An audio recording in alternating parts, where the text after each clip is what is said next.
Is that the best argument you can marshal?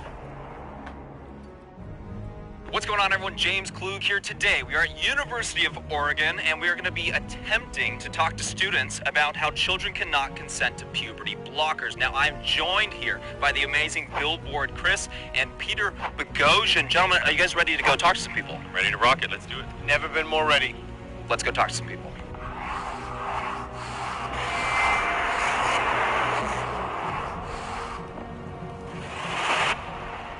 Our missions are important. Huge shout out to our friends over at Tiege Hanley for sponsoring this video. Is this that controversial of a thing to say? I mean, that children, 10-year-olds cannot, yeah.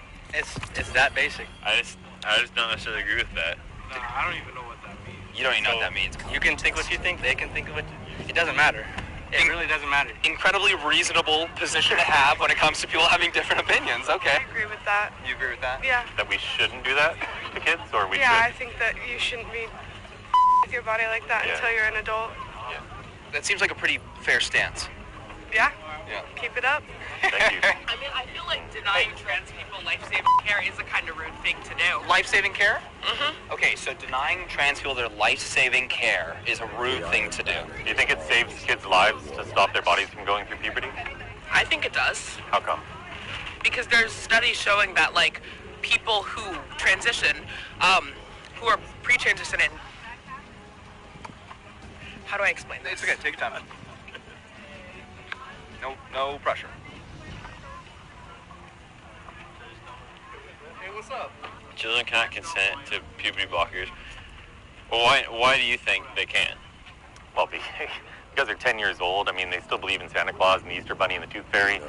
And we're giving them an experimental drug which has never been approved for this purpose. It's actually a cancer drug that was approved for prostate cancer, for endometriosis in women.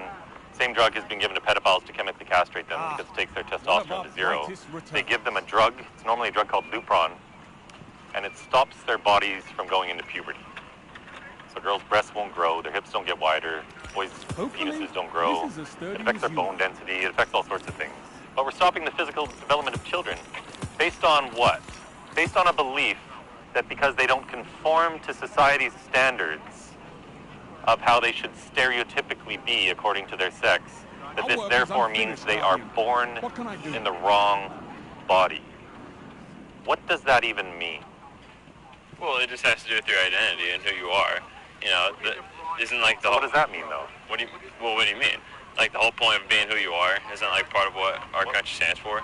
Do you think there's a right or a wrong answer to that question? I don't think so. I think that sometimes it all depends on your stance. It depends on how your life is going, I guess. Like, we're all living our own separate life. There's a conversation. How your life is going at like 10 years old? I don't know. It's such... Everything is kind of controversial nowadays, so it's like, it's hard to talk about things. What does it mean, be who you are? Be what you want to do. Be what your identity tells you to do. Be what your mind wants to be. You know, and I think a lot of people would understand that if you were talking about adults. You are talking about children here. Children can't just go out and get tattoos. They can't go drink. They can't go, you know, hook up with an older adult. They can't even go see rated R movies, but we're talking about irreversible procedures that they can do. They're sterilizing kids. So are there rules for children? Well, yeah, I would say that. There are definitely rules that protect them. Okay. For sure. Okay, so we got that going. Yeah. Like these kids, for the boys particular, the president of the World Professional Association for Transgender Health, these are the people who write the standards of care for the gender clinics. Yeah. He admits in a video, his name's Marcy Bowers, that literally 0 of these boys as adults have been able to have an orgasm.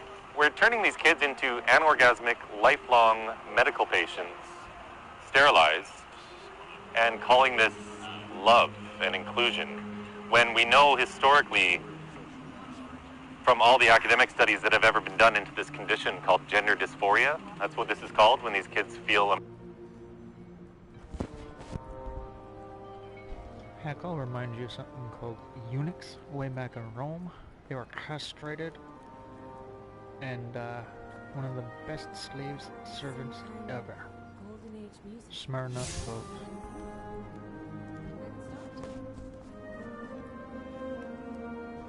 Mismatch between their sex and their inner gender identity.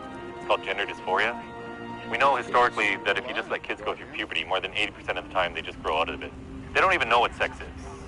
How can they possibly consent to throwing away adult sexual function, to sterilizing themselves, to not having a family? They're 10, 11, 12. Well, yeah, I can understand that. Yeah. What are your thoughts about what he's saying? To give your You know, life so that excuse others my may language, live, but I is actually to think it's answer the highest crazy. calling. I didn't know any about this. I didn't know anything about it. It just came out Yeah. the way right now, the way everything is happening. I just think it's kind of crazy because a lot of things happen in this world that just don't make sense. But I've never heard too much about this until right now. All right, everyone, let's take a few moments to talk about today's sponsor. I'm talking about the people that made this or did it before this. Your skin, $3 Safer. because I'm including at least awesome down in the. Illiberal people like this. Okay. I've had Jump my back to the video. reservations, What's going on? Would you like to participate? Not necessarily. Are you but having their a discipline, conversation their with them? loyalty. No, Oh, yeah, he agrees, of course, because he's a sane human being. Okay. Just to give you a heads up. So she's come here to tell you that you shouldn't talk to me because what's going on in America today is illiberal people like this woman here think that you shouldn't be allowed to have a conversation Trying to shut down the about child harm. conversation? So she's come here to tell you Is that to make true sure that that you're you're feeling trying to shut safe. down the conversation? She thinks she doesn't even believe Well, is that you it can true? possibly agree that we shouldn't be mutilating children Is it because she true? thinks it's totally fine to mutilate and sterilize children. Is And it she's true? come here to tell you that you Just shouldn't be say it. talking to me because I'm spreading. Oh, are this. you actually trying to shut down the conversation? I was just wanting to say that oftentimes when organizations have cameras, they usually edit videos in a way that it may not be favorable to you. So it is true. So it is true. You're coming It over is here to true. shut down the It is true. conversation. Yeah, it is true. Obviously. So why don't you just be honest and say it's true? Oh, I just don't want to contribute money to an organization that profits off of social media engagement. Oh, I'm not an based upon organization. influence. I'm not just an a person having organization. conversations. I would argue what's happening here is much more important than being a more authoritarian stance of shutting down conversation on a place that actually open dialogue should be encouraged. So I would say what you're doing here is much worse than And it's having a dishonest. conversation It's in public. dishonest. It's You incredibly should just say, dishonest. We don't How want would we you- don't want him to talk to people. Yeah. How If you would disagree with this, you can Yeah, we let can us have a know and you can conversation about join this. the conversation, or you can let somebody else actually exercise their freedom of speech. How would you define open dialogue? Open dialogue is allowing you to speak your mind. If you want to give us your opinion on this and have a conversation with us, that's excellent. And we're going to have a respectful conversation, no personal attacks, and definitely no shutting down of somebody else's voice, And you have especially hundreds of- interrupting him to shut down the conversation. Do you think we should be sterilizing kids though? What about kids with autism? Because half these kids have autism who don't I don't know. understand anything. It's hard because Discipline, their Sterilizing kids though? That is. What about kids with autism? Because half these kids have autism who don't I don't know. understand anything. It's hard because What is hard about that question? it's hard Well, about yeah. If you know, and there's no tricks here. Like, what is hard about what he's saying there? What do you With consider the a kid? emphasis That's on the under first 18. word. Yeah. Under 18. Yes. Like a 12, let's say a 12-year-old. Well, I mean, they're children, so I don't know. They're It's just hard. little. It's hard to put a number on what you could do. You know, because like 18, you're an adult. That's right. But Do that's whatever not you what he's want. saying. Right. Yeah, 18, you're an adult. Yeah, they you know. start kids on puberty blockers at like 10, 11, 12. There are studies showing that children who are unable to transition, and keep in mind, most of the time they're not being given hormones at 13. They're given puberty blockers to stop them from going through what they feel is the wrong puberty. And their experience it. I don't want to have this conversation. I'm going to... No. You're Okay. you're You're on doing to something. great. You want him to take it, or I mean, I'm going to be late to class. Great, you did can great. come here and tell people not to talk. You don't find that to be a problem. Did I say you couldn't talk? No, but think about what you said and how dishonest it was. I didn't say that exact thing. I was just trying to shut down the I conversation. feel like I asked a question. It was, Nah, it was a disingenuous and yeah, it was looking just to shut down you went conversation and get him over to away him. from Now, having a but if you conversation. want to talk about that, we will actually what engage you're you in I'm good sorry faith. that you feel that way. No, It's it's what not you're about doing. anybody feeling it. That's what you're doing. So I wanted to ask you, are you comfortable if I ask you about your dissertation work? That's not a rhetorical question, that's a serious question. Yeah, I'm gonna move away from this. You can entertain her if you'd like. The body positive message we should be sending is that there's no right way to be a boy or a girl. Okay, I can understand that. Right? Yeah, I everyone can gets that. understand So can we possibly get you to jump on over to saying that this should be something for when your brain is a little bit more developed? your prefrontal cortex, your decision-making part of your brain is more developed instead of 10 years old? I just think it's a hard thing for me to say because I'm not part of that situation. I do think I'm all for the rights of transgender people, and no matter what you are. We're all for the rights of all people. That. I understand that 10 years old can be a little young, and maybe you should have more of a developed brain. I think with situations as serious as medical, drugs, hormones, procedures on children, I think we should be able to have conversations about this. Just calm, fact-based, rational conversations, because there's nothing more important than our kids. So if you want to take some time to think about it and come back, you'd be more than welcome. I really appreciate it. Absolutely. Is that cool? I mean, as I speak from personal experience, I'm trans. I'm transmasculine. Most people wouldn't think it looking at me. I've been on testosterone for 5 months as of Saturday. I feel so much happier with myself. I feel, and I started shortly after. I'm about to turn 19. I started December of last year, but I knew I didn't start hormones until I was an adult. But I knew that I was not a cis woman by the time I was in middle school.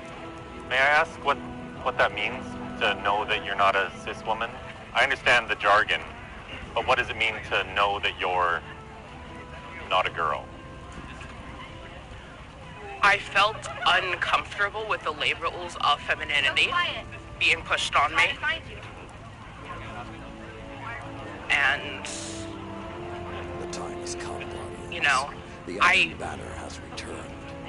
I think in the recent years, there's been a lot more ability to verbalize that kind of stuff. I mean, when I was in middle school, that was 2016 for me. We weren't having all these sorts of conversations. Right. My partner is not trans, but they're non-binary. Non-binary. Okay. And so, they thought about going on hormone blockers to, cancel out some female traits. Back in middle school, they were having the thoughts of dressing more masculine and stuff. So what if they wanted to get on, their parents aren't very good parents. They kicked them out the house and left them on the street. So how about that? What if the parents aren't involved in their own life? So do they have their own choice? I'm very glad you brought that up. Yeah. Because what we find almost invariably Great question, by the is way. that these kids have suffered trauma. Mm-hmm. And that's trauma. Mm-hmm. And so your partner should have been treated, and I hope they are still maybe, getting treated for this trauma. Yeah. But what happens in so many cases is these traumatized or abused children are just getting puberty blocking drugs, cross-sex hormones, as though that's the source of their problems, not the trauma. That's not going to do anything to fix the trauma. Yeah. We need to address that and let these kids grow up and take care of these other mental health problems, abuse, trauma. That's not controversial. It shouldn't be. But instead, we're treating gender as though it's the source of all their problems and it'll solve everything, and that doesn't work. Yeah. So do you think that they, as a child, if they wanted to, they could get it? And then if it's a bad choice later in life, they would understand and maybe change back? I know that there'd be some consequences with what do you think the consequences would be? If they decide, if they're not non-binary, but they want to be transgender, and they have to go through further evaluation to see if they want to be, go through a process. Physical consequences. Yeah, what consequences. So historically, most kids with gender dysphoria, which is how we should always frame this, most of them grow up and out of it. Yeah. The cure for gender dysphoria in almost all cases is puberty itself. Now we've blocked the cure. So I don't think children are mature enough, cognitively developed enough. Our prefrontal cortex, the part of our brain responsible for logical decision making, keeps developing until we're about 25. Yeah. So I don't think a 12, 13, 15-year-old is competent to make decisions about their own sterilization, about destroying their future adult sexual function, because that happens to the boys, especially. Not being able to have a family. Well, what about really quick, do you think that they're capable of making that decision that he's talking about That's right just there? their decision. It's just their decision. I don't think they're there can always be doubts. So children just make the decision about, what else do they make the decision You about? don't let them take drugs, right? No, but they can. They can if they'd like to. In Oregon right now, they're about to pass a law where any 15-year-old can get gender surgery, even, without parental approval. Are you prepared? Should it be that easy? Well, just with what he's saying right there, should it Yeah. be that easy? I'm not sure if it should be that easy, but I do think ultimately it should be up to the choice of the child. Do you hold that viewpoint for every other aspect of childhood when it comes to I wouldn't tattoos? say that. I want to say that. Why would you not say that? With like, let's say tattoos, would you say? I don't know. I guess just I had to think about that. Okay, that's Sure. okay. That's a fair statement. That's very reasonable. Yeah. That's fair. Yeah, we don't want to put you on the spot here. You know, we're talking about new concepts and new information, so it's just great to have an open mind to think about this. Yeah. And really what we want to achieve here is to start conversations. I don't know is a great answer. Yeah. It's always Right, a good and that's answer. why 100%. that's why everyone's responding that way, because like you're at least saying, hey, you know what, I don't know, Oh, I can to think about that, consider, and think about, that right, is absolutely okay. If I may overshare, I have someone in my family who's young, Jump in. who has a tattoo, who tattooed herself. You know, I don't know what they call it, the prison tat kind of thing. Stick and poke. Stick and poke, yeah, that's what it is. And she, I don't have one. she regrets having done that. And so if she regrets having done that, it's reasonable to assume that if you're young and you make decisions that have permanent consequences, that they may regret other decisions that they've had. Yeah. Now, as you get older, that becomes quite different because your brain, your frontal lobe is formed, and your decision-making process ideally would be more refined. Did you thought something he was saying was funny? Do you mind if I ask you? And I'll get back to you. The Okay? tattoo, like him relating the tattoo to like the gender stuff. That was, I don't know, that was kind of funny to me. Why was that funny? Because it's a tattoo. It lasts forever. Like we all have, but like how are you gonna compare a tattoo to like puberty blockers? You can't. It can be honed in the Iron Banner. Puberty blockers make you a patient for life, requiring Focus, Guardian. hormones. It's time to fight. Is equal in the fact that it's a life-altering decision. It would be like chopping off an arm or chopping off your head.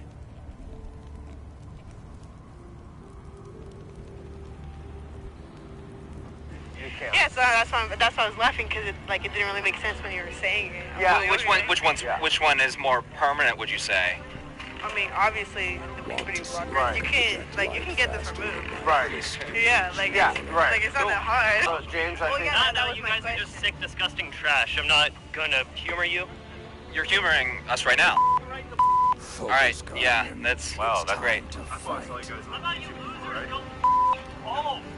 Is that the best argument that you can make? Is that the best reason you can give? I believe in human rights. You guys are f***ing fascists. How so? How Yeah. so? All right. Isn't a No, key he point doesn't. of fascism shutting How's it going, down man? open debates? Good to meet you. Hey, how you doing? Good. I support what you guys are What's doing, up, man? especially on this campus. You're all brave. So That's this, their- that's so this their is a thing. thing going on in society today where more and more adults are giving children agency over all of their decisions.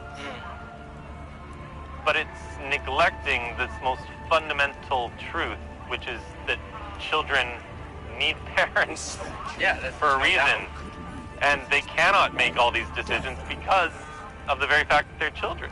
Would you have the same opinion about, let's say, a 15-year-old girl was like, hey, you know what? I actually want, let's say, liposuction for, maybe they're anorexic or something. You want to affirm them. You get them liposuction, or let's say you get them lip filler, or let's say you get some other body modification. Children should be able to make that decision. Is that correct? Is this Children like? are making Is that this decision? are you guys trying to do like law-based? Like, are you trying to like make it like where the parents have the decision to allow them We're to do more it? talking. I guess we would be more talking about like what should be allowed Really, I'm just under law. talking but philosophically about the whole thing. It's a moral claim. it's a Yes. moral claim. It's a Now- yeah. From that, the legal stuff flows. Yeah, and ideally, I would like the medical bodies, the American Academy of Pediatrics, to conduct a systematic review, because they're not listening to their own doctors within their body. There's, I think, something like, there's a few 100,000 pediatricians, part of the AAP, and a lot of the doctors are asking them to do a review, and they won't. And other medical bodies around the world have, and they've found that there's no evidence to support this.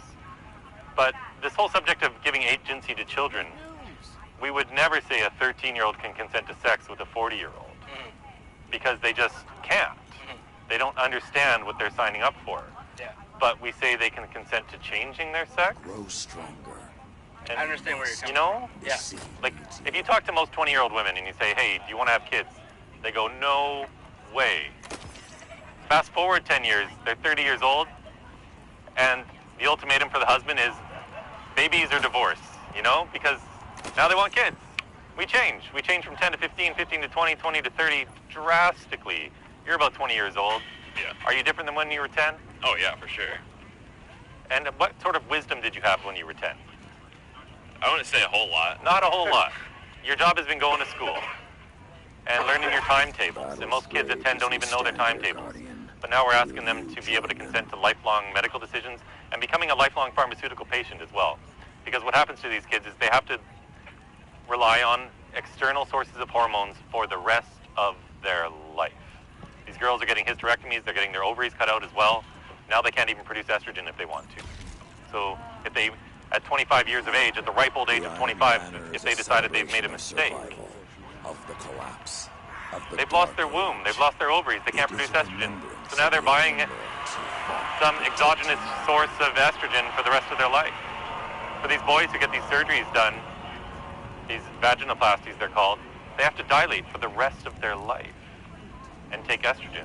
These are not the kids who are thriving, these aren't the college quarterbacks and the cheerleaders and whatever. These are kids who are struggling in life. They're kids in foster care, they're kids with autism, their parents are 10 times as likely to have been sex offenders statistically, and now we just fast track them into this medical pathway without any FDA approval for any of it. It's just all ideological. And again, it goes back to this basic philosophy of you were born in the wrong body because you don't conform to stereotypes. Do you learn about this in your classes? Out of the ones I'm taking. But there are offices at the university where you can be able to learn about things. You hear about it on campus? You guys hear about it on campus in other ways to a certain extent, or no?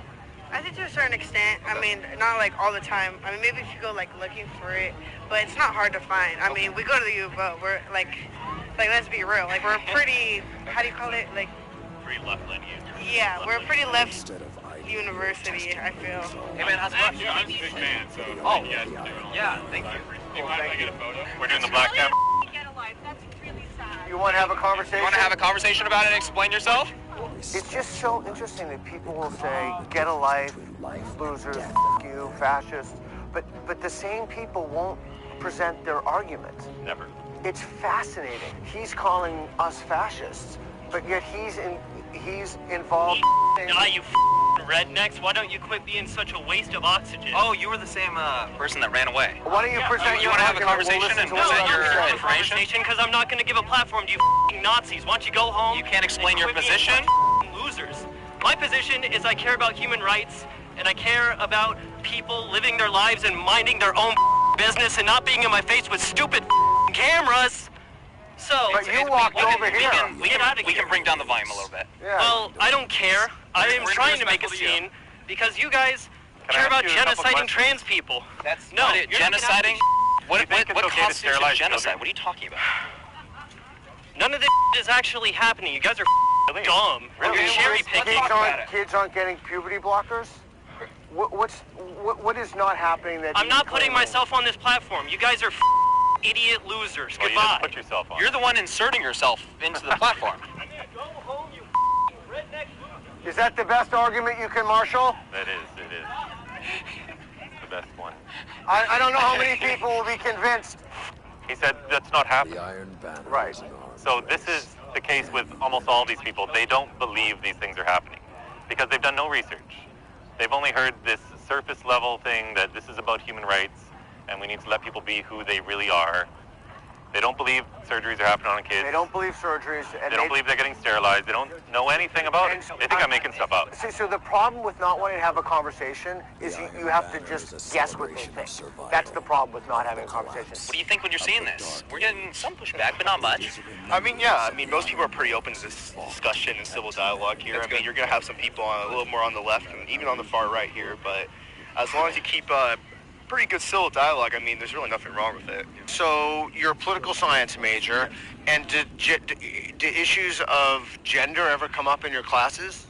I mean, yes, less so than most people would think, especially at this kind of university. Okay. I mean, this whole idea of like gender construct and the fight over like, you know, puberty blockers, trans and LGBTQ rights within schools are relatively new.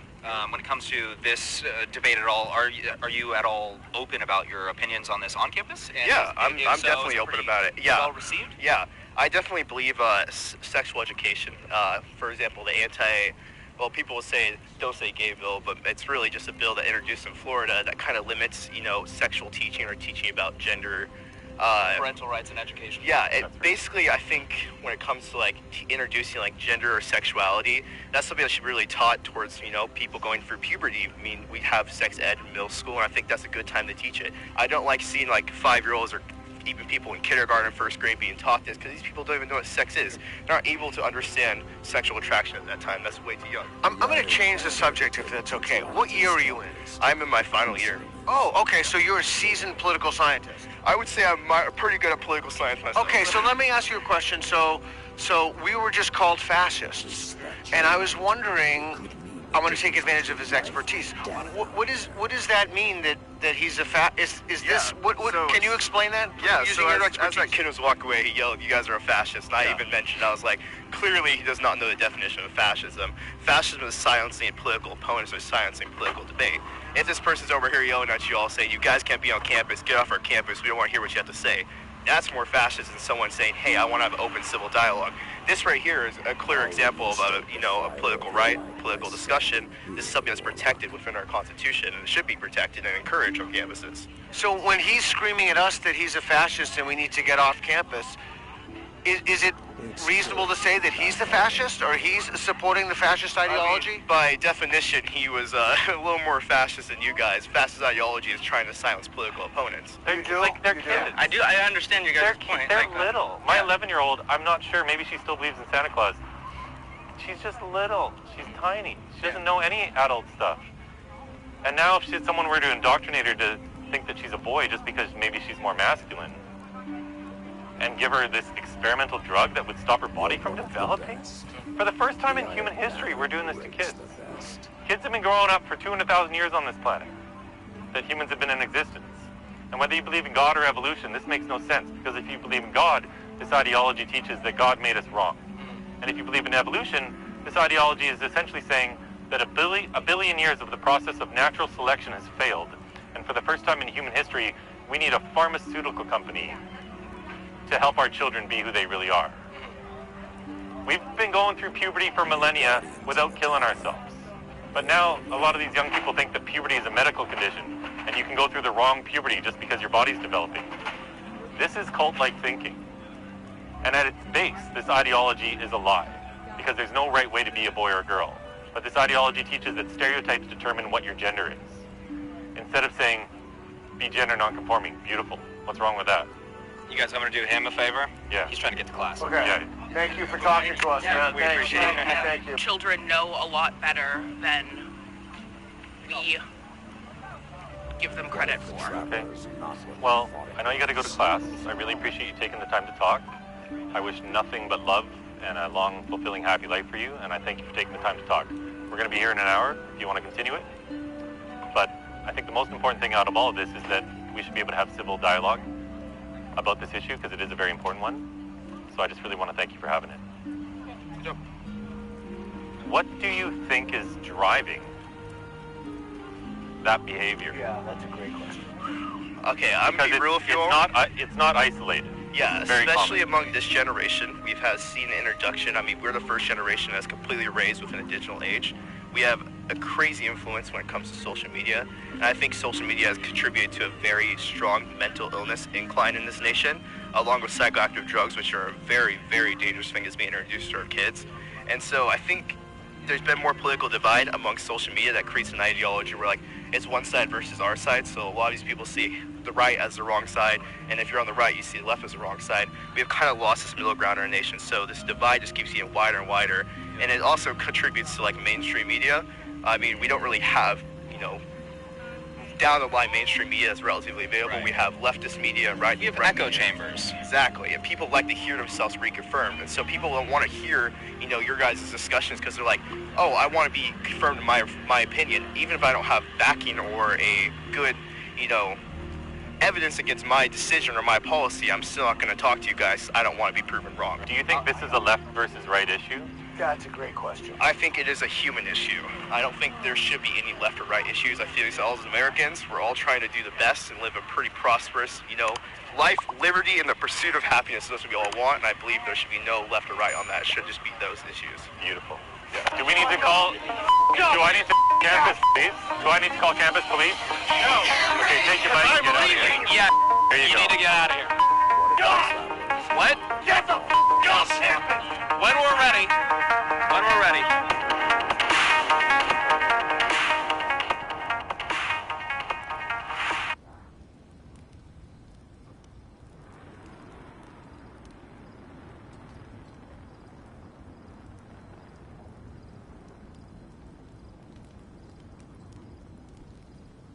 Dig the mines.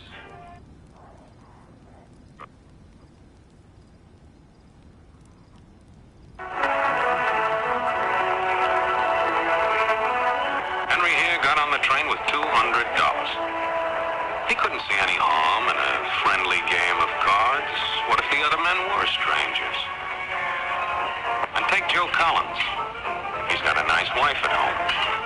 But he met this girl at the bar, and she looked after the first couple of drinks.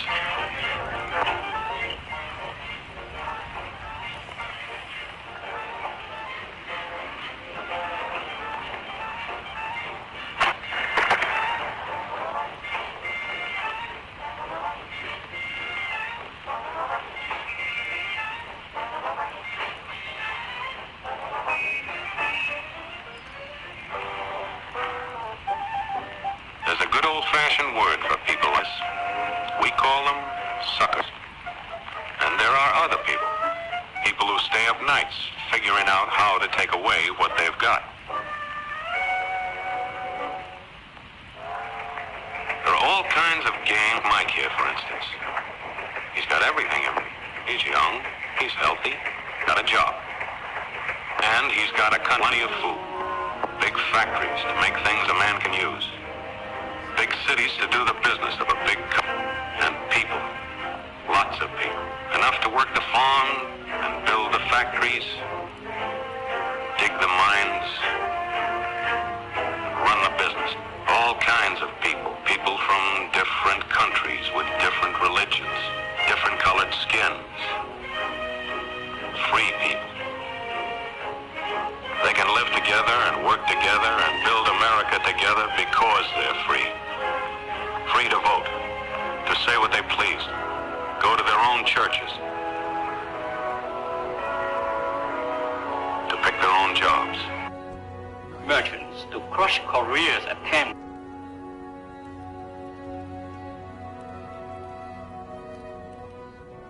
This is The Big Picture, an official television report to the nation from the United States Army. Now, to show you part of the big picture, here is Sergeant Stuart Queen. The film you are about to see was produced as a troop information film, specially prepared to alert the American soldier against a hidden enemy, an enemy that can destroy morale, rob the soldier of the will to fight, and even trick him into surrendering. Enemy propaganda. Although this study of communist deception was made for a military audience, we think that you, the American public, will also find it pertinent and enlightening. In the words of an American hero, Patrick Henry, the gentleman cried peace, peace, but there is no peace. And today America cries peace, peace. To further the blessings of peace, to ensure peace, America today sends to every nation in her imperialist orbit the implements of peace, ammunition, rifles, bayonets, hand grenades, machine guns, bombing planes, fighter planes, and now even atomic cannon. The gentlemen from America may call that peace, but I have another word for it. I call it war. I call it America's master plan to enslave the world.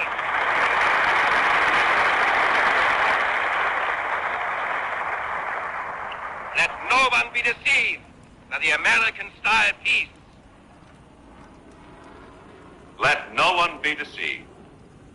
That's what the man said. I don't think you need 3 guesses to know what this is all about. But let's listen a moment longer and see what's behind it. Peace is a word that sends cold shivers down the spines of American capitalists. Peace is what the whole world yearns for, prays for, longs for. But on Wall Street, it is a word that spells ruin. I say let the American warmongers beware. The people want peace, and we are the voice of the people.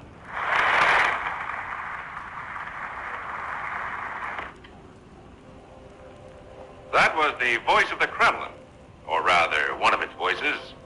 There are lots of them around the world, speaking in every language.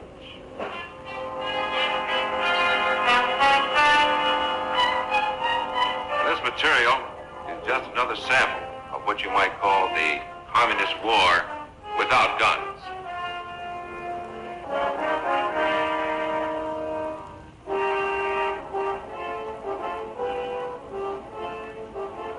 And this is some of their ammunition.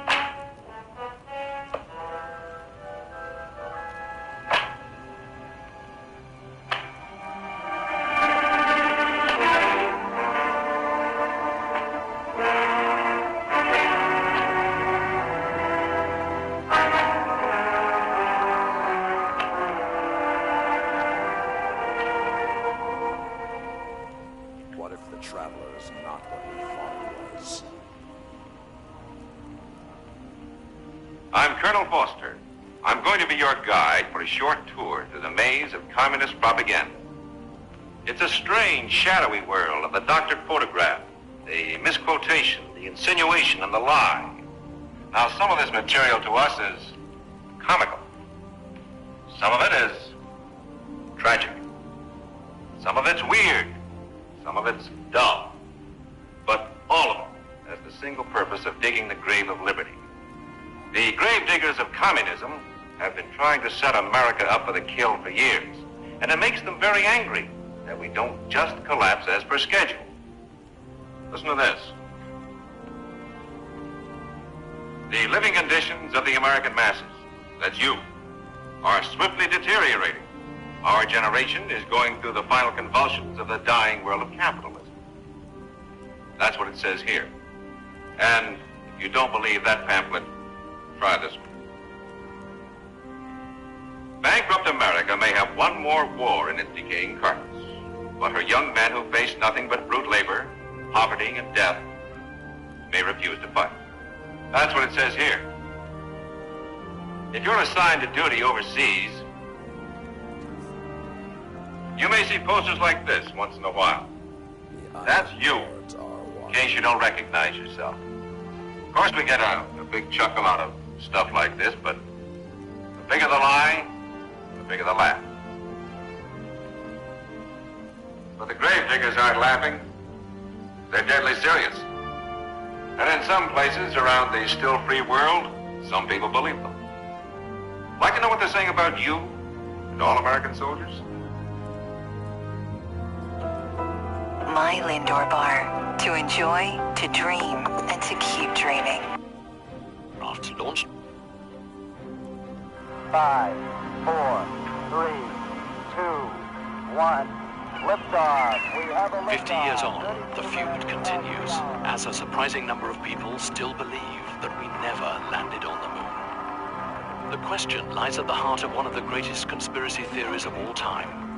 A theory born from an era of global suspicion, political mistrust, and fake news. The whole Apollo program was a complete fabrication. Any idea could have been hoaxed is, quite frankly, insane. But when put to the test, can we unlock the scientific truth? At once and for all, put these conspiracy theories to rest.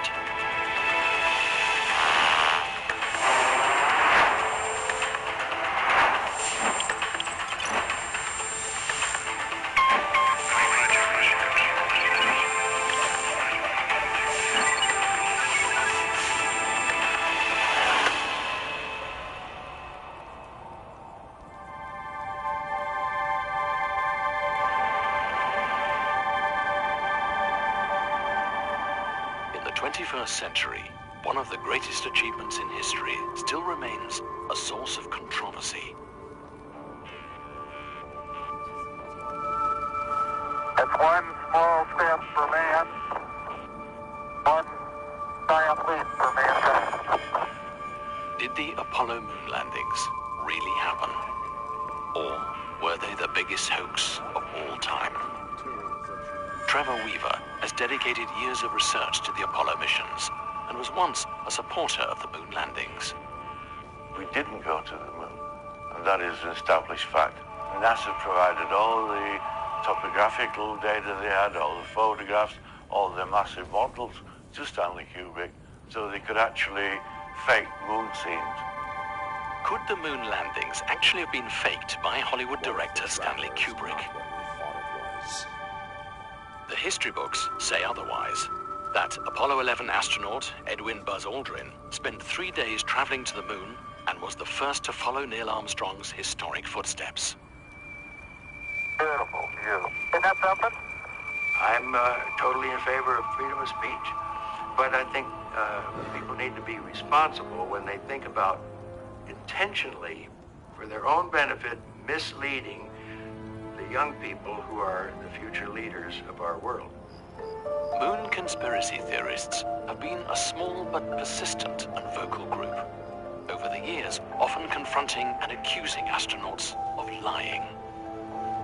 In 2002, when conspiracy theorist Bart Sibrel buttonholed Buzz Aldrin, his temper got the better of him. You're the one who said you walked on the moon when you didn't. Calling the kettle black if I ever thought of it. Saying I misrepresented myself. Away from me. You're a coward and a liar and a thief. The punch stirred a generation less trusting of traditional media, more open to believing fake news and theories spread on the internet, and revived the moon landings hoax theories. NASA never realized not what we thought it was. All that dude did was try to ask Buzz Aldrin if he really did land on the moon, to put his left hand on the Bible and swear to God that he did. Buzz wouldn't. He got violent. What does that tell you?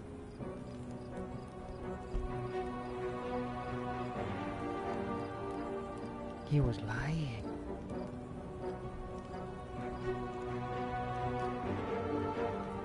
that we would have something called the internet. It's only now, when all those videos are available, that people can see what the problems are. I think the propagation of so-called fake news, the spread, which is very welcome, of access to the internet, means that we have far more sources than we used to. There is a real crisis in understanding the strength of those sources. People often have some kind of distrust of authority, governments, and so on, and they assume that there's some kind of plot to keep the information from us, that actually the propaganda victory of going to the moon could be based on something that was entirely fabricated. But if the Apollo missions were faked, it would mean NASA had managed to keep one of the biggest secrets ever created.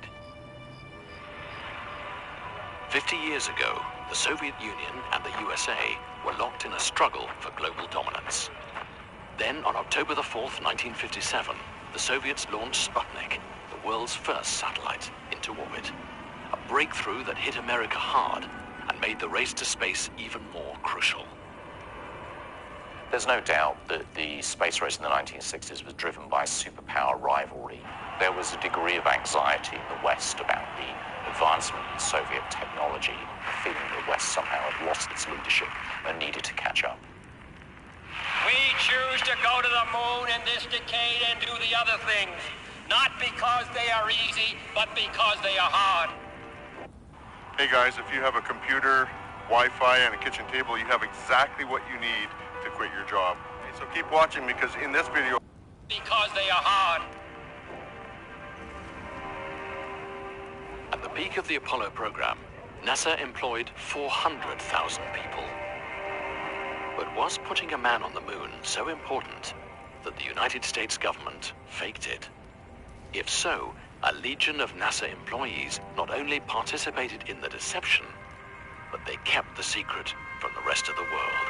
That was such a seminal event that it wasn't just about the mission itself, but the way that that influenced wider life. You know, people began to think, oh, we can do space travel, we can actually go to other worlds.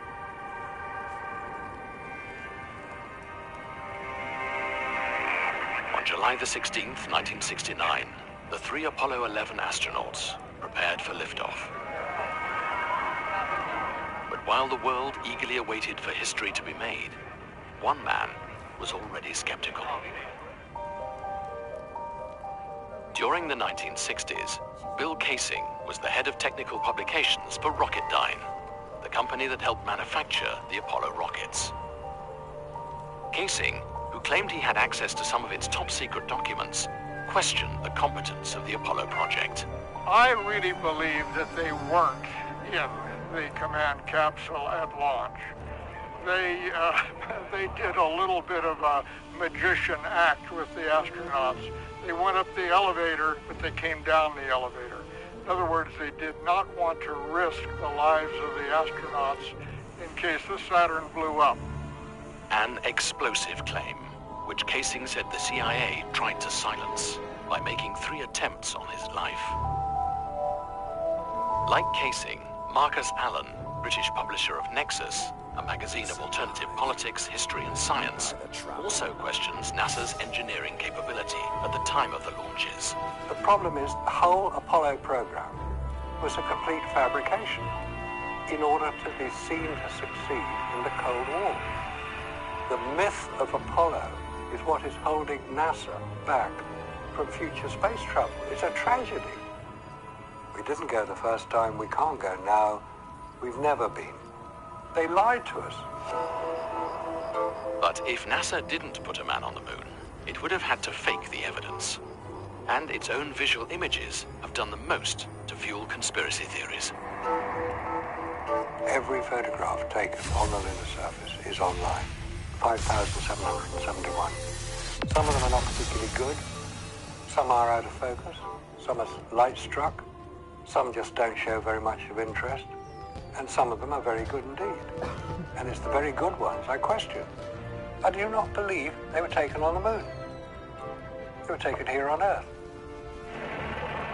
Conspiracy theorists believe NASA faked all 6 of the Apollo moon landings and point to these NASA photographs as proof.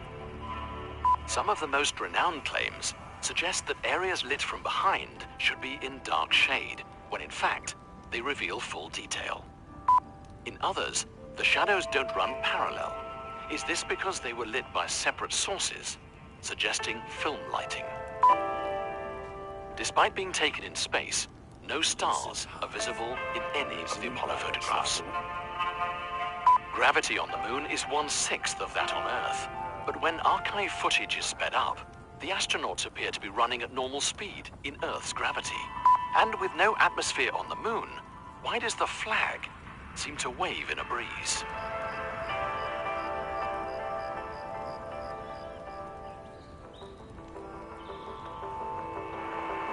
For the purpose of this program, we filmed an experiment on a lunar set built in the Trona Pinnacles in the Californian desert to challenge the hoax theories and put these claims to the test. By testing some of the most famous conspiracy arguments and addressing new evidence, can we put the lunar hoax theories to rest once and for all? This is Apollo Control Houston at 105 hours, now into the flight to Apollo 11. People all over the world were eagerly tuned in to the historic event. Dass ein Mensch zum ersten Mal den Mond. Astronomer Sir Patrick Moore reported the mission live on British television. Ever since the dawn of human history, we've dreamed about going to other worlds, and this was the first time it had been done. And of course it was an exciting time, and also a very tense one.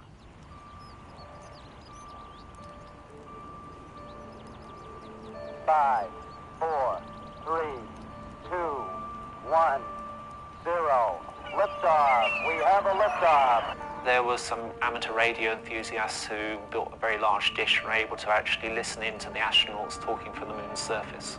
They didn't hear mission control. They were able to pick up just the astronauts by themselves. Ian Morrison witnessed the event from a unique perspective. A student at the Jodrell Bank Radio Telescope near Manchester, England, he took advantage of the facilities and listened into the mission of his own accord. I should say that we were not officially tracking the Apollo craft. We were doing this for fun, our own fun and our own interest. Houston, Apollo 11 entered and gave us a magnificent ride. We could hear the whole conversation of the astronauts all the way down to the surface. They were obviously highly excited, and it must have been wonderful as they sort of literally reached the surface. Got my left-hand window right now. I can observe the entire continent of North America.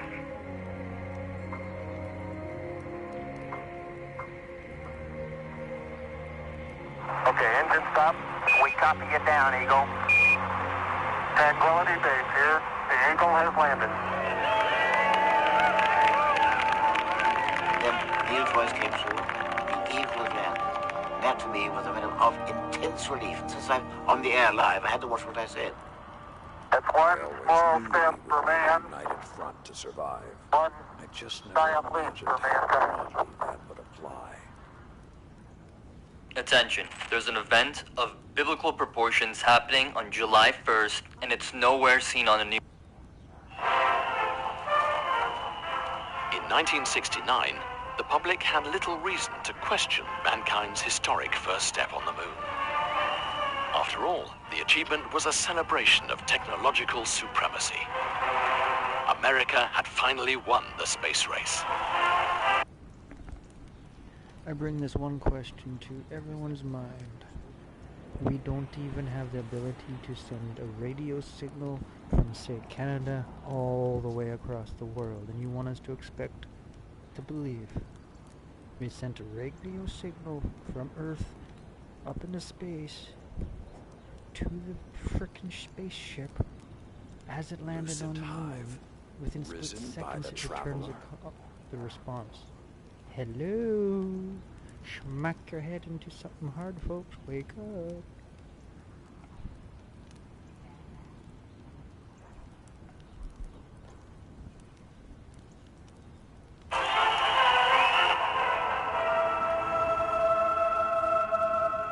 Mankind's first steps on the moon have become the epicenter of hoax theories. Conspiracy theorists claim NASA faced a formidable challenge with its primitive 1960s technology. Just 14 months before the Apollo 11 mission, Neil Armstrong test-piloted a prototype lunar lander. The result was disastrous. Unfortunately, it went out of his control, and luckily he was able to eject before it crashed in flames. If they couldn't get a simulator to work on Earth, how in the world could they get the actual lunar module to work on the moon? And of course I knew both Neil and Buzz. There was no provision for rescue. Had they made a faulty landing, they couldn't have gone back. That would have been too ghastly to contemplate. Conspiracy theorists question not only the technical capabilities of the landing craft, but also the computing power that guided it. They didn't have the technology to do it. The risk is too great. They could not afford to risk failure. They wouldn't allow themselves to rely on science and technology to get them there. Pat Norris is a former space system and software engineer, hired by NASA to analyze the challenges of navigating to the moon and back. In the 1950s, computers didn't really exist. But by the mid-1960s, computers were available that were powerful enough to do the calculations needed for such a complicated mission. Of course, by comparison with today's computers, they were very primitive. While these advancements should surely encourage a new line of missions, conspiracy theorists argue that this is enough to question if we ever could have gone in the first place. We're talking about the mid-1960s here, when computers occupied rooms. The sort of computing power that you have in a mobile phone today would be greater than the computing power that was alleged to have been used to land man on the moon. One of the reasons that we had difficulty in navigating close to the moon was that the computers available weren't able to provide a sufficiently detailed mathematical model of the moon's gravity. Perhaps there wasn't enough information, but even if there had been enough information, the computers probably wouldn't have been able to cope with it. They were adequate for the mission at the time, but only... I need a rest. Computers back then were massive. Heck. I need a rest. One computer way back then, just to have enough computing power to run one game of today would be an entire house. 2 stories of a house. So in the lunar lander, the entire thing would be twice its size and made completely out of the computer. Use your common sense, folks. Not to mention back then it was running on the DOS computer system. It's not like it was today.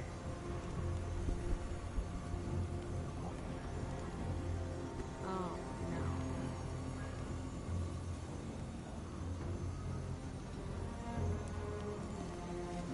I slept rough last night.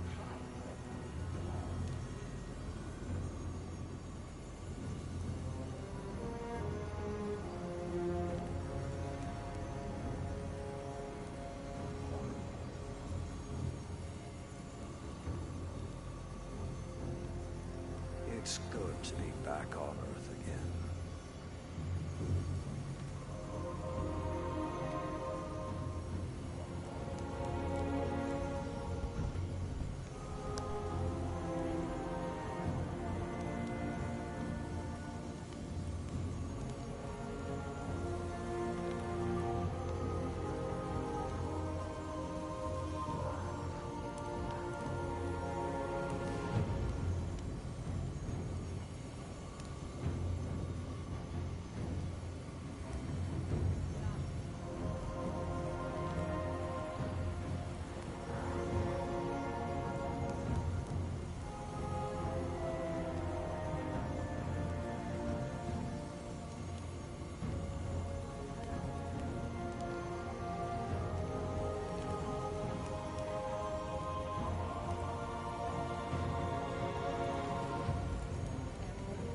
Lucent Hive, risen by the Traveler.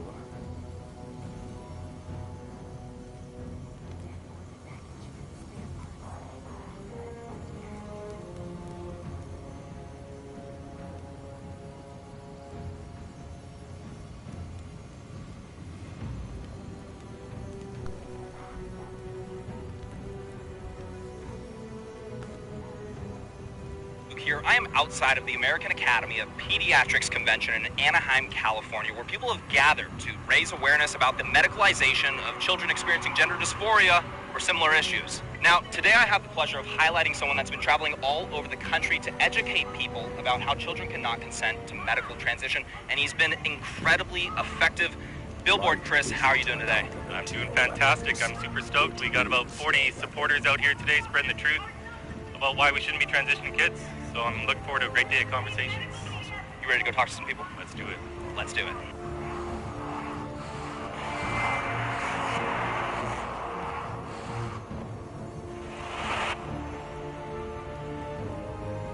Huge shout out to our friends over at AmmoSeek for sponsoring this video. What's up, my friends?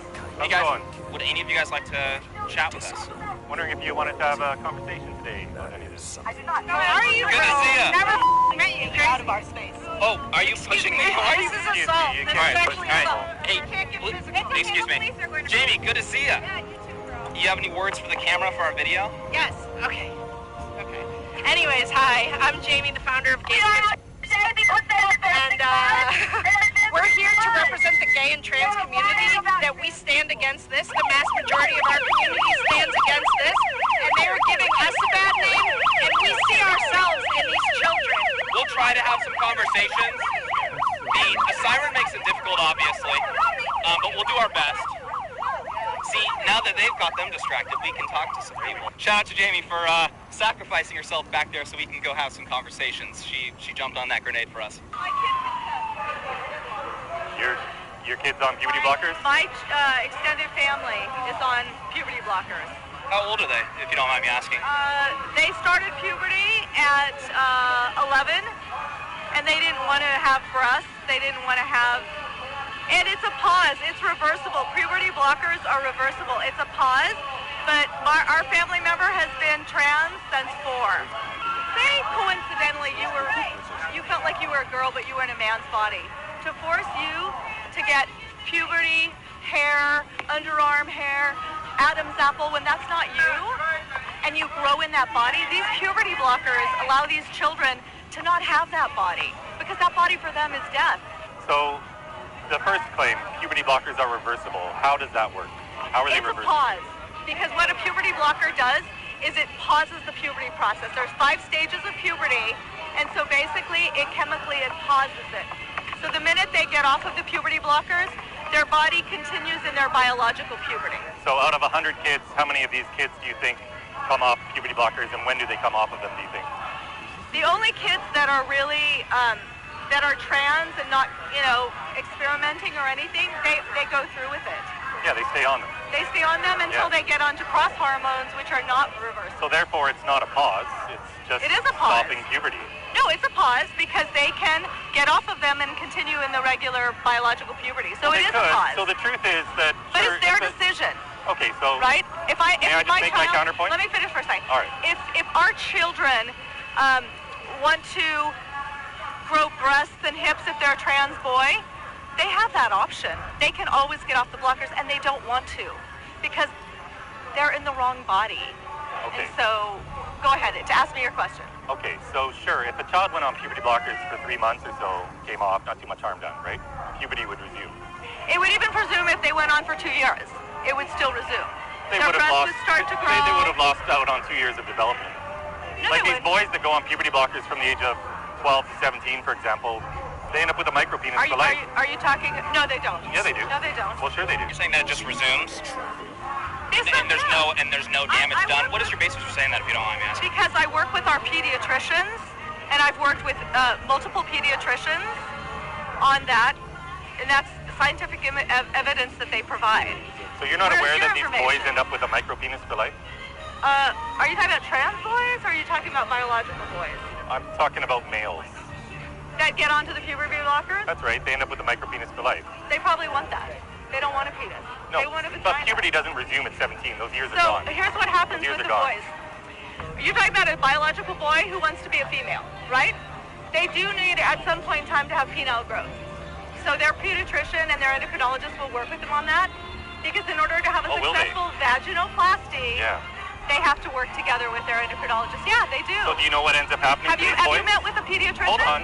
Have you? Let's have it back and forth here, where you talk and then Yeah, I talk. okay, Let's do that. go ahead, let's That's do it. like what we call a conversation. Yeah? I'm aware of a conversation. All right. These boys, when they grow up and they have this 12-year-old penis as a 17 or 18-year-old, and they want to get the vaginoplasty done, because it won't grow anymore, they end up cutting out a piece of their colon or a piece of their stomach to form the lining of the neovagina. Doesn't matter. This is It exact- doesn't matter. that They doesn't want matter? a vagina. No, it doesn't matter. think Whatever that's fine? surgical, yeah, of course. Whatever surgical procedure they need to have a vagina to make them happy is in the medical community's decision. It's not yours. Oh, I see. It's theirs. All right, you guys, take a quick second to teleport over to Laguna Beach to talk about today. There was a man who, during one of those surgeries, died. Guess why? E. coli. Because guess what's colon? Poop comes out of there. Who would have ever thought that?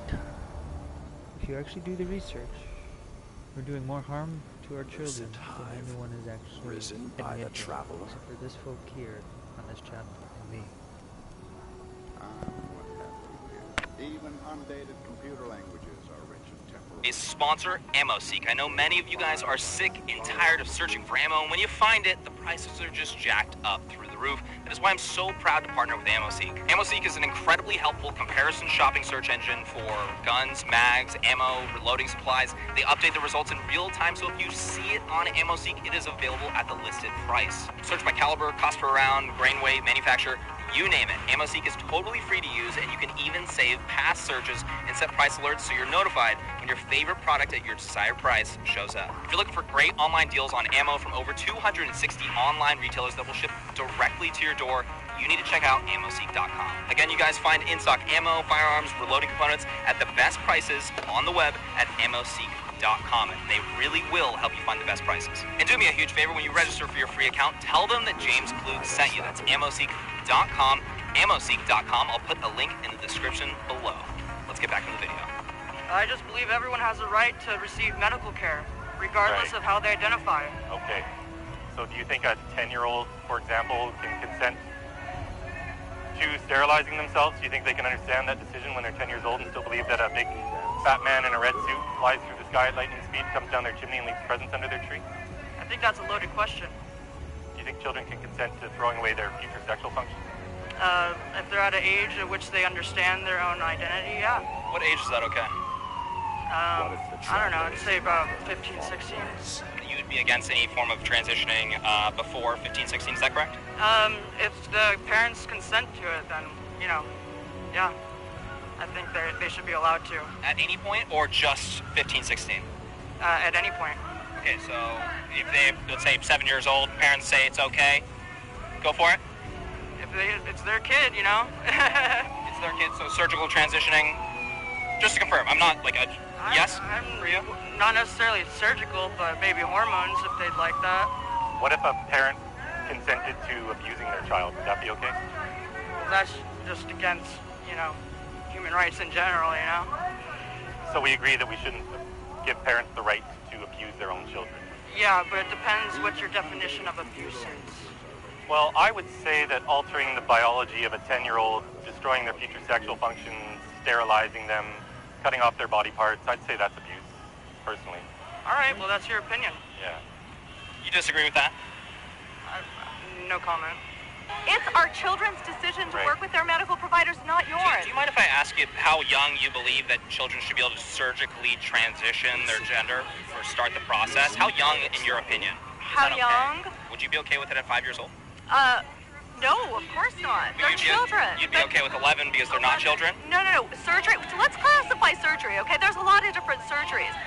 So we have a 13-year-old trans friend, biologically a female who's transitioned to a male. He wasn't aware of his identity, so he started to develop breasts just before he had the puberty blockers. So now he doesn't want those breasts. So he's 14. And he's 14 right now, and he doesn't want 14, and he wants the breast tissue removed from his top.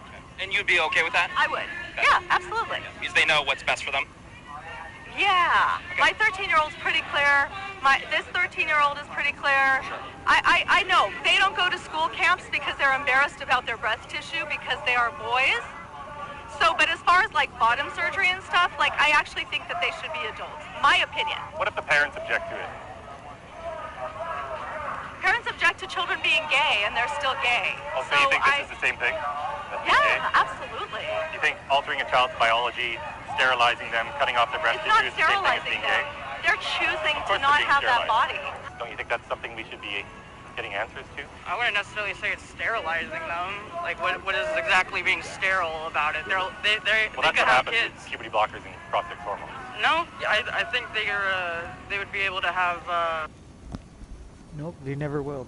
Men will lose their ability to produce sperm. Women will lose their ability to ever have a single egg. They lose all. It's gone. Chemical castration.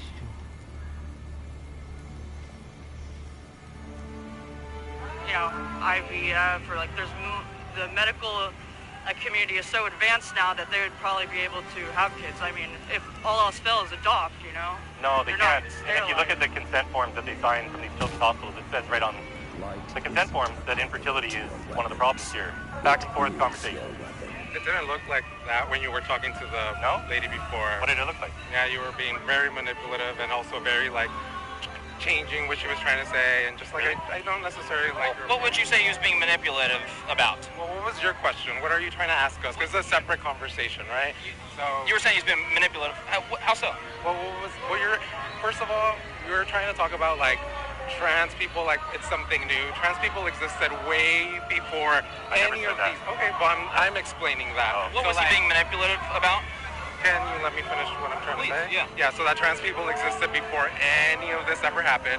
Trans people were eliminated from the world, and they've always existed. We're trying to affirm and support. I'm here talking about the medical procedures going on. Okay, so... I don't think about how the you argument was identify. that it didn't exist. I don't think that's... You didn't say that, did you? You didn't say that, did you? Well, gender dysphoria is real. So I frame this as there are children with gender dysphoria, and we need to help them with the best scientific method to do so, to feel comfortable in their bodies. But there isn't evidence to support medically transitioning children that this is particularly helpful for them. And we know from academic studies that have been done for decades into gender dysphoria that 80 to 90% of these children see their gender dysphoria go away when they go through puberty. Do you disagree with that? Yes. Why is that? Because a lot of kids, you're saying, there's a lot of proof that they, that after they go into puberty, they're like fine and whatnot. But the point is, they don't even have the language to really understand or maybe express things. And then also, people transition through life multiple times. And so why are you saying that they're not? Surgically, they do? We're not even hormonally, they do? Whatever is right between them and their doctor and the family. I don't know why other people are getting into other people's business. It's so silly to me. I think the conversation probably revolves around when there starts to be, you know, hormonal transitions, surgical transitions for minors. I think that's when people start to want to get involved in what they call the protection of children. Of course, I understand that you guys disagree with that, but do you see what I'm saying there? Affirming care saves lives. Saves lives? Yes, it does. It saved my own child. I have a trans daughter. She just transitioned. She's going to be 20, so she did go through puberty. And I would rather have a trans child than a dead child any day of the week. So, like, just across the street here, we've got a few people who themselves have already detransitioned. We've got Chloe Cole. She's just turned 18. She doesn't know if she can ever have kids. She had her breast cut off when she was 15 years old. She went to her pre-surgical appointment when she was, I think she was still 14. She might have just turned 15. And this was at a Kaiser Permanente in Oakland, California. And there were 12 other kids there at that same pre-surgical appointment for getting double mastectomies. And many of them were younger than her. So do you think it's appropriate that we're cutting off the breasts of 13 and 14-year-old girls when they've just suddenly identified as being trans in the previous year? They never If a human wants to do it, let them do it. It's better than them killing themselves. Is that the case? Yes. So this is the number one argument I always hear. If you go to a website called statsforgender.org and search suicide in the search bar, you'll find the truth about this. I don't want to sit here and battle with you, but it is true that suicidality is high. And you think that site's a credible source because it has a .org? It's a credible source because it's linking to the very few academic studies that have been done in this. So it is true that suicidality is higher amongst this cohort, and obviously we need to help people who are struggling with suicidal ideation. I think but we don't do that by altering their bodies to fix a problem with the mind. Well, I think you're allowed to have your own opinion. People need to be affirmed and to be loved for who they are and not to be made to feel like they are wrong and they're sinning or they're going against Jesus Christ. Jesus preached love and acceptance, and what is happening with the twisting of the Bible is so wrong. I'm not a Christian, but the Bible says in the very first chapter, male and female, he created them, so... Yeah, I'm not a Christian either, but yeah, God made Adam, and then from Adam's rib he made Eve. He made man and woman. Everything depends on the Vanguard.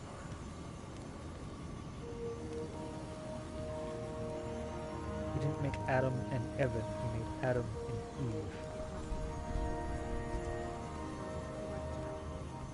You know, and as binary. we know, books change all the time, and there's edits that need to be made. Exactly. So Genesis was edited? I'm saying it should be. Oh, okay. I guess for the purpose of this conversation, I think we were trying to keep it maybe more secular, so it could be a level playing field for a conversation. Is that fair to say? Sure. Okay. So you asked me, what do I think about the claim that these kids are going to kill themselves? So we have academic studies into gender dysphoria going back 5 decades. They're all on my website under the studies section if you want to check them out. These aren't my studies, these are academic studies. All these studies show the same thing. kids with severe gender dysphoria from a young age. If you look at the most recent study, for example, it followed 139 boys from the age of 5 all the way up into their 20s. Because this used to affect boys way more than girls, and this is completely flipped. But these were boys with severe gender dysphoria from a young age. This was before they gave them puberty blockers. 87.8% of these boys saw their gender dysphoria desist when they went through puberty. 64% grew up to be gay. I talk to a lot of gay men, and I've got a lot of gay friends. A lot of them tell me when they were little they had gender dysphoria. They wanted to play with the girls, they played with dolls, whatever. And if they were growing up today, they'd be given these chemical castration drugs, which is what puberty blockers are. Their bodies wouldn't develop as they should. They'd be given estrogen. They'd end up with a micropenis for life. And they would have irreparably harmed their bodies. Do you know who Marcy Bowers is? Okay, so Marcy Bowers is the president of the World Professional Association for Transgender Health. Marcy Bowers is a trans woman. Okay? Marcy Bowers did the surgery on Jazz Jennings at the age of 17, where they had to cut out some of Jazz's stomach to form Perfect. a vagina. Whatever Jazz needs to do to have a great vagina. I support that. Great. Wonderful. I do. I support that. A Zoom call with Marcy Bowers and Johanna Elson Kennedy from the Children's Hospital of Los Angeles and a bunch of other specialists in the field of transgender health. Marcy Bowers, the president, admitted that literally none of the boys who went on puberty blockers at 10 or stage 2, which is the beginning stage of puberty when they start puberty blockers. Biological boys? Yes. Or trans boys? Yeah, boys. You can't just say boys. Are you saying? When I talk like science, you know, Okay, then so say boys. biological boys, because when you say trans boys... It's kind of redundant, isn't it? No, it's not. Okay. That's what this whole argument All right, I'll is. play You're, along. So biological boys, literally, hold on. So literally none of the biological boys who started on puberty blockers at 10 or stage 2, as adults, none of them have ever had any sexual function. They've never been able to have an orgasm. So do you think, my question is... That's not true. It's from Marcy Bowers. No, it doesn't matter. The president of WPATH. I've spoken with men who've had that surgery, and they have orgasms. So... Men. I'm talking about kids. I'm talking about trans people who've had the surgery who have orgasms. When did they have the surgery? Probably as adults. In the United States, we obviously protect youth, and we've had a history of protecting youth. Look no further than not being able to see a rated R movie under the age of 18 in many theaters. This is a lot more serious than these things. This is a lot more serious than tattoos. It's a lot more serious than all of these. These are life-altering decisions. So do you see kind of why people have a problem with the transitioning of children when that almost should be a last resort type thing in possibly adulthood?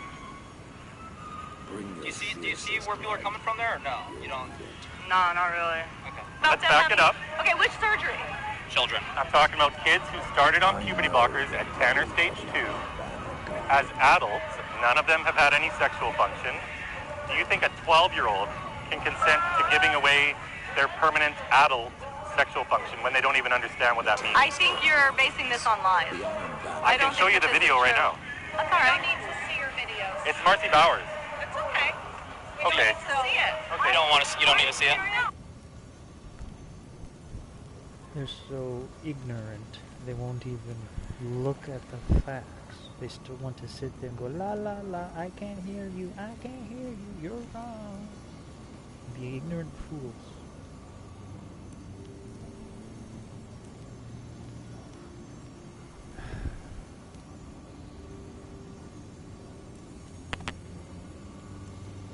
If an adult decides to transition, no, they have some sexual function. I'm talking about when they give kids puberty blockers at 10 or stage 2. When they grow up into adulthood, they aren't able to. These children have very high suicide rates who are not allowed to transition. I hear this all the time. time. So what she's saying is I'd rather have a live trans child than a dead whatever you're proposing. It's a life and death matter. Yes, that is. Studies actually prove the death rate is they kill themselves no matter what. So her claim sinks very fast, like a 1,000-pound lead weight.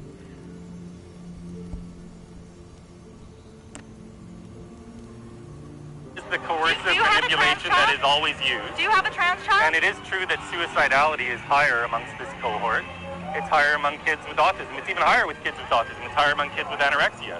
It's higher among kids with personality disorders. What's your point? But with these other conditions, we don't affirm a girl with anorexia and say, yes, sweetheart, you're overweight. Let's give you a liposuction. Anorexia is different.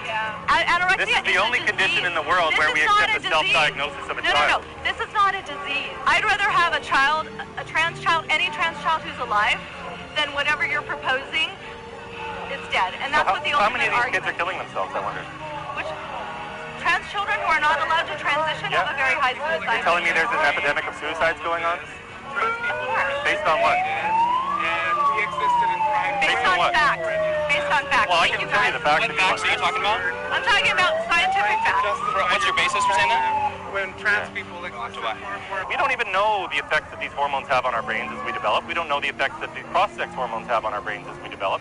This whole thing is an experiment on kids. These puberty blockers have never been approved for the purpose that they're being used on these children. They were approved for endometriosis in women, uterine fibroids, prostate cancer in men. Same drug given to pedophiles in the past to chemically castrate them. But they're being used off-label because they happen to stop puberty in these children. Because it stops the pituitary gland from releasing couple hormones which in turn generate testosterone and estrogen. And we've got all these kids now, mostly girls, who didn't have gender dysphoria when they grew up, but they're 12, 13, 14 years old. Now they identify as boys. Really quick. I wanted to know if you guys disagreed or agreed with anything that he had to say. There is no really quick. Disengage. You don't want to... It's pretty typical, right? We're talking science, we're talking facts. They can't handle that. So people come over and their only tactic ever is to try to stop the conversation. My name's Scott Nugent. I'm a 49-year-old transgender man, lesbian who medically transitioned from a woman to a man, or woman to a trans man. Right? People saying it's either transition your child or let them die. What would your response to that be?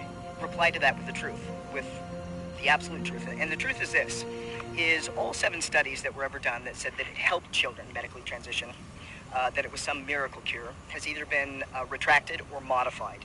Either retracted with it doesn't help anything, or modified with, we don't have enough people in the study to make any kind of judgment on that.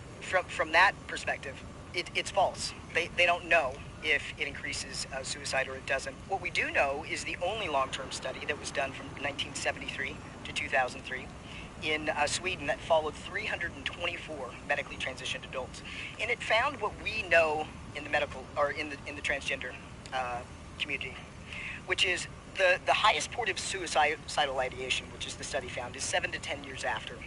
It's not before. So after you medically transition.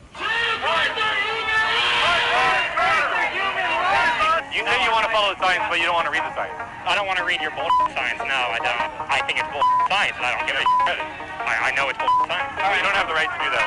No, you're not going to touch us.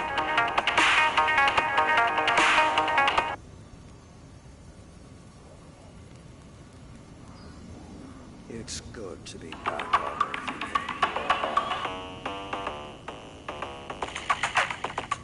Do you think a 10-year-old can consent to throwing away their future sexual function as an adult?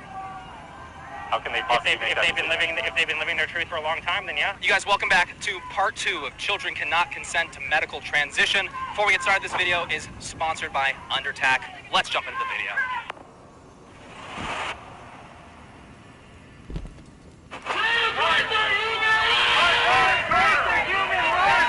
They seem to think that people are against trans people or against their rights, trans rights. I don't think the conversation is really about that. No, that's just the mantra. It's always trans rights are human rights.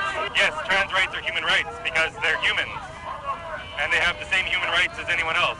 We're getting blocked here. Yeah, that's standard. We're out here having conversations or trying. We're getting mobbed a little bit right now. Clinics have been lying to the public about the safety of puberty blockers. So you're against this protest that's happening here in support of transitioning children? I'm not against any protesting. I'm against the misinformation. We now know that hormone blockers permanently destroy sexual function in male children who want to be girls. In previous studies, well over 50% of DSM diagnosed, that is clinical gender dysphoria, children would grow up to be likely gay or lesbian, not transgender. Do we need to move this? What? Don't touch my sign. She's blocking the camera and you try to grab the sign and she goes, don't touch my sign. I'm a lesbian leaning bisexual. I've been married to a lesbian for over 20 years. This is a danger to same-sex attracted youth. You all need to own your trail of damage. That's fine. Don't worry if they touch you. Don't touch my sign. Get it out of the way. You don't have the right to put it in our face. She said that's assault. Let go of my sign. All right. You don't have the right to do that. Back the out. You're not going to touch us. You guys Back the can't. Don't touch me. You can put them on. You came here intentionally. Yeah, absolutely. Same. Let's go to the outside so we can try to have a couple conversations. Okay. Does that sound good? Sure. All right.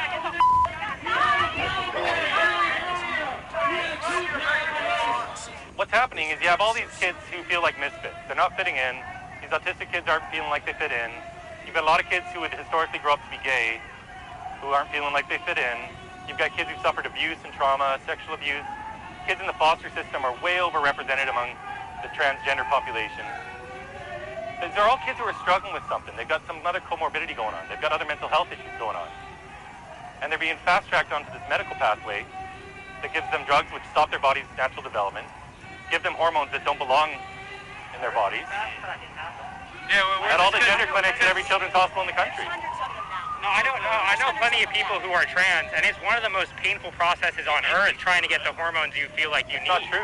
Like that is true. I don't think I've heard of a single case where people are getting fast-tracked into the... I can walk you across the street to come talk to Chloe Cole here, who had her breasts cut off when she was 15 years old. I wrote a whole article on it, plenty of examples. Mentally not unstable, 16-year-olds. That sounds pretty being anecdotal to me. recommended. The practice has changed in recent years. It's gone away from the mental health approach with therapy to immediate affirmation only. I don't think that's true.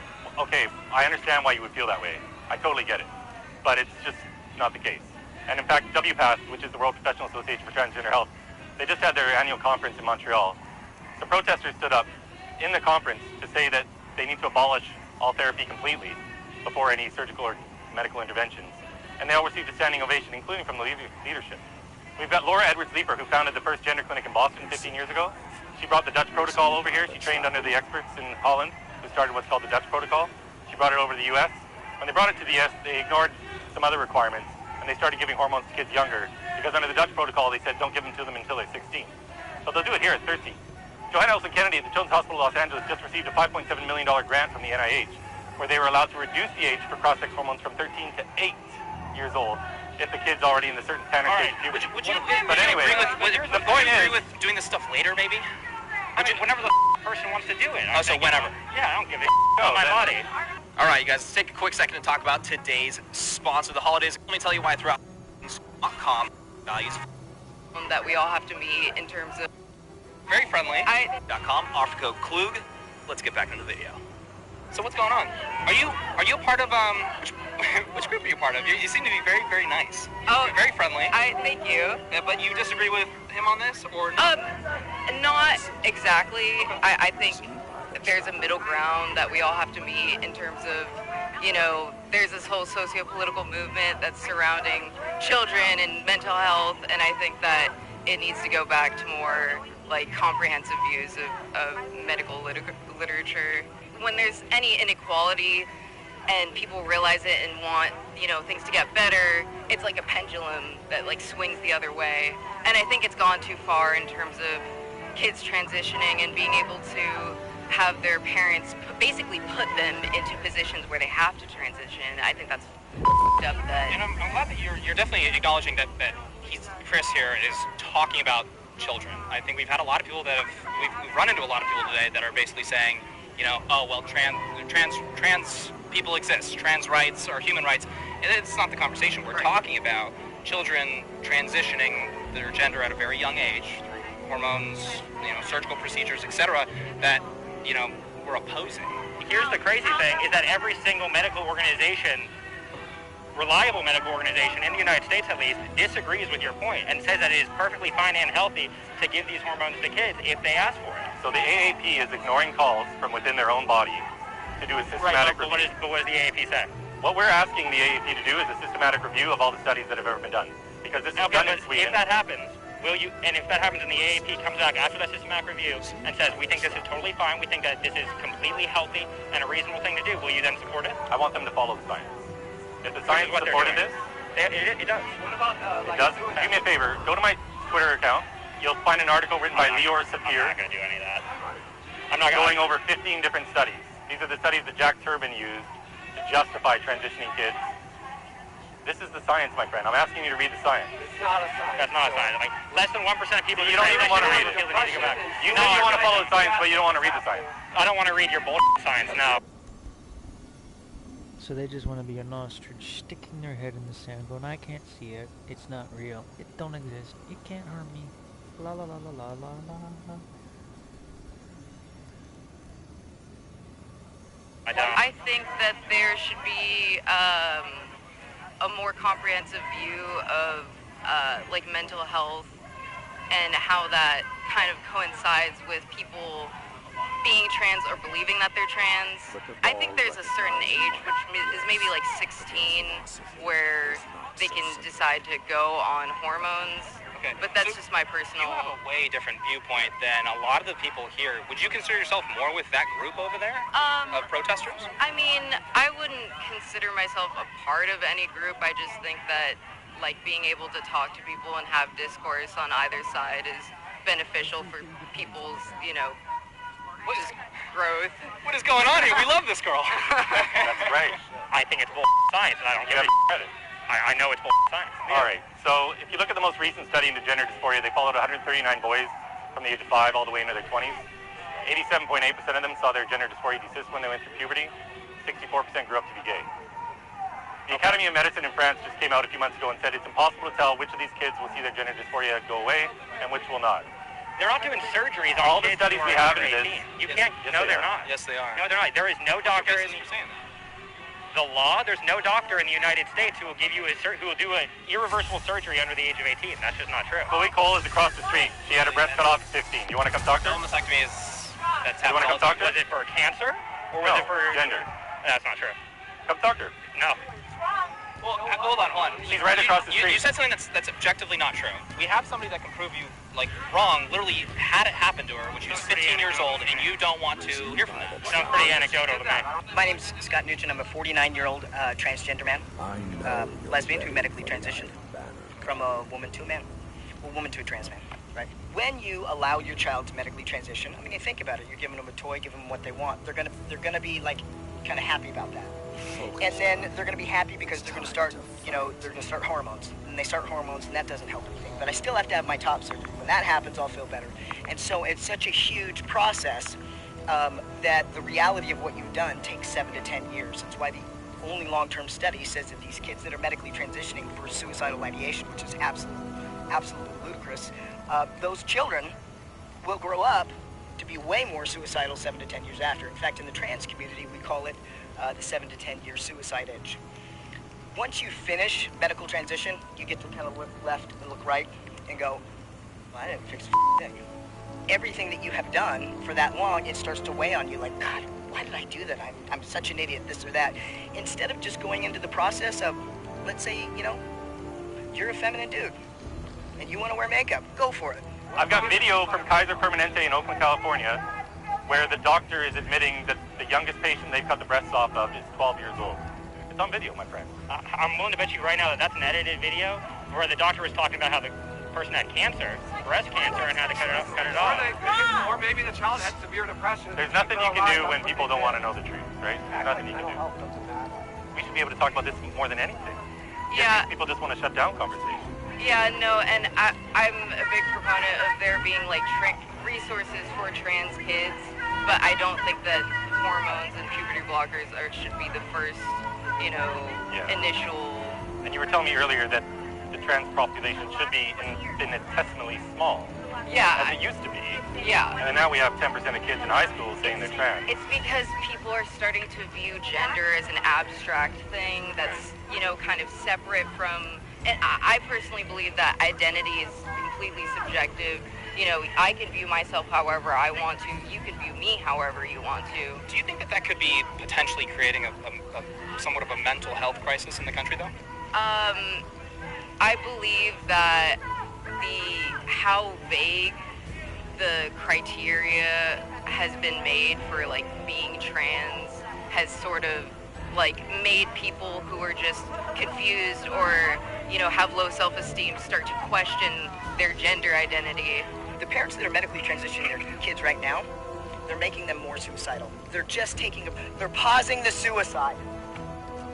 They're pausing the suicide. Yeah. That's what they're doing. 10 years after the fact in that Swedish study, the suicide rates were 19 times higher than I hope you guys know that in 50 years, when your grandkids are looking at these, they're going to be ashamed of you, just like the... You want to see a Boston Children's Hospital video that I tweeted out where they talk about defending doing double mastectomy? Defending against the cutting up of children is the moral I'll bring it up stance for you. You know, I really believe that you believe that. They can consent to that, huh? Puberty blockers? Well, puberty blockers are 100% reversible, so yeah. And top surgeries as well. That's happening for people under the age of 18. Right, but they're reversible. You can... They're reversible with zero damage, is that correct? I don't know if it's zero damage, but in the majority of cases, it's reversible with almost no damage. The reason why a lot of them advocate for hormone blockers before puberty is to prevent the testicles from developing. Children that do that are young males, end up with a micropenis for the rest of their life. Well, you know, if they feel like that's what they need to do, I support it. I think everyone should be able to do whatever they want with their own body. So I support abortion. Things don't work that way when it comes to 10-year-olds making their own decisions. And like literally, you know, you can't drink, you can't get a tattoo, you can't go see rated R movies, but you can cut into your body because you feel like that's the right decision when you're 10. If your doctor and your therapist agree, then yes, which is what's required in order to do any of that in the United States. All right, so this is a video by Boston Children's Hospital. The pro-transgender video. Okay. Child transitioning video, just to clarify. For top surgery, you are requested, but not required, to have been on gender-affirming hormones for at least a year. Many surgical centers require you to be 18 for top surgeries. We'll see people as young as age 15 if they've been affirmed in their gender for a long period of time. And so what are your thoughts about that? That's fine to me? Well, you said it's not happening, so it is, though, right? Okay, so we're going to acknowledge that? Yeah, I was incorrect about that for sure. What else do you think you might be incorrect about? Well, I'm sure plenty of things. You were very confident about that 2 minutes ago. Yeah, and you know, like any reasonable person, I can so say when now I was do you wrong. believe that they cut off the breast of a 12-year-old at Kaiser Permanente? Or do I need to show you that video too? Were they affirming to their chosen gender for a long time? The way they said they have to be in that video? Well, they don't have to be. They requested. That's as long as they have been. No, in fact, you can get these letters of approval for surgery over the phone. There was a Pride Festival in Madison, Wisconsin a few weeks ago. Someone set up a tent with a sandwich board saying trans or non-binary, free letters of recommendation for surgery. They could just... In my group of friends, there was one person, she fell for that ideology, and guess what? Instantly, as the first day she went to the doctor to talk to her, they gave her breast blockers. Second day, she's on hormones. Third day, they're already scheduling her in for surgery. So what else is this guy wrong about? He's not willing to hear.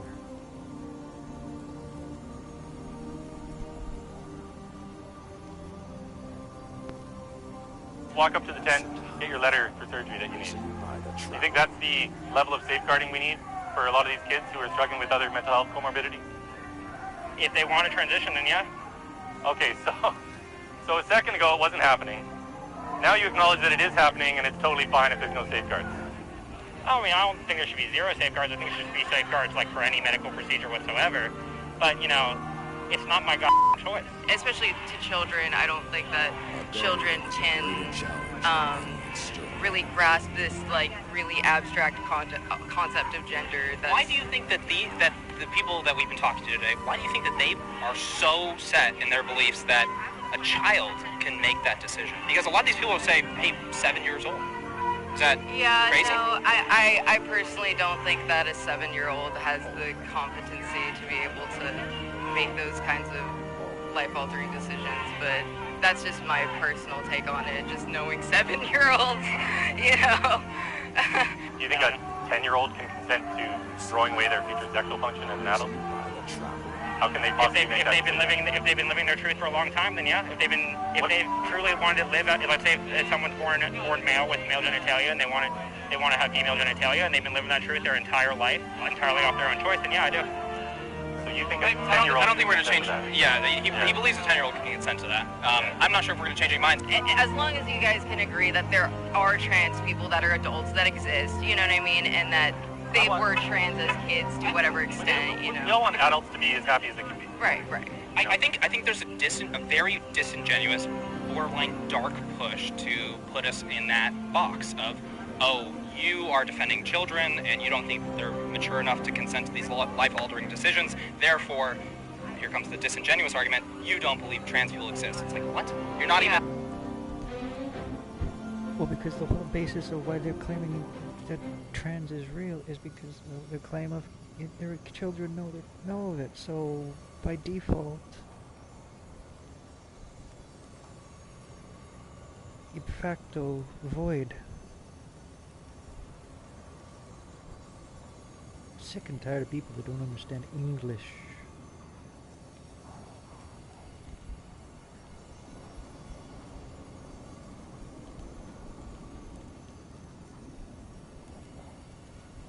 Why are humans the only life form on this entire planet to deny reality of reproduction?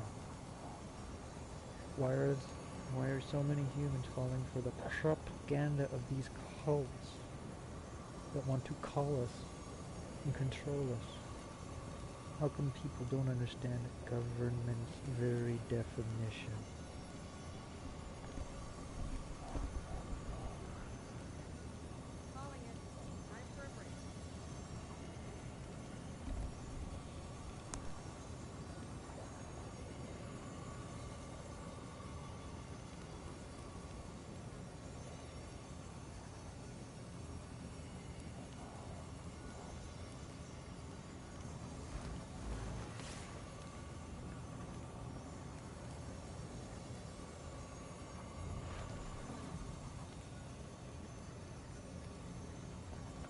What if the Traveler is not what we thought it was?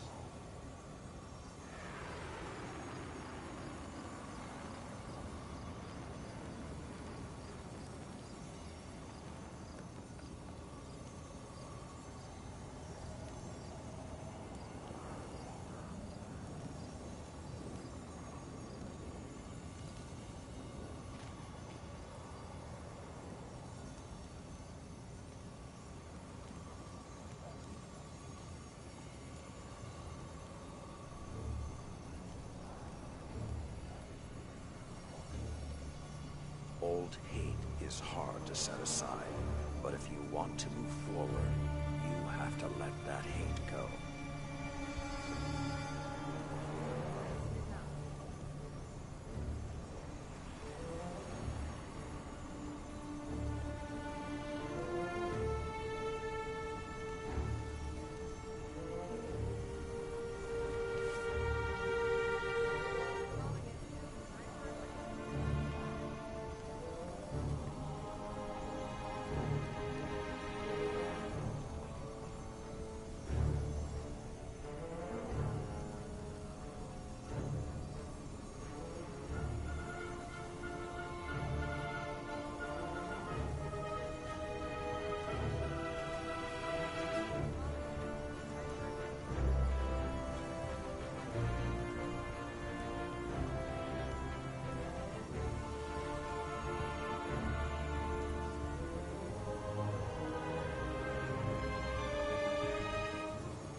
We are about to get started. Just a reminder that there is no personal recording allowed. Thank you everyone for coming tonight to this special evening.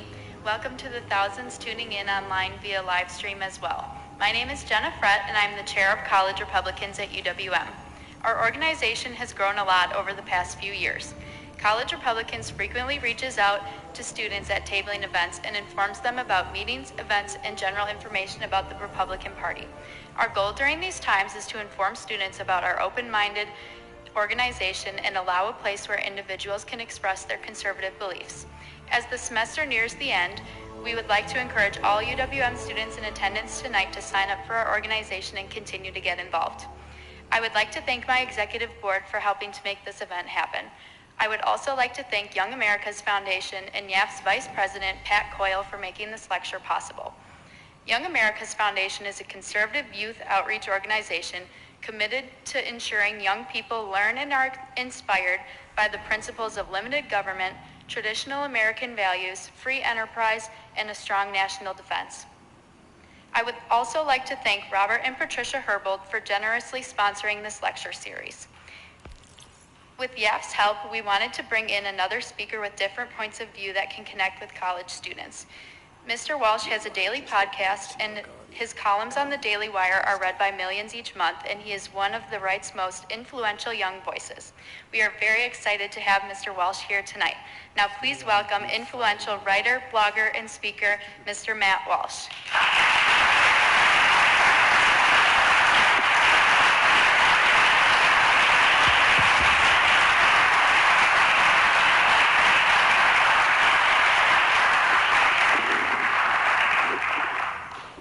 How are we doing this? Give me 1 second here, guys. How's everyone doing? Good? Yeah? All right, there we go. Nice. Okay, thanks everyone for being here. Even if some of you are only here to tear me apart in the Q&A, I appreciate you as well, though, jerks. And I want you to keep one thing in mind. It's neither here nor there. It doesn't really matter. But I did tear my Achilles a few months ago, and I'm still disabled. Therefore, attacking me would be a hate crime. But this was made for you. Do what you want to do. I'm not telling you, but commit a federal hate crime if you want to. Go ahead. I'm just letting you know. My original plan with this talk was to discuss the left's war on reality, as was advertised. The war being waged primarily through the efforts to redefine life, marriage, and gender. This is a talk that I've given on a number of campuses, and I enjoy giving it because, frankly, it's a really good talk, if I'm being honest with you. It's also an important subject. However, my last talk was live streamed, as is the one tonight. And so I was told that I probably shouldn't do a rerun. Nothing wrong with reruns, personally, but I've seen each episode of The Office like 26 times. Seasons 1 through 4, the other seasons don't count in my opinion. But I wanted to give you something fresh today. So, and that worked out because what I'm going to discuss instead is certainly related to the war on reality. There's plenty of crossover. What I'd like to focus on is how our culture specifically attacks, disparages, undermines, and attempts to destroy masculinity. And I want to focus it even more narrowly than that, and consider especially the effects that this campaign has on young men and boys. Now, this is a problem that I think is not talked about enough, not well enough understood, and too often denied, especially by people who've staked a lot on the claim that women, not men, are uniquely disadvantaged in our society. Now, I don't deny that women have unique challenges and obstacles that they face with their experience, but I think that there is much more of a coordinated, sustained, all-encompassing, suffocating effort to attack men, particularly young men. Now, I'm not really talking about rights. This is not a discussion of rights, okay? I think we talk about rights too much, to be honest with you. So much that nobody even knows what rights are anymore. It's just a buzzword. So much that nobody seems to grasp the distinction between a statement like, you shouldn't do or say such and such. What is a woman? Can you tell me that? Such and such, and you shouldn't be allowed to do or say such and such. This is why anytime you criticize, I'm sure you've noticed, if you criticize any behavior or any opinion whatsoever, invariably someone's going to rush in and say, well, I have a right to do that. Well, nobody said you didn't. But just because we say that a certain behavior is bad, stupid, whatever, doesn't mean we're saying that you don't have a right to do it. Unless we are saying that, and of course there are bad and stupid things you shouldn't have a right to do, but if that's the case being made, then you'll know it. As to rights, American women have nothing to complain about. Feminists like to pretend that the fight for women's rights is alive and well because they make a lot of money pretending that. These feminist organizations do. But the fight is over. There's nothing to fight for anymore. Women have all the same rights as men, and indeed have some legal rights that men don't have. For example, the right to murder their children. Women are unique in that they have absolute authority over the life and death of their child in utero. Men have no legal say whatsoever at all. No right. Women have all the rights. So just contemplate, meditate upon this disparity. A woman and a man together conceive a child. It's both of their children. For 9 months thereafter, the woman has the absolute authority to kill that child, and it does not matter what the father says. Now, whatever else you have to say about that, you must admit that that is a right and a power that women have legally that men do not. But as I said, this conversation isn't really about rights. It's about how the culture works. It's about attitudes. It's about powerful forces in our society that not necessarily legal forces. And it's about how we got to a point, speaking of inequality, where the vast majority of drug addicts, homeless people, prisoners, suicides, dropouts, and homicide victims are all men. That's male privilege for you, by the way. When someone talks about male privilege, what are they really saying? Well, males have the privilege to die young, basically, whether by murder, overdose, suicide, combat, execution. How did we get to this point? Why is our culture so bad for boys and to boys? Bad for girls too, it's bad for everybody. But I think we fail to recognize and appreciate the unique struggles that boys face. Partly we fail to recognize it because we are too busy, as I said, worrying about the mythological patriarchy's persecution of women. Partly we fail to recognize it because collectively we just don't care that much about boys, if we're being honest. Partly we fail to recognize it because men are not as likely to talk about their own plight. And partly a man will not talk about it because everybody else, including fellow men, will only laugh at him and downplay the problem. So here are some factors to consider. Number one, our culture preys on a boy's weaknesses. Now let's imagine the world that the average 13-year-old boy inhabits, okay? He has long since been exposed to hardcore pornography, probably watches it regularly.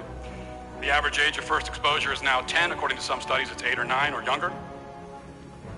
Then puberty hits. His hormones are going haywire. His brain is hardwiring itself to focus obsessively on sex. He cannot really help it. He feels the biological impulse to go out and find a sexual partner. This is biology. Though he doesn't understand this urge, and his conception of human sexuality has been perverted and confused by the porn habit that he developed in 6th grade. The boy cannot escape sex. It's all over his computer, it's all over his phone, it's all over social media, it's all over the TV, it's all over the music he listens to, it's all over everywhere. It seems that everyone is doing everything they can to make a degenerate and a creep out of him, even as they demand that he be the opposite of that. We ask for self-discipline, self-control from the boy while providing him none of the tools to develop them. Rather than tools, we give him temptation, non-stop temptation, everywhere he goes, all day, every day, right at the moment when his brain is least capable of dealing with it. And even if the boy possesses the almost superhuman moral fortitude required to pursue chastity and purity in the midst of the sex-choked fog that engulfs him and that he has been raised in, he'll only meet mockery and discouragement from our society. The very people who demand that he respect women and control himself will heap scorn on him if he tries to do exactly that. Again, the boy will need to call upon his superhuman courage to ignore the jeers just as he rejects the temptation so that he can walk the path to virtue on his own with no help from anyone. Now, most boys don't have this courage. Most adults don't have it. Yet we expect of our boys a virtue that we do not possess and have never demonstrated. Question its necessity. Number two, the education system is designed for girls. There is a reason why girls outperform boys in school. Girls are not smarter on average, but they have an easier time because the classroom is set up to reward the calm and organized demeanor more natural to them. This is why I have no patience for any claim that society is set up in such a way to oppress women. Give me a break. They start their lives in the education system. The first 13, 14 years, their formative years, they are in an environment that is tailored to them. Boys are more rambunctious. They have more physical energy. They're less able to sit still, less able to focus attentively on one dull task for a prolonged period of time. This, again, is biology. The typical classroom environment is torture for a boy. It penalizes him for being himself. It penalizes him for being a boy. As a result, boys get lower grades. As a result, boys are more likely to drop out. As a result, boys are more likely to be suspended and expelled. Perhaps worst of all, boys are twice as likely to be diagnosed with ADHD. Why do we never question this? By high school, 20% of boys, 20% are diagnosed. 20%. Yet we never stop to ask ourselves why boys are more susceptible to this mysterious mental illness or disorder. We never stop to consider that perhaps we are not so much diagnosing boys as we are diagnosing boyhood. See, if the school system were not predicated on sitting still and memorizing things, and it need not be, but it is, there would be no ADHD. The ADHD diagnosis is, after all, situational. One of the first things they ask you, if you take your child to the doctor and say, gee, doc, I think he has ADHD, and it's very easy to get that diagnosis confirmed. One of the first things they're going to want to know is whether your child's lack of attention is causing significant problems in school. But why should that matter? What difference does that make? If this is an actual mental disorder, who cares if it causes problems or not in school? Think about it. If you take your child to the doctor for juvenile diabetes, they aren't going to ask you if it's causing problems in school. Diabetes is diabetes, but ADHD is not always ADHD. Back in old agrarian societies, they didn't have ADHD.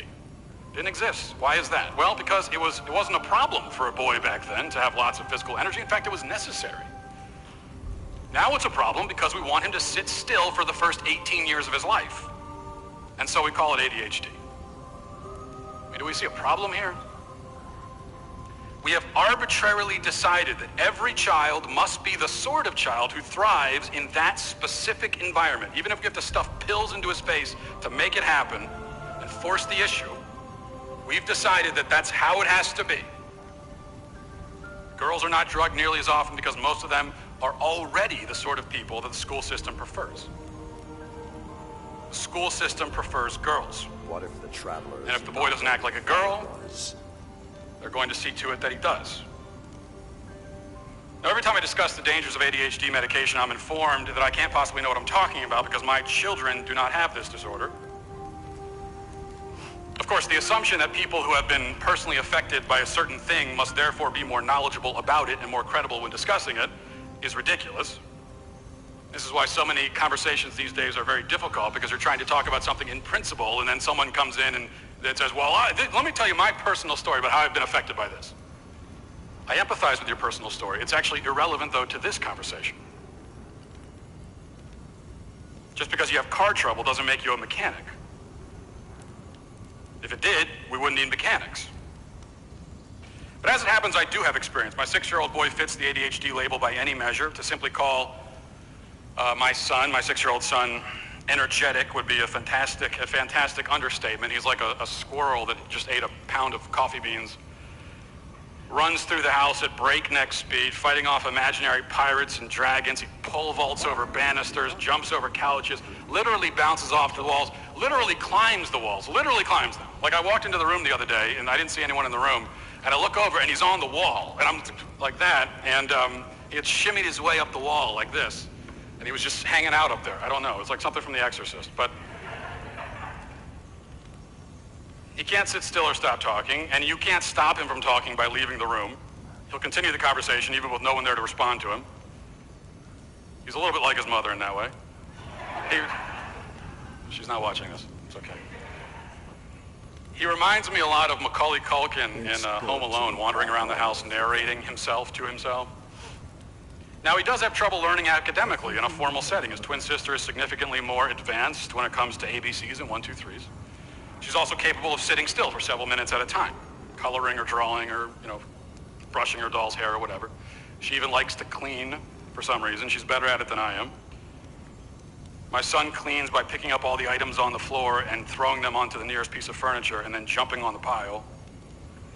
Now, he could easily earn an ADHD diagnosis if we sought one, but we're not going to seek one because the boy is not sick. He's not disordered. The boy is a boy. More of a handful than some boys, less of a handful than others. That's his personality. That's who he is. And I cannot imagine treating it like the manifestation of a mental disease. Besides, like almost every other kid with an actual ADHD diagnosis, he can learn, he can focus. He just doesn't always learn the things we want him to learn in the way we want him to learn them. He can't remember how to spell simple words, but he can remember songs. He sings all the time. He knows, he knows his superheroes backwards and forwards. Not useful information, but it is information anyway. Knows a lot about pilgrims and Indians because that's a historical story that fascinates him. He knows about ants and bugs. He knows about the migratory patterns of sharks. He knows about rocket ships and astronauts. Knows a lot of stuff. Now, if we had enrolled him in public school, they'd tell us that he has a learning disability. But he learns all the time. He loves to learn, just in his own way and about topics that interest him. What's wrong with that? Is the kid disabled because he doesn't like sitting at a desk and regurgitating information? Whoever decreed that every human being in the world must be able to learn that way? So what if he can't? Is it wrong that he prefers to go out in the woods and actually, pick up the bug and learn about it that way than just hearing facts about it in a classroom? Now, obviously, we need to teach our boys to be obedient and respectful, and they really do need to calm down sometimes and be quiet, but boys also need to be boys. And I'm afraid they're rarely given that opportunity these days because they're always being told, no, stop, calm down, be quiet, sit still. Maybe in school we carve out 45 minutes the whole day for them to let out their energy. And I'm told now that even that gym class, they're getting rid of. Someone sent me an email the other day and said gym class is now, lifestyle sports or something like that. Lifestyle activities is what they call gym class now. And you sit and you do Scamtron examinations rather than just going out and running around in the mud or on the field. I think we're ruining our sons this way. We are robbing them of themselves. It's the worst kind of selfishness. It's the worst kind of narrow-mindedness. The problem is us, not them. We are the ones who need to change. If there is no room in our schools, in our homes, in our culture for boys who act like boys, then our schools and home and culture need to change. It's that is sick, not our boys. If we have established a system that cannot handle half of the kids who are fed into it, then the system is broken. Tear the system down, but leave the boys alone. Number 4, masculinity is denigrated. Now, you might think we've already done enough to these boys. We've made our point, we've shoved sex in their face, deprived them of role models, forced them into an education system that treats their personality like a disease. But we're not satisfied. In case any of them have survived that gauntlet, we then attempt to bury them in self-loathing. Now, femininity is attacked also in our culture, but nobody would ever call femininity itself toxic or fragile. It's unthinkable. No one would ever say that. Nobody ever talks about female privilege, even though, as I've demonstrated, females enjoy many privileges in this society. Nobody would ever label all women dangerous or, quote, potential monsters to be feared, as someone from the New York Times recently said about men. In fact, new guidelines from the American Psychological Association recently declared that masculinity is, quote, harmful. A post on the APA website explains recently, it says, prior to the second wave feminist movement in the 1960s, all psychology was psychology of men. Most major studies were done only on white men and boys who stood in as proxies for humans as a whole. Researchers assumed that masculinity and femininity were opposite ends of a spectrum, and healthy psychology entailed identifying strongly with the gender roles conferred by a person's biological sex. Let me just interject here. Yes, masculinity and femininity are opposite ends of the spectrum, and it is healthy to identify with your biological sex. But not according to the mental health experts over at the APA. Now, it continues. In 2007, researchers led by James Malik of Boston College found that the more men conformed to masculine norms, the more likely they were to consider as normal risky health behaviors such as heavy drinking, using tobacco, and avoiding vegetables. I confess I was a little excited to see avoiding vegetables listed as a risky behavior. Been feeling a little bit lame lately as I get older. And I was thinking, I need to do something risky, maybe buy a motorcycle, join an underground bare knuckle boxing league or something. But now I've discovered that I take my life into my hands every time that I skip the salad bar at Ruby Tuesday. Anyway, the main thrust of recent research, according to this article, is that traditionally masculine traits such as, quote, stoicism, competitiveness, dominance, and aggression are harmful. Among other things, we're told that all of these stoically aggressive men are reluctant to seek self-care, including psychological care. Now, I wonder, could it be that men are reluctant to consult psychologists in part because the psychological community has labeled them all disordered? Is it possible that we do not feel particularly inclined to open up to someone who believes that our most fundamental character traits are harmful and poisonous? That is, after all, the crux of these new guidelines. If stoicism, competitiveness, and aggression are on the whole harmful, then manhood itself is harmful. Those traits are natural to men. Not every man has them to the same degree. Perhaps some men hardly display them at all, but in general, men are more emotionally reserved, more aggressive, more competitive, more physically dominant. It didn't become this way because society engineered it. It already was this way. It has always been this way. Society did not invent masculinity. Society rather noticed masculinity. And that's why throughout history, societies across the world, even those who never came in contact with each other, had unknowingly come to certain near unanimous agreements about the roles of men. In most civilizations, not all but most, men did things like hunt and fight wars and protect their homes, play violent games of various sorts. Many civilizations across the world had coming-of-age rituals for boys that were focused on making sure that the boy is tough, strong, self-sufficient, and so on. Certain masculine traits like stoicism, competitiveness, dominance, aggression were, again, in civilizations that had never come in contact with each other, encouraged and celebrated in men. You think about just one example, even when the Spanish and the Aztecs met back in the 16th century.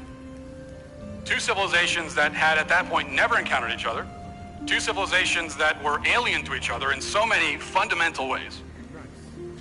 But still, a lot of these very basic notions of manhood were shared by the two. That's how they were able to, in some way, understand each other. Of course, it manifested in different ways. The Aztecs ripped out human hearts, and I guess you'd call that toxic masculinity these days. But the point here is that even from an anthropological perspective, it is evident that masculinity is not some arbitrary invention. It is ingrained and innate. Number 5. Society intentionally sows confusion into the minds of boys. There has been, as you may have noticed, I have something you will like. Let's find out. An overwhelming push in recent years to impose gender confusion onto children. Now, boys seem to be the special targets again of this. They seem to be the ones who most commonly fall victim to it. Though, of course, girls here are victims as well. Now, this push is being made by all of the powerful forces in our culture, from Hollywood to media to academia to corporations to government to the courts, the medical industry, and so on. Even on the very local level, even in conservative areas, you find it. You can go to a small town library in a red county in the South and find drag queens reading to children. Now, what is the point of this? Yes, the library wants to do a story time for children. That's great. Why do you need men dressed like women from a Tim Burton film to be the ones doing the reading? What is the purpose of that? The purpose, quite plainly, is to normalize, that is, promote this kind of lifestyle to children. There could be no other reason. And efforts like this on the local and broader level have been tragically and horrifically and infuriatingly effective. More and more children, most often boys, end up falling prey to this disorder. And when they do, when a child, a boy, expresses a perfectly natural, given the circumstances, confusion about his gender, rather than alleviating that confusion, rather than explaining the truth to him, his parents and the schools and the doctors are often eager to foment the confusion, fertilize it, water it, make it grow. It should be very easy if your 4-year-old boy comes to you and says, Mommy, I'm a girl. It's very easy to say, no, you're not. That's it. That's all you have to say. But now you have these insane, abusive parents who hear that from a 4-year-old and say, well, my God, you must be a girl. And they'll even use chemicals and drugs to seal the deal. It is legal in this country to give children the same drug they use to chemically castrate sex offenders. A gender-confused boy can be legally chemically castrated in this country. And it is happening. All because he didn't understand some basic facts about himself and about sex. And why didn't he understand them? Because nobody ever told him. Here's the reality, of course. A child cannot choose his gender. A very young child cannot reliably make any choice in any context. Take a child to Baskin-Robbins, ask him which flavor he prefers. He'll give you 14 different answers before collapsing into tears. Have you ever been behind a parent at a place like Baskin-Robbins who is asking the child and going through, oh, you want that? Okay, you want vanilla? You want strawberry? And you're sitting there for 6.5 hours waiting for him to make up his mind? You let him decide what outfit he's going to wear. You know, he'll emerge from his room wearing one shoe, no pants, underwear on his head. And I know this from experience. Allow him to choose his dinner, and he'll be eating a bowl of ketchup with a side of gummy bears and whipped cream. That's because children can't make up their minds. A child at a young age has not developed the cognitive ability to assess a variety of options and decide which course is correct, safe, and healthy. He literally can't do it. He doesn't have the ability. It's not his fault. He's a child. And he's not going to have that ability for several more years, and if he grows up to be a leftist, he'll never have that ability. But, sorry, I had to throw it in. Of course, nobody, I say a child can't choose his own gender. Nobody can choose their own gender. That matter is irrevocably settled by our chromosomes and our reproductive organs, and dozens of other biological markers that are unique to men or women, and that are the things that determine whether you are one of those things. But the leftist position here is so preposterous that even if one grants the absurd premise that gender can theoretically be chosen, the left would still be wrong in thinking that children, even as young as 3 years old, they tell us, can choose it. There are a lot of things that we all agree that people in principle can choose, but we also agree that, of course, children can't choose those things. They can't vote, they can't drive, they can't take out a mortgage, they can't buy a gun, they can't buy a ticket for an R-rated movie, they can't buy alcohol, they can't buy cigarettes, they can't buy anything because they're too young to do so. Young children cannot grasp the distinction between fantasy and reality. It's another thing that's missed. That's why I always think it's funny when parents torture themselves about, this is among Christian parents around the holidays, you hear this discussion about, am I going to tell my child that Santa Claus is real? Well, if he's young enough, it won't matter what you tell him because it's not going to mean anything. If you go to a 3-year-old and say Santa Claus is not real, they will not know what you mean by that. It will mean nothing to them.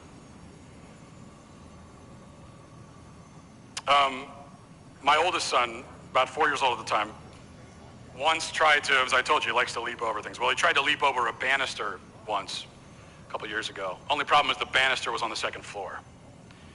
And I stopped him just in time, and I warned him very sternly that he must never do that again. And he said that he'll be fine because Spider-Man jumps off stuff all the time. And I explained that Spider-Man isn't real, and he said, "No, you're wrong, Daddy. I know he's real. I've seen him on TV." Now, are we supposed to believe that people this ignorant and immature, so innocently detached from reality, I think beautifully, wonderfully detached from reality as a child, are we supposed to believe that they can make meaningful declarations about their own gender? A boy who says he's a girl doesn't even know what a girl is. Adult leftists don't know what a girl is either. But at least the child has an excuse. So the next time you hear a young boy make this claim about himself, here's a very simple thing for all these idiot parents who are confused by this. Your child comes to you and says, "I'm a girl." Simple follow-up question, what's a girl? Now, if you listen to his answer, I guarantee you will discover that "I am a girl" really means something like, "My sister's dollhouse looks cool and I'd like to play with it." See, his declaration of being a girl is really a declaration that he is interested in some of the things that his little toddler brain associates with girls. That's what he means. Now, as adults, it is our job to help children sort through this confusion. We're supposed to be the ones grounded in reality, the ones who understand the distinction between fantasy and reality. If we fail to delineate between those two, our children have no chance. So those are 5 major ways that our culture attacks boys. Now the question is, what can we do about it? How can we counteract it? Well, that's a larger question that I have time to fully answer. I think for one thing, there should be laws passed on some of these issues. I'm not much of a libertarian myself, and I believe in passing laws. I prefer good laws. So applause for laws. They're good. Laws are good. Well, good laws are good. That's my provocative opinion. So I believe.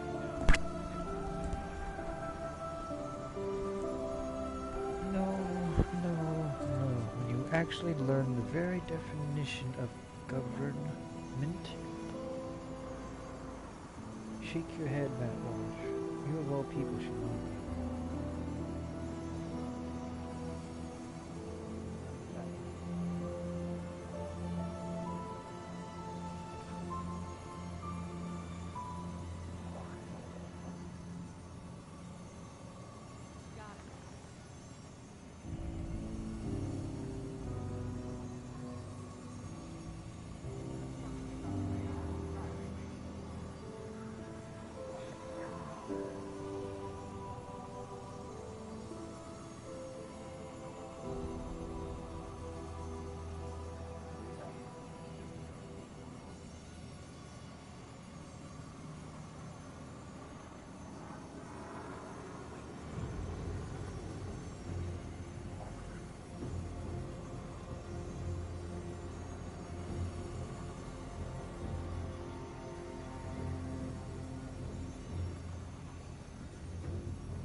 This morning is Abigail Schreier. She's a graduate of Columbia College and went on to earn a Bachelor of Philosophy degree from the University of Oxford and a JD from Yale Law School. She's a frequent contributor to the Wall Street Journal, and she's the author of Irreversible Damage, The Transgender Craze Seducing Our Daughters. It was named a best book by The Economist and The Times of London, and she'll be drawing on themes from that book in her talk today. In a recent essay on Substack, she wrote about big tech censorship of arguments that question this transgender craze. In this particular case, her subject was Amazon.com's sudden removal from its website of a book that is critical of the contemporary transgender movement. She argued that this kind of censorship has the effect of suppressing free speech, both now and in the future. As she wrote in her essay, and I'm quoting, "This is the chilling effect of censorship that John Milton called the greatest displeasure and indignity to a free and knowing spirit that can be put upon him." She continued, "When censorship is imposed by the government or the world's third largest multinational, it forbids new life like a frost." Well, we at Hillsdale happen to think the right to free speech is essential, and so to our speaker I say, welcome to the spring thaw, Abigail Schreier.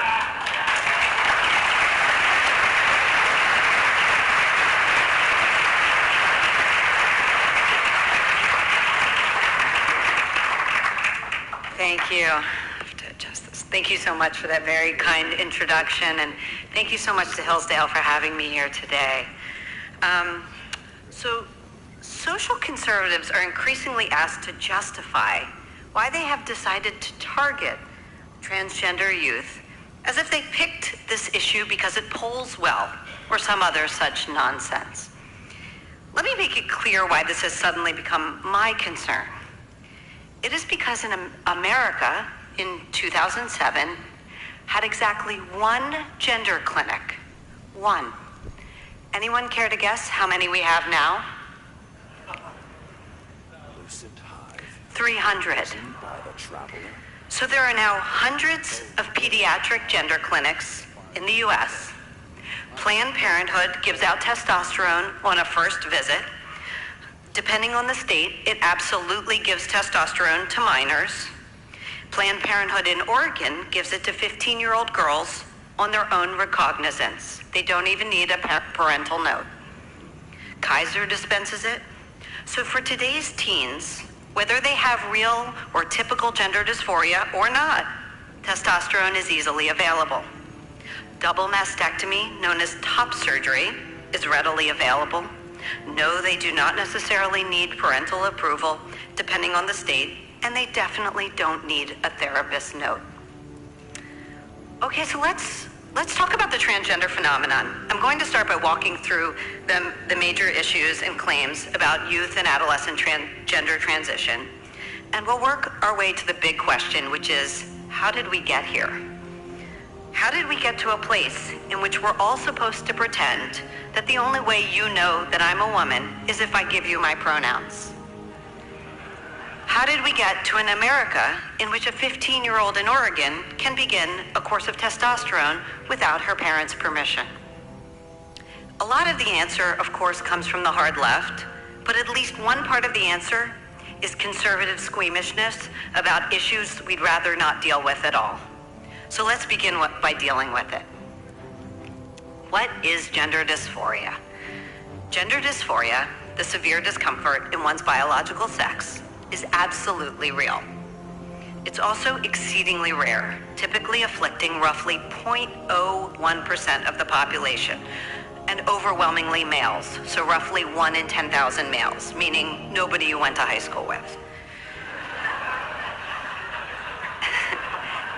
And it typically began in early childhood, ages 2 to 4. Little boys insisting, no mommy, I'm not a boy, I'm a girl.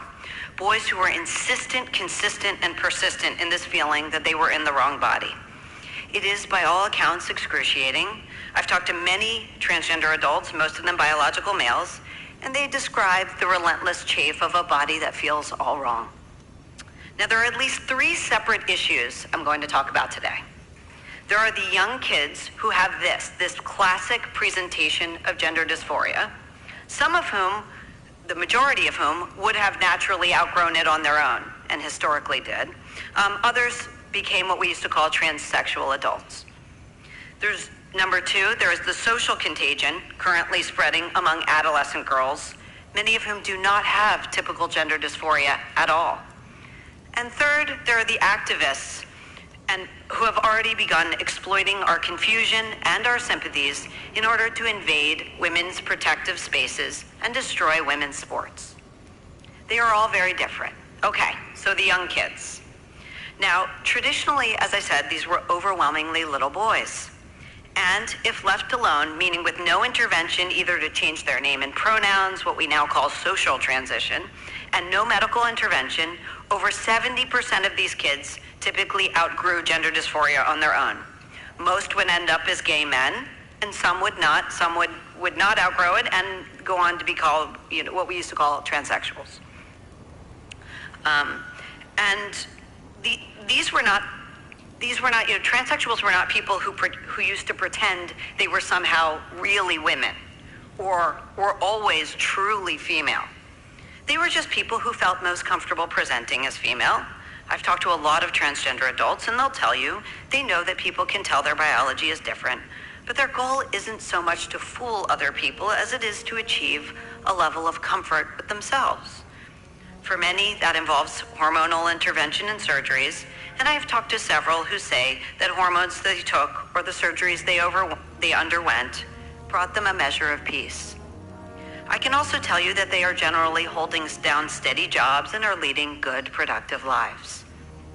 But today, we don't just leave kids alone who say this and let chips fall where they may, letting some kids outgrow their gender dysphoria and others to transition when they reach adulthood.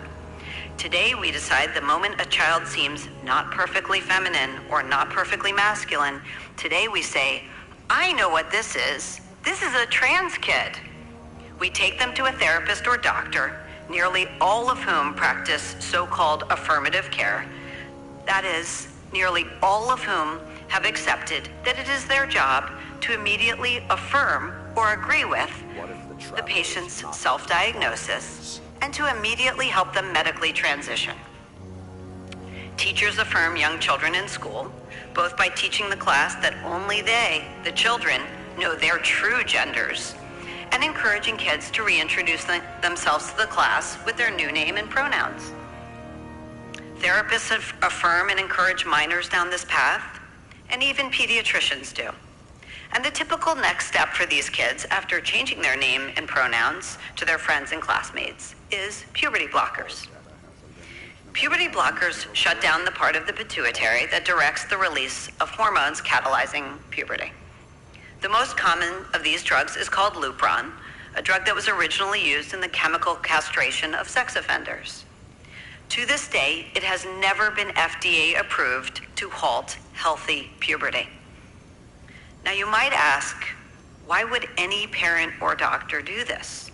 Why would anyone stop the puberty in a child, even a child with genuine gender dysphoria, when that child would be highly likely to outgrow the gender dysphoria if left alone?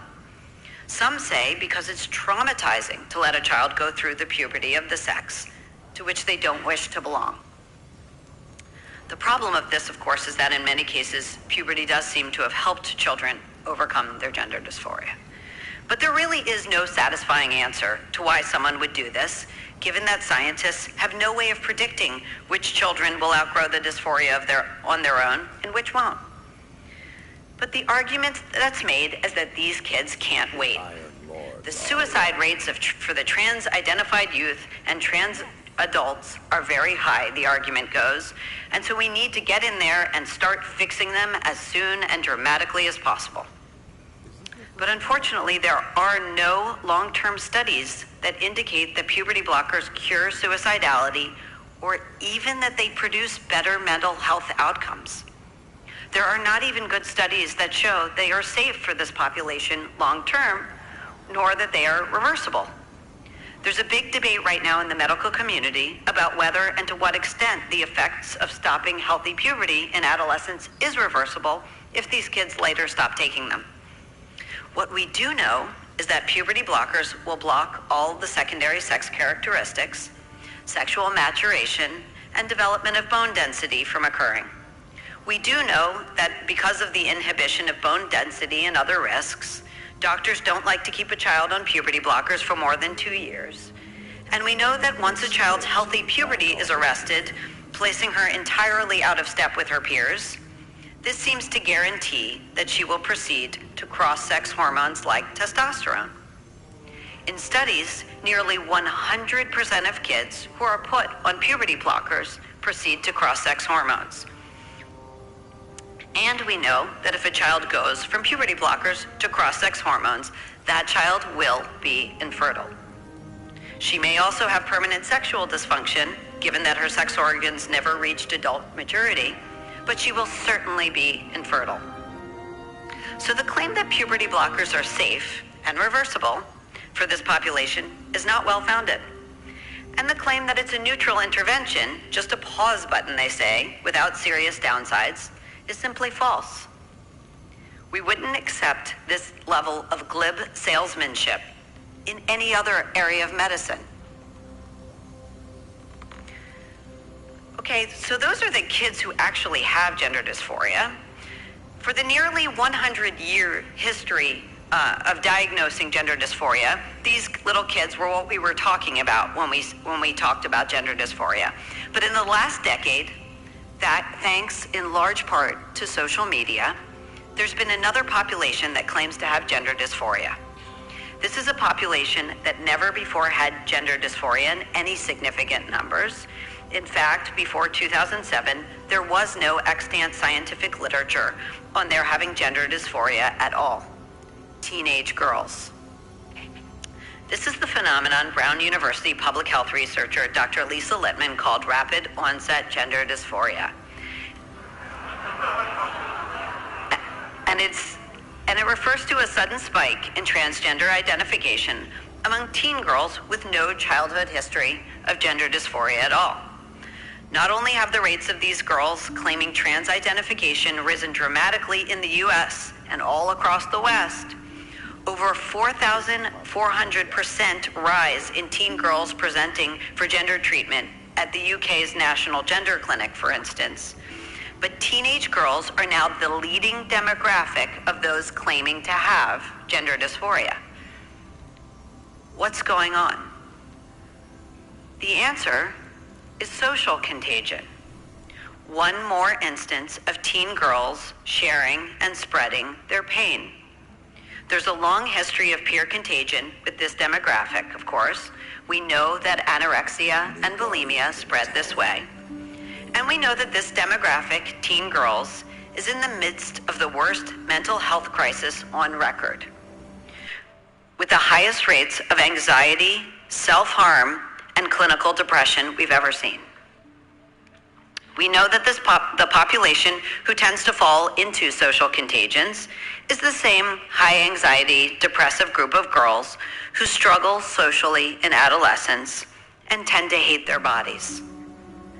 Add to that a school environment where you can achieve immediate valorization and popularity by declaring a trans identity, and of course, the delicious temptation to stick it to mom. Add further the great many trans social media influencers who can't wait to convince troubled teen girls that identifying as trans and starting a course of testosterone will cure all of their problems. And you have a very fast-spreading social phenomenon. I've spoken to families at top girls' schools that will attest that 15 or 20%, or in one case 30%, of the girls in their daughter's 7th grade class now identify as trans. When you see that, you're witnessing a social contagion in action. There is no other reasonable explanation. These teen girls are in a great deal of very real pain. Almost all of them have dealt at some point with an eating disorder or engaged in cutting or have been diagnosed with other serious mental health comorbidities. And now they're being allowed to self-diagnose with gender dysphoria by a medical establishment that's decided its job is merely to affirm and agree with these girls. A medical establishment that has, with regard to trans-identified adolescents, effectively turned its doctors into life coaches. Since my book, Irreversible Damage, was published in June of 2020, more evidence than I ever could have imagined has come out indicating that this thesis is correct. You may not know the name Keira Bell. This is a young woman in the UK, very troubled in adolescence, who was rushed to transition in her teen years and came to regret it. She underwent double mastectomy and spent years on testosterone, only to realize that her problem had never been gender. She sued the National Gender Clinic in England, and back in December, the High Court of Justice examined her case and the claim of similarly situated plaintiffs, and she won.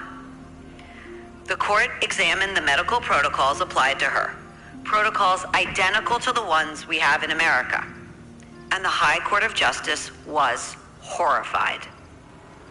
It was absolutely appalled that a young girl had been allowed to consent to eliminating her future fertility and sexual function at an age when she could not have possibly gauged that loss. She had begun transitioning at 15. This case was called a landmark case in England. It was covered by the Times of London, The Economist, and even The Guardian. It was seen as a real condemnation of the effort to fast track so many young girls to transition. And one of the things the court noted was that the clinic had been unable to show any psychological improvement in the girls it had treated with transitioning hormones.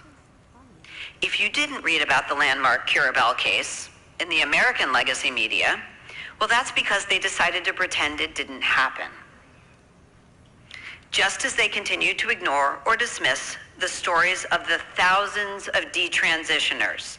These are young women who underwent medical transition and later regretted it and attempt to reverse course. A lot of these treatments are permanent, but they do what they can to try to reverse some of the effects. So in America, the teen trans phenomenon gets treated as a conservative issue. That is a political issue rather than a medical one. And so, perhaps the greatest medical scandal of this decade is dismissed as a conservative preoccupation. Finally, there's a third group of people we talk about when we talk about the transgender phenomenon. And this is the group that seems to want to eradicate girls' and women's sports and protective spaces. Many or most of these proponents are not transgender themselves, but they are activists and they are energized. And they do seem to be winning. They promote dangerous bills like the Equality Act, now before the U.S. Senate, which would make it impossible ever to distinguish between biological men and women, ever to exclude a biological male from a girl's sports team or scholarship or a woman's protective space like locker rooms and prisons. And they would do this based entirely on a male's self-identification. All that a violent male felon needs to do is announce his new pronouns and identity, and he becomes eligible to transfer into women's prison wherever such laws are found. We have these laws now in California and the state of Washington, and as you might imagine, hundreds of biological male prisoners have already applied to transfer in. For this third group, it is not enough that we create a separate unisex bathroom while preserving a women's room for women. It is not enough to have an open category for those trans-identified athletes who do not wish to be stigmatized while preserving the girls' team for biological girls. And it is not enough to keep a separate safe zone in a prison for those trans-identified biological men who might be at risk in male prison. No, they are working to abolish all women's-only spaces. They want all men to be able to self-identify their way into them, and they want to do it right now. Iron Banner. So these three groups are very different. You have the young children, some of whom do suffer with gender dysphoria. You have the adolescent girls, most of whom are caught in a social contagion. And you have the activists, who are using the other two groups to attack women and to advance their goal of chaos and social upheaval. What these three have in common has nothing to do with real gender dysphoria. What they have in common is that they are all shrouded in gender ideology. Put another way, what they have in common is that they are all soaked in lies. Lies are told about the risks of the treatments we administer to young children, both to play down the very real dangers and to wildly exaggerate the degree to which we know medical transition to be a cure. Lies are told about the researchers and journalists who try to report on the social contagion among teen girls in order to discredit that hypothesis or to stifle its revelation. Lies are told both about the inherent dangers of eradicating women's protective spaces and rights, and to exaggerate the degree to which this is the only way to save a community from suicide. The way to think about gender ideology is that it is a sibling of critical race theory. Critical race theory goes into schools to convince white kids that they bear the original sin of their skin color. Gender ideology marches into those same schools and tells kindergartners, yes, they do this throughout the public school system in California, beginning in kindergarten, to tell preschool children that there are a great many genders. And while someone may have guessed at birth that you were a boy or a girl, only you know your true gender. Critical race theory postulates that race is the most important feature of any person, and that white people, existing as they do in a state of racial privilege, are not able to participate in a wide variety of discussions about our democracy. Gender ideology tells women, which it calls cis women, that they are not entitled to their fear or their sense of unfairness as biological men invade their protective spaces and claim their trophies and records and scholarships. In fact, women and girls can't even use the English language to describe their problem, since calling a trans woman biological male is an act of transphobic bigotry. Both of these invidious, mendacious dogmas have corrupted our schools, our universities, almost all of our legacy newspapers and magazines, the medical accrediting organizations, American Academy of Pediatrics, American Medical Association, American Psychiatric Association, the Pediatric Endocrine Society, and even our scientific journals. Just to give you a sense of how far things have gone, about 8 months ago, I was contacted by a member of the National Association of Science Writers. The NASW is an association of journalists with scientific backgrounds tasked with explaining scientific phenomena to the public. And the member of the NASW who contacted me wanted me to know that a member of the online forum had been expelled for mentioning my book. I contacted the member who had been, the person who mentioned my book who had been expelled, Sean Scott, and he told me he hadn't even read my book. It just sounded interesting to him. He was immediately banned from the forum and labeled transphobic. I've heard the same thing from endocrinologists and psychiatrists and pediatricians and scientific researchers who write around these issues. If they point out the risks of gender interventions, they struggle to get their research into journals, and very often their letters to the editor pointing out flaws in studies touting all these interventions, those letters aren't published. The funding goes to research that promotes gender transition and downplays the risks. There are phalanxes of young doctors now, many of them in pediatrics or child psychiatry, who believe their primary job is social justice. Zone C, boss. And they don't hide this. They brag about it online every day. And you're starting to see this kind of thing put into practice. Perhaps America's most prestigious hospital, Brigham and Women's Hospital in Boston, recently announced that it would offer preferential care to patients based on race. And on questions of gender, we're seeing it with a mass celebration of transitioning treatments provided to young people by doctors who show an inexcusable complacency about the risks of these treatments. The Washington Post just last week quoted some of these young doctors and claimed that it was a factual matter that puberty blockers are fully reversible. That was the quote. Puberty blockers are fully reversible. Except that that's not something anyone can claim to know yet. They're certainly not psychologically reversible, and they may not be physically reversible either. We simply don't have the data yet. So you're seeing this startlingly quick corruption of medicine and science. And it's a symptom of a larger woke corruption of American society. Now, there's something I say every time I am asked to speak, and I say this for the simple reason that it is true. Transgender adults are some of the nicest, soberest, and kindest people I have met in my work as a journalist. They have good jobs, they have stable associations, and they are leading admirable and productive lives. They have absolutely no desire to harm women or to push transition en masse on children. The activists do not represent them. I have met adult transgender people who seem to have been helped by transition, but also a belief in freedom absolutely requires allowing adults to make really consequential decisions about their lives.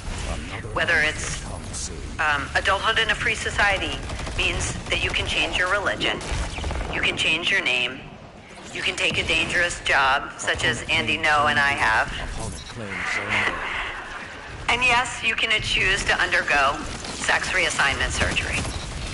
And whenever I am asked I am in conversation with a transgender adult, I always use their chosen name and pronouns, and I believe it speaks well of conservatives who extend this courtesy. But, and this is a big but, I never lie. Calls them by what they're not. 3 minutes left. Could have gone better. So I will never say, and will never say, trans women are women. This is a dangerous lie. If you face It's a lie which, when promoted in public, leads to unjust and even dangerous consequences for women and girls.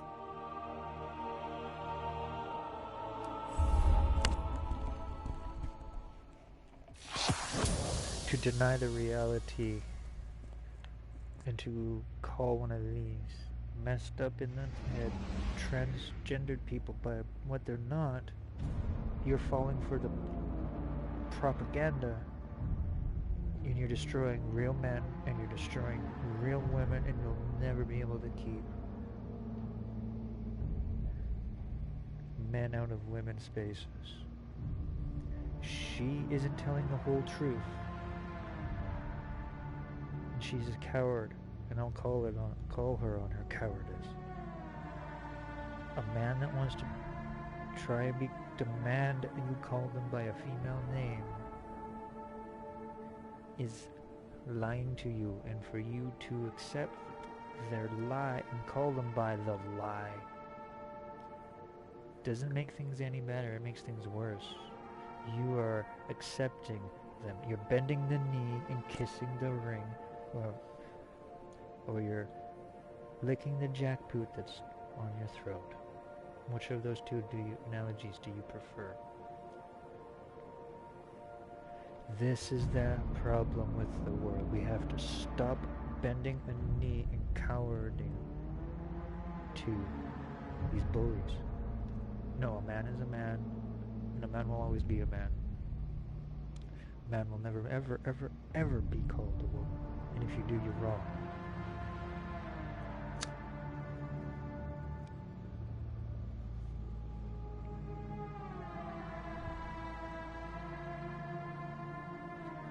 She was doing so good up until there. Wow. Why are people so scared, man? Why are people so scared of the truth, huh? Can you tell me?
banner.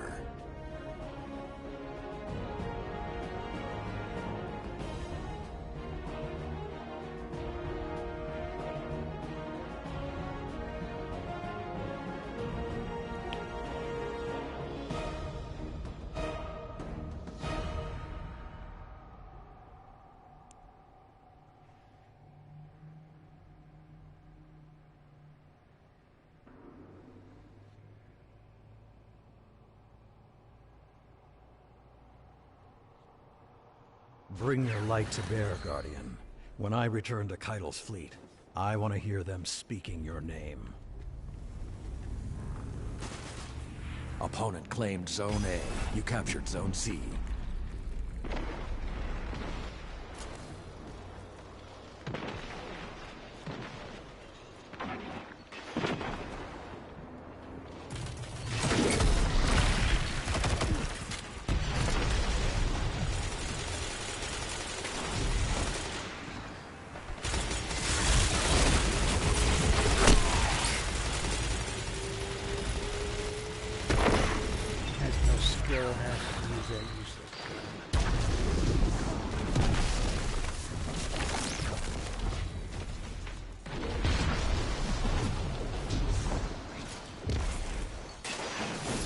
Opponent claimed Zone B. And there's him using a cheesy toaster. No skill, point and click fools on enemy to you guys. Give them hell. Show them what a real team can do that actually aims.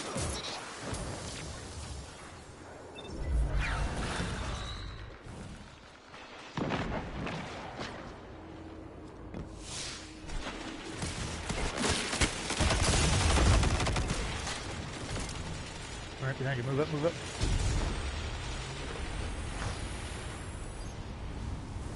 Surrounded, we're surrounded, all sides. Check all sides.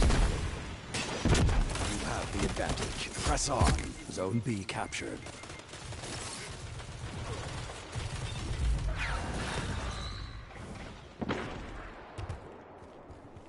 Make your way to A team on the other two. Let's go, let's go. Told you to show these fools what actual people that can aim can do. Hoorah!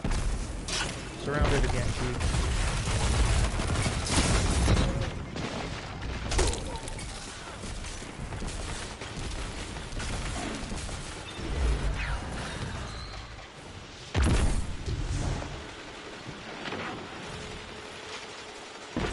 Regroup, regroup.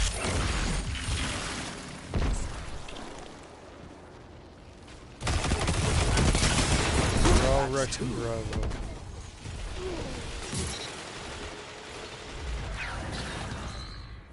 Done, Manamana.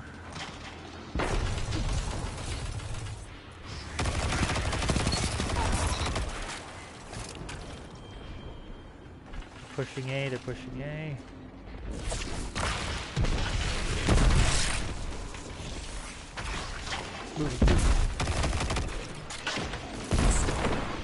Zone C lost.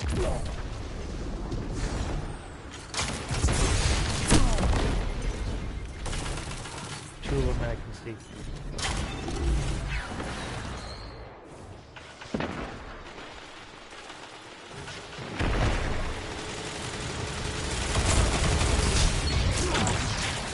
Zone C captured.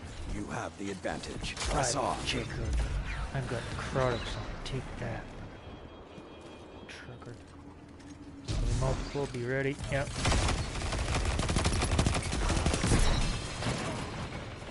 That's two.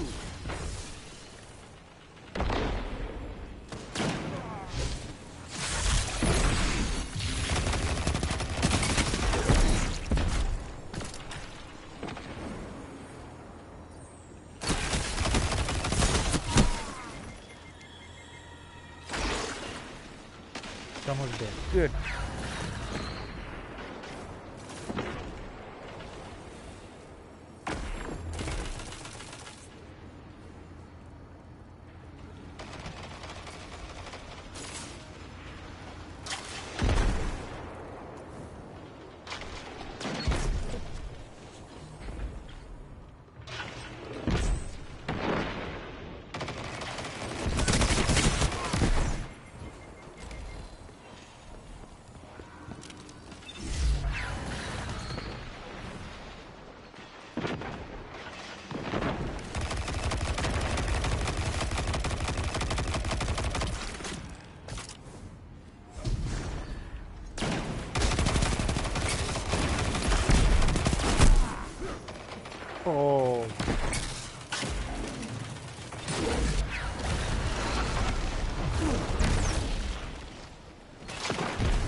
5 minutes left. Sound tactics so far.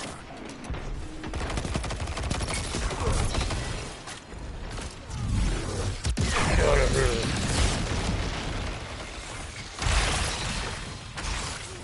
One left at the back.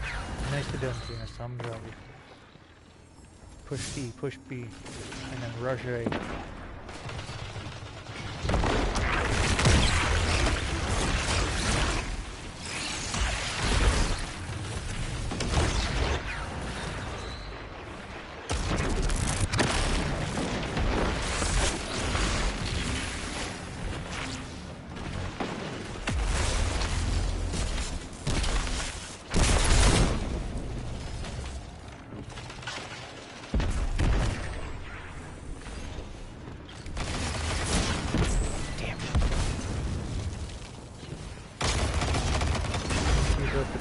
Team, and we will go.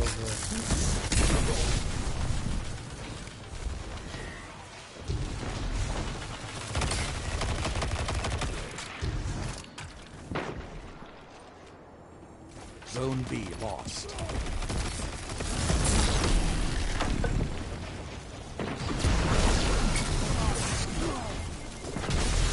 the left side of the wall. Left side of the door, guys. So if you're coming from the other side, take your right.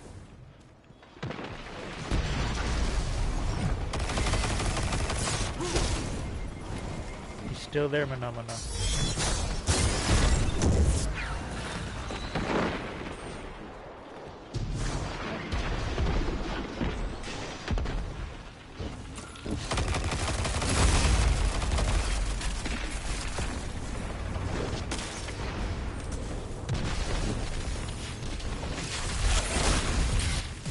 Remain.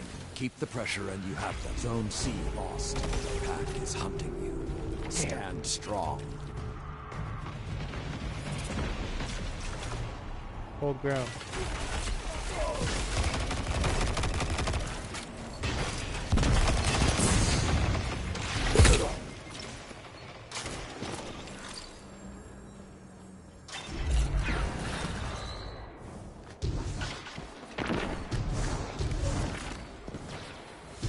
Another hunt will come soon.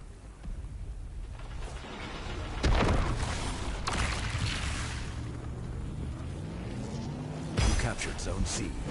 Don't let up till it's over.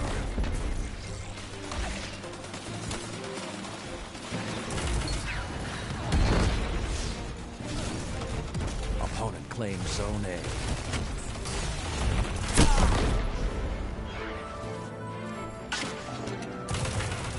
Protect C team. Go to take it over.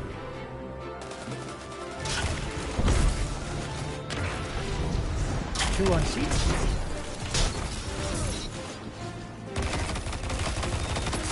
Good counter. Now hit them again.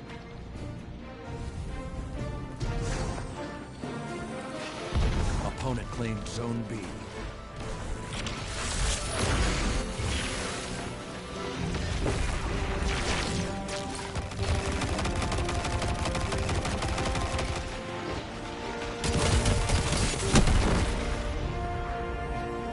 Pushing C, protect it now, now.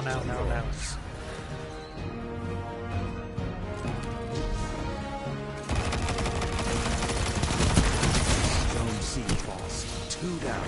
You are victorious.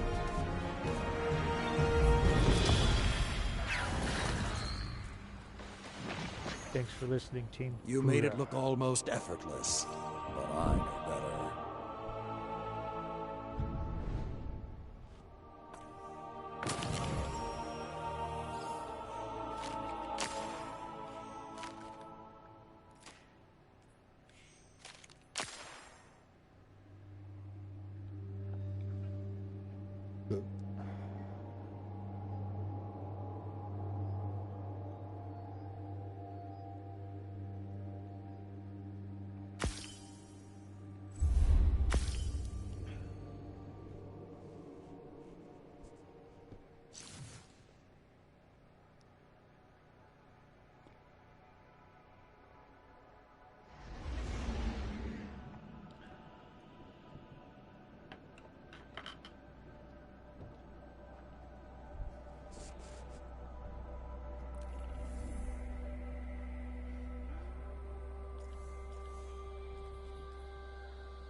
Iron Banner.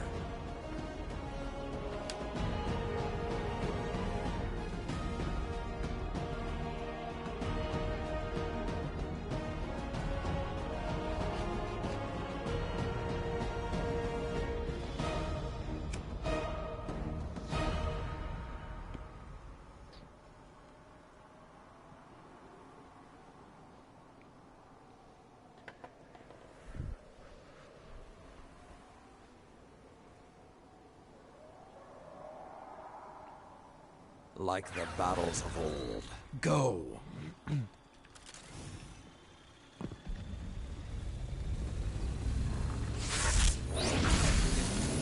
captured Zone C. Opponent claimed Zone A.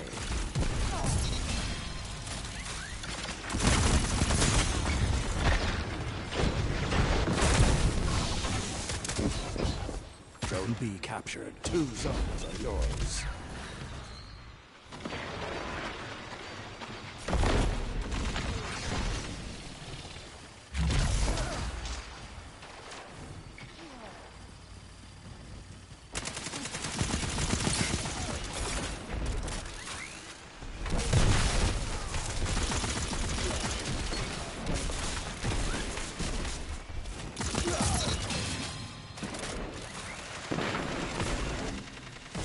Captured. They hear the howls and no fear.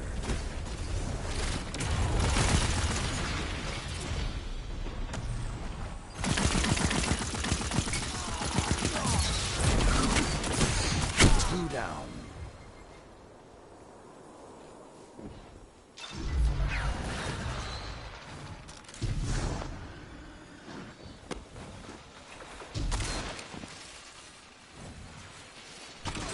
The hunt has ended.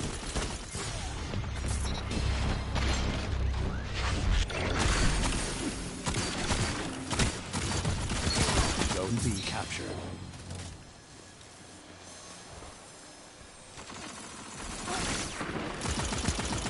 Zone C captured. Zone advantage is yours.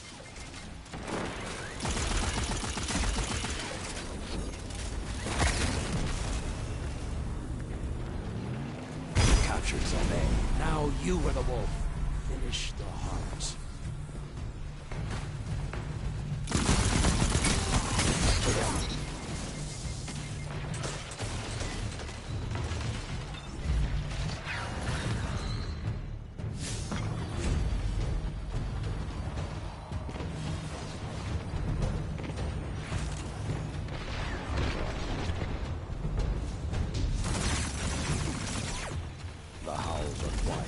Return to the fight.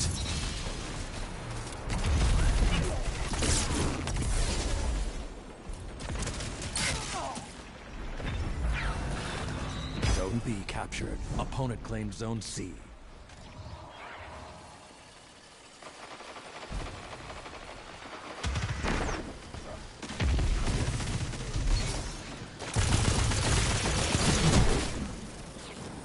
Zone A captured. Zone advantage is yours. They're pushing to A, top side.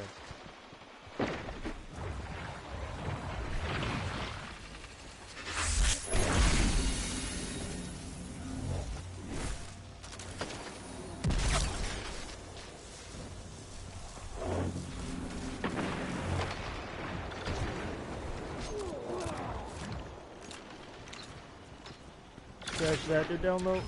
And up high. Protect A team.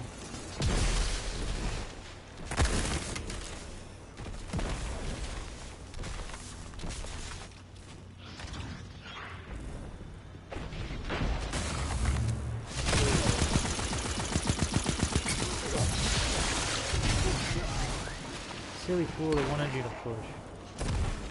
I'm calling it. Guardian, crush them.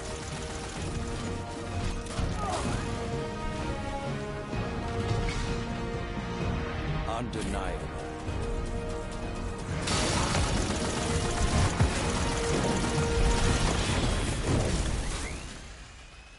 That was a battle worthy of Iron Lords.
banner.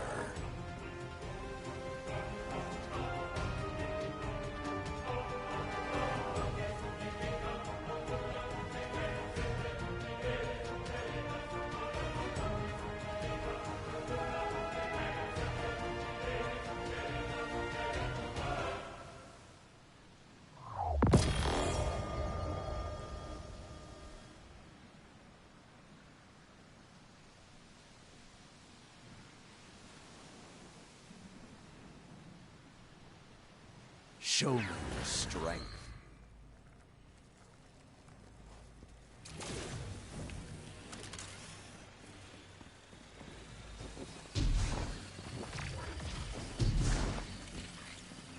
Opponent claimed Zone A. You captured Zone B. Zone C captured. 2 zones are yours.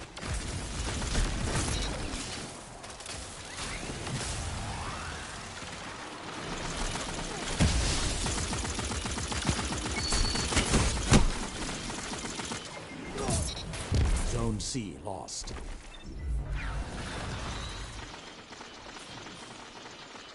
Zone A captured. 2 zones are yours.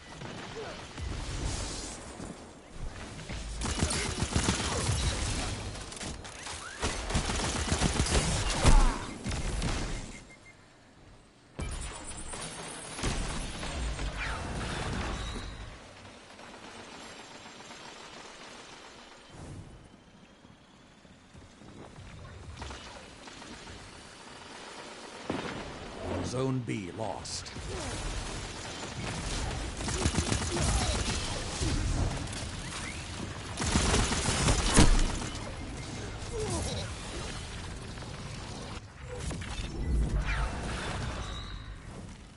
Zone B captured. Zone advantage is yours.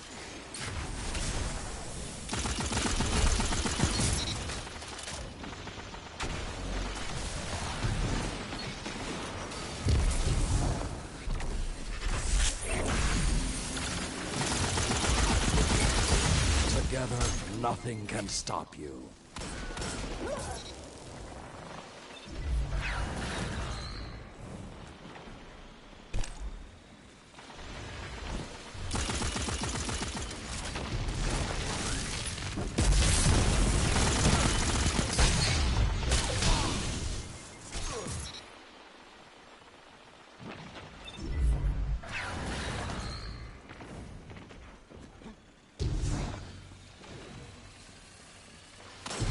Zone C captured. Ah, yes, the hunt is on.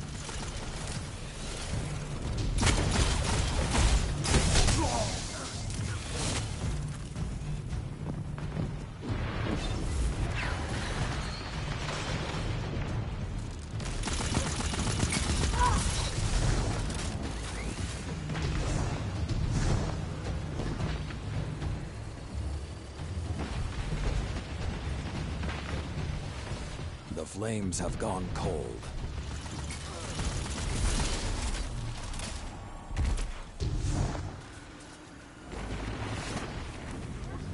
Opponent claimed Zone C.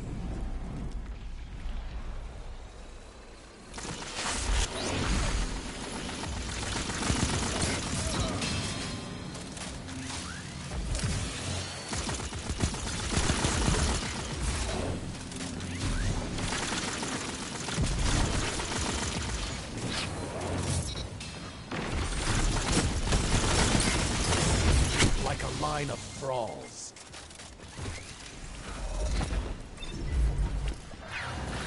Opponent claimed Zone B.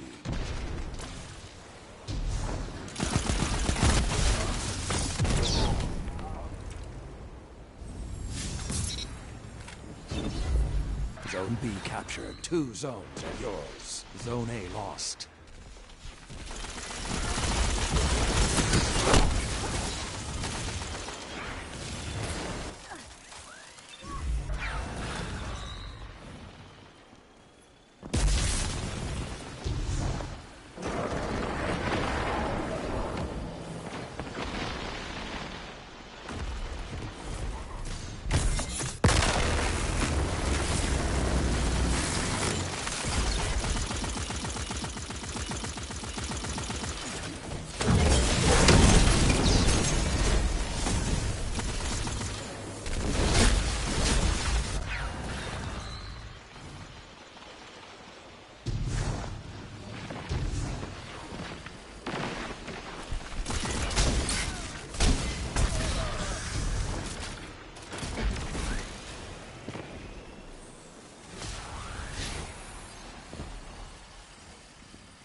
5 minutes left. Sound tactics so far. Zone C captured. You have the advantage. Press on. Zone B lost. Zone A captured. Zone advantage is yours.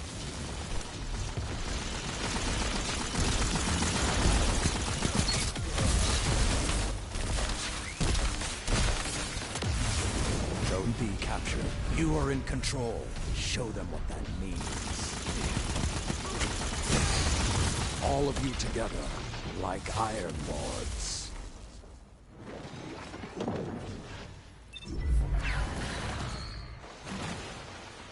You've almost won, but don't let up.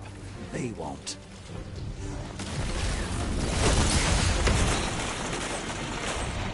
That's 2. See if it's coming in arch staff. Soon.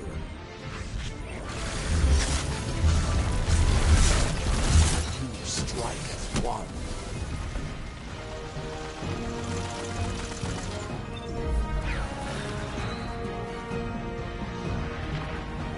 Opponent claimed Zone B. You captured Zone C.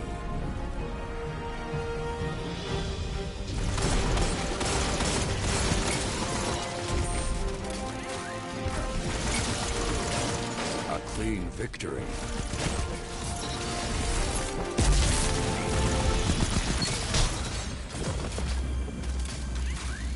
You worked well together. Hang on to that.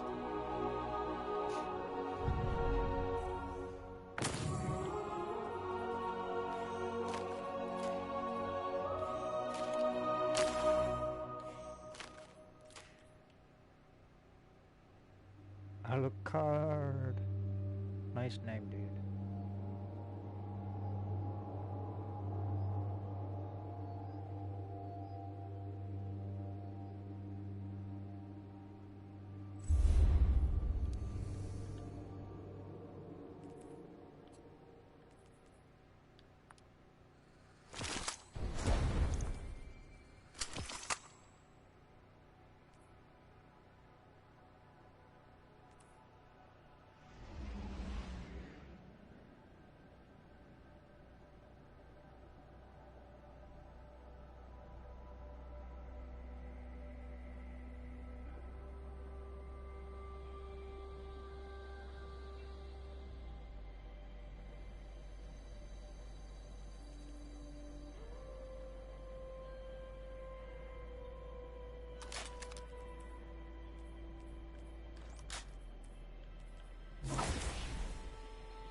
So many cheese weapons in the Warlock, game. Fine. your skill in Take battle this and your too. skill with light are the same.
Take your light to the stars, Guardian.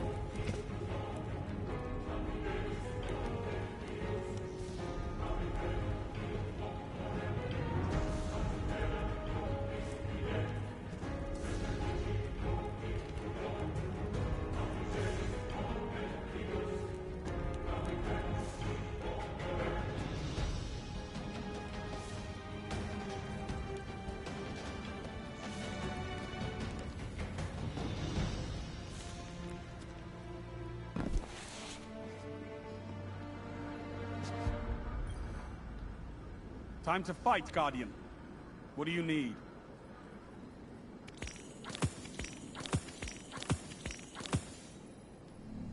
All battles are just a... Always good to see another hero of the tower.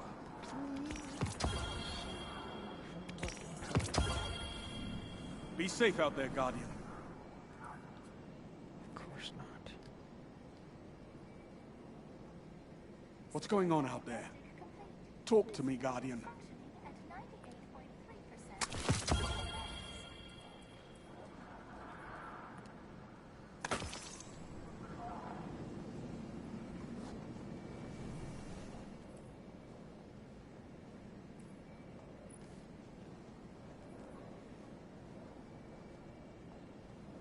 System diagnostic complete. This unit functioning at 98.3% optimum performance.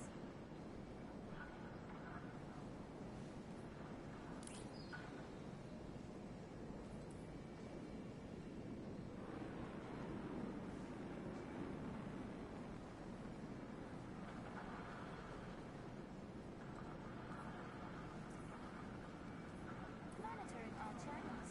Stay alert. What's going on out there? Talk to me, Guardian.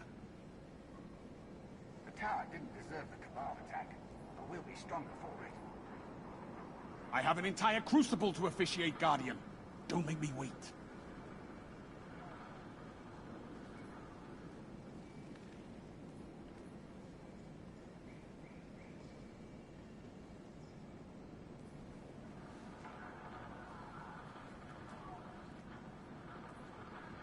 They say the Cabal respect and fear you. I see why.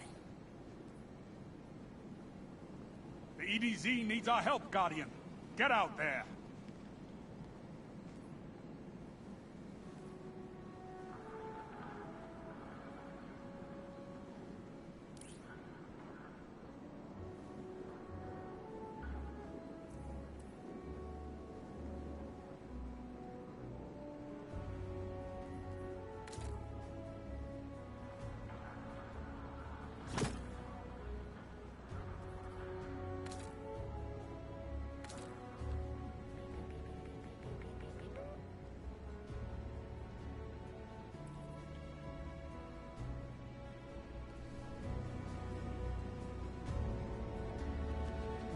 What news from the war front?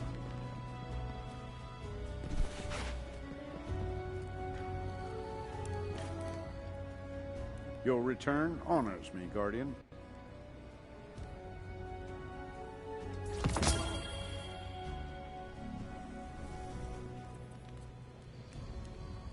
New worlds mean new secrets.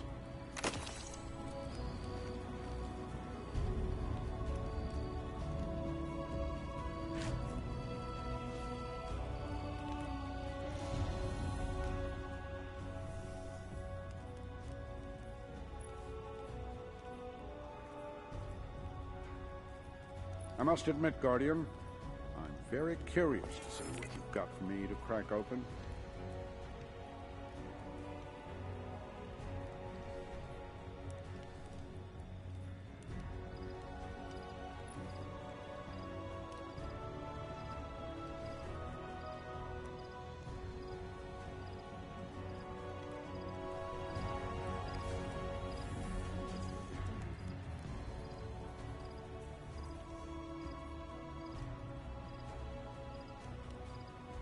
Just gonna take a minute.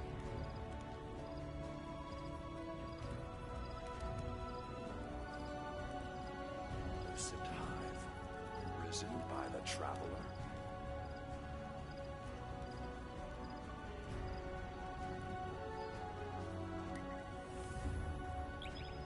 I actually want to test something real quick with this SMG.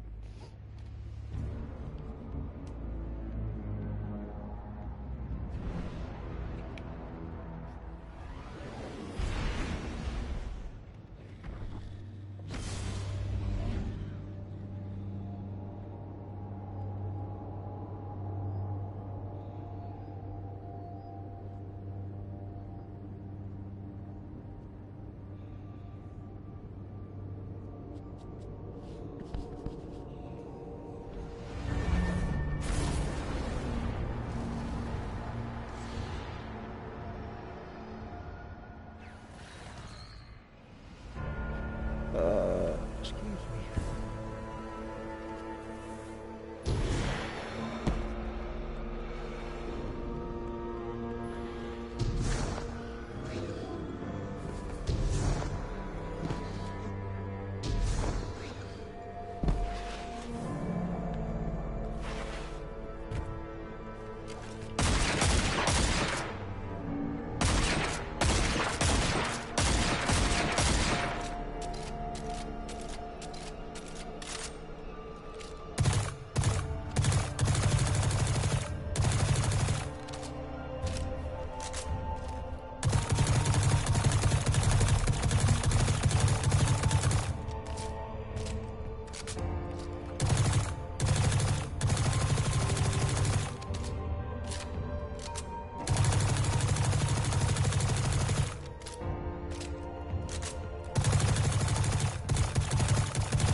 The recoil that SMG at full auto.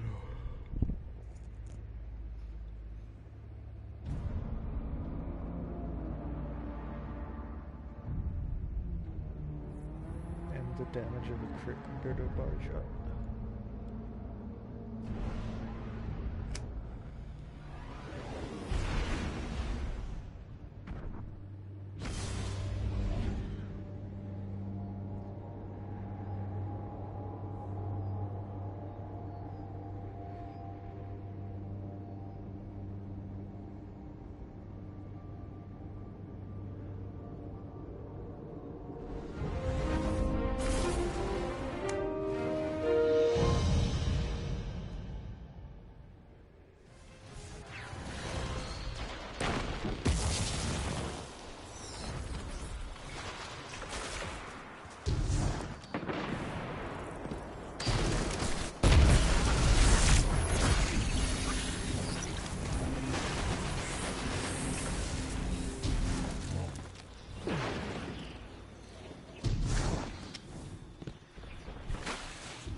Zone B captured. Zone advantage is yours. Zone A lost. Your opponent pulled ahead.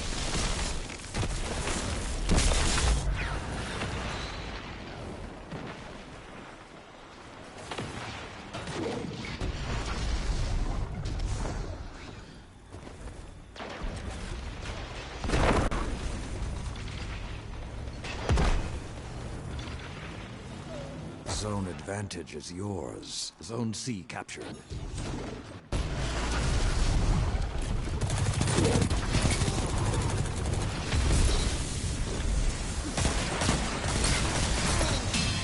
Five minutes. The pendulum could swing either way.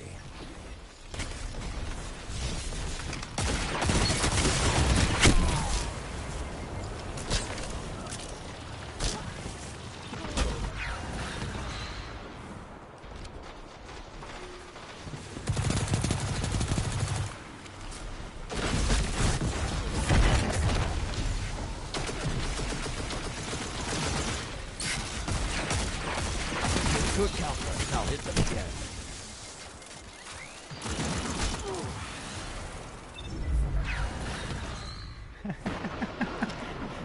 Whack. I've seen a lot of messed up names, but that's actually...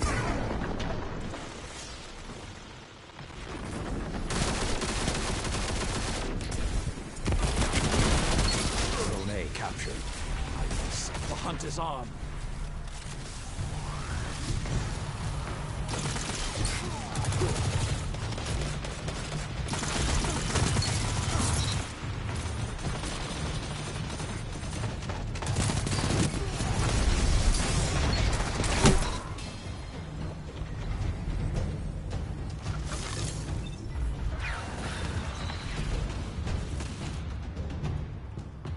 The howls are quiet. Return to the fight.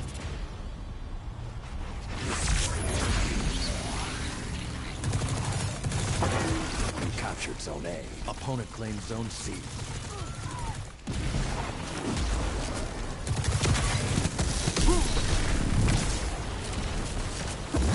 Zone advantage is yours. Zone B captured.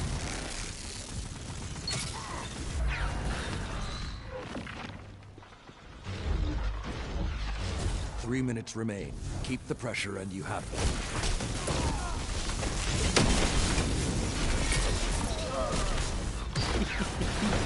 Thank you, Necrotic. Zone A lost.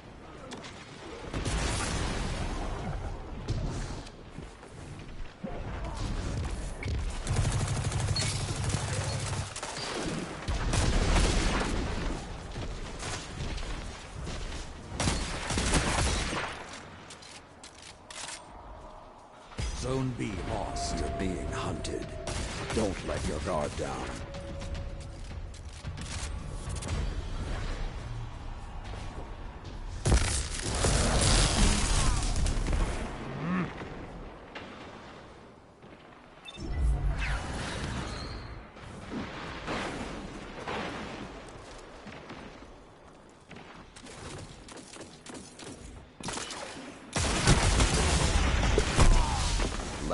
wolves rest. The hunt is over. Victory is yours for the taking. C. Zone B captured.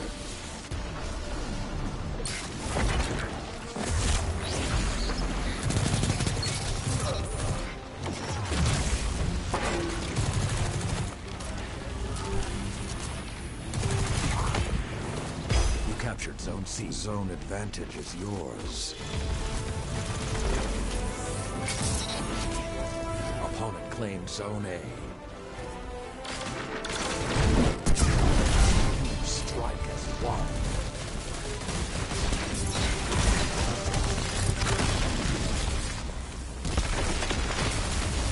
No reward is as well earned as one from a well-fought victory.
Iron Banner.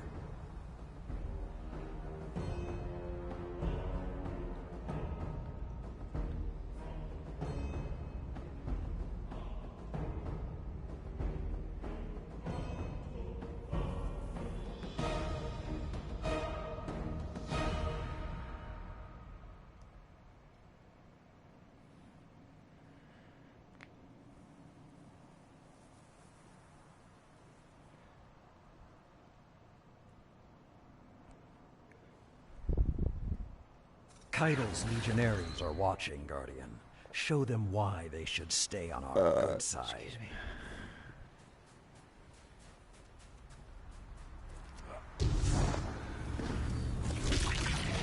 Opponent claimed Zone A.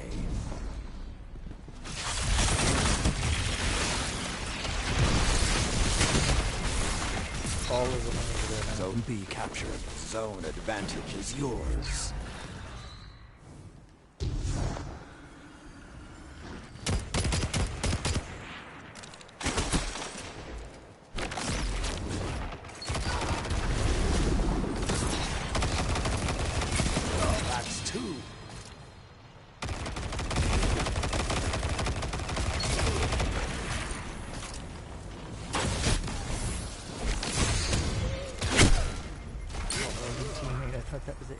jumped over top of me.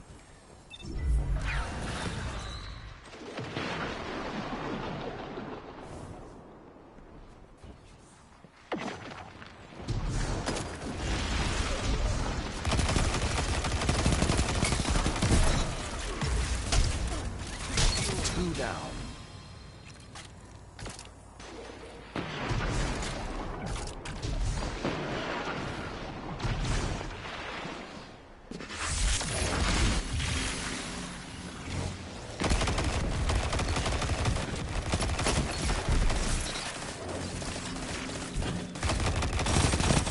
Zone C lost.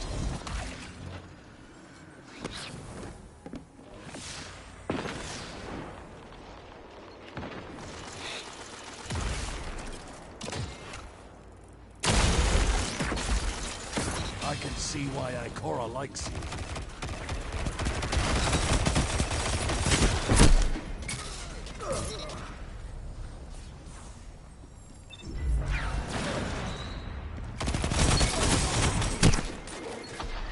Zone C captured. Zone advantage is On yours. Zone B team.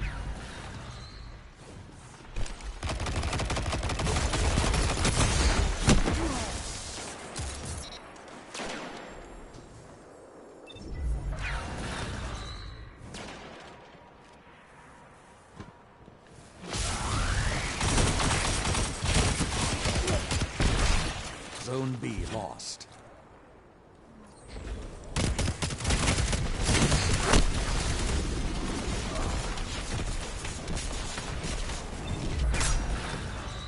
Check B.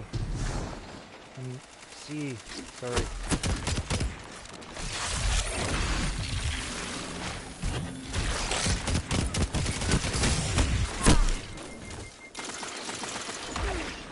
Zone A captured. 2 zones are yours.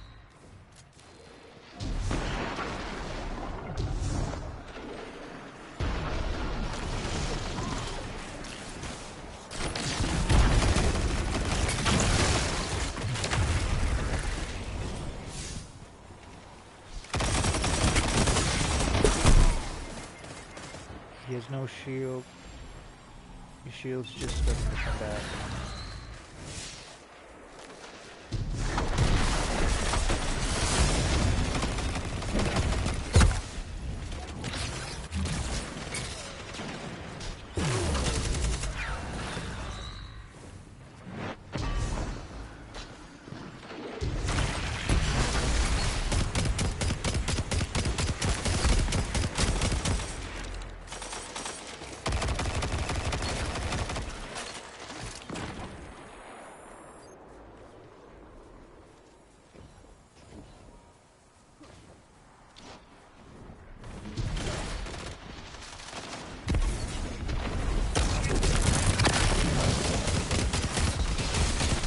Zone A lost.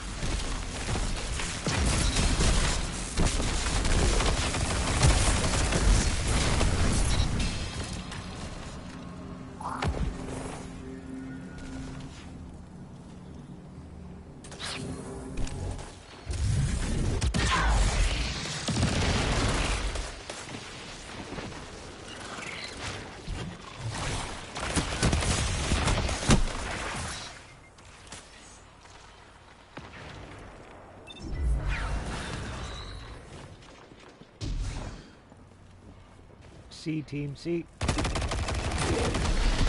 5 minutes remain. Careful though, Zone he has B a wither captured. horde. Zone advantage is yours.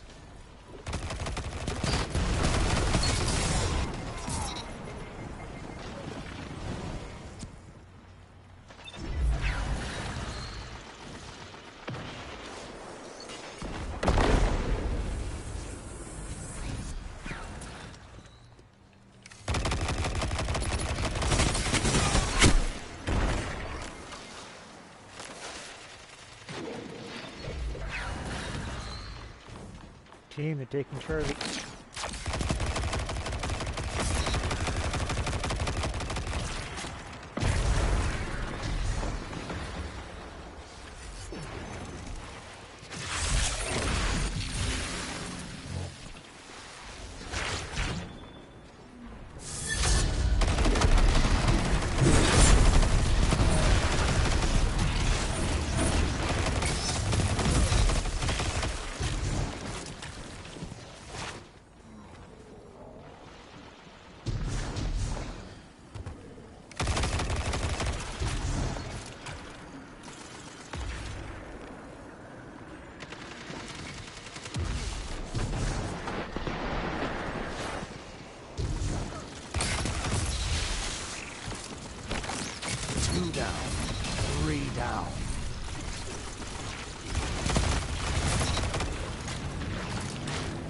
captured Zone A. The flames have ignited. Let the wolves hunt. You've almost won, but don't let up. They won't.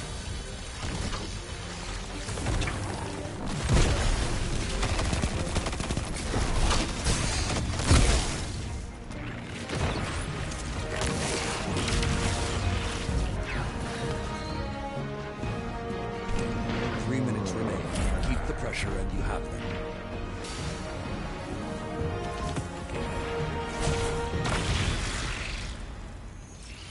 Your courage in victory is an inspiration.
Iron Banner.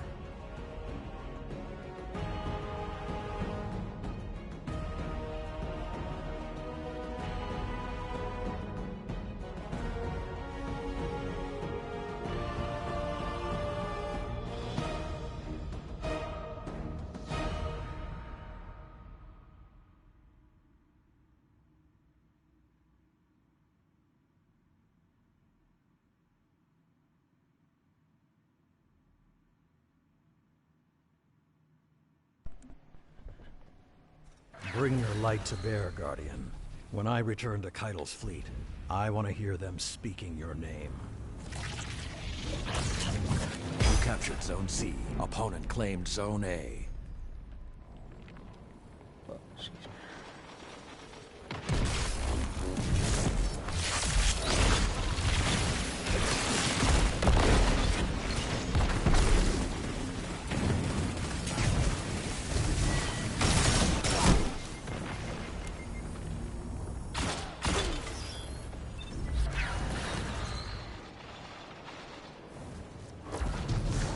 Opponent claimed Zone B.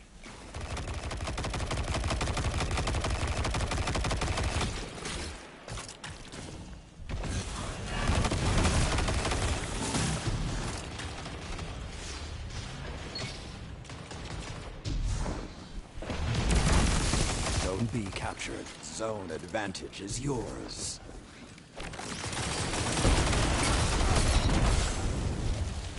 Zone C lost.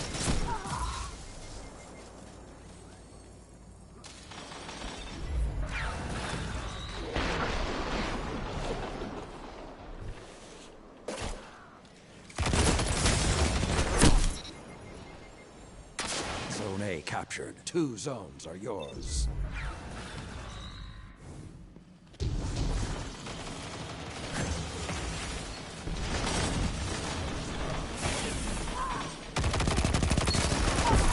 Zone B lost.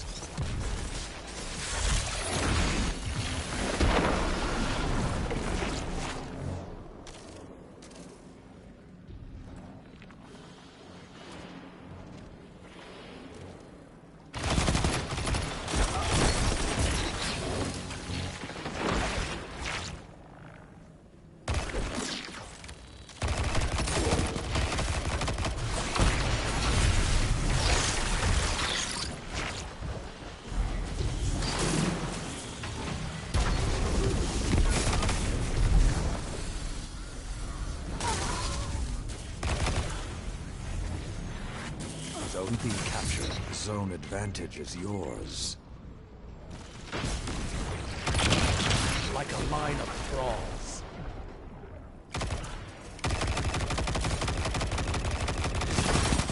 All of you together, like Iron Lords.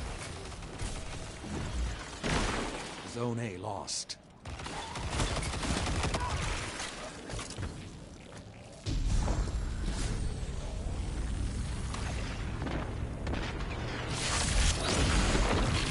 Captured Zone A. Zone advantage is yours.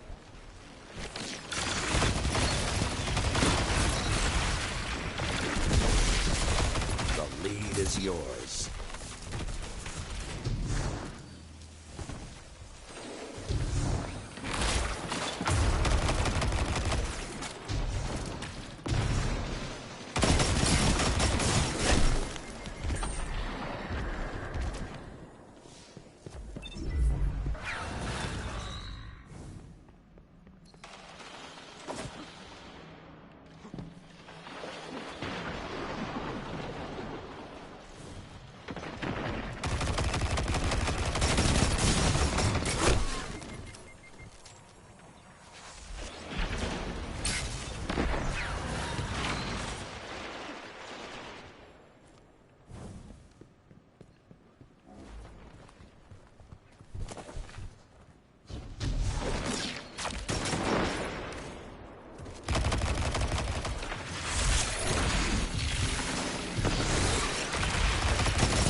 All of you together, like Iron Lords.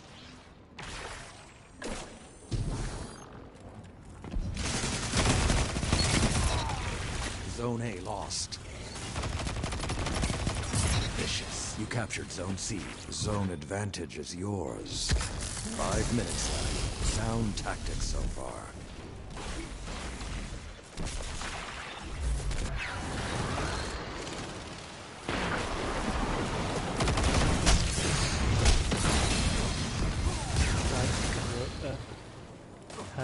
Like my necrotic grenade.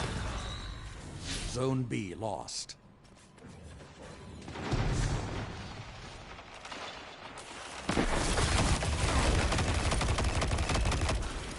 Zone B captured. You have the advantage. Press on.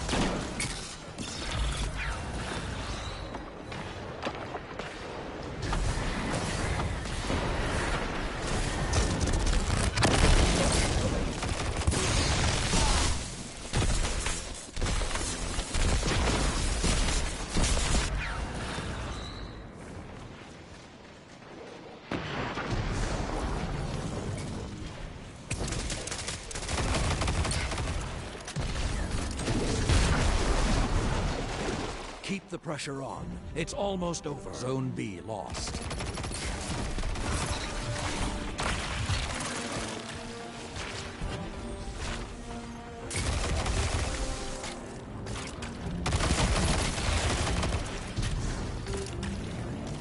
You have the advantage. Press on.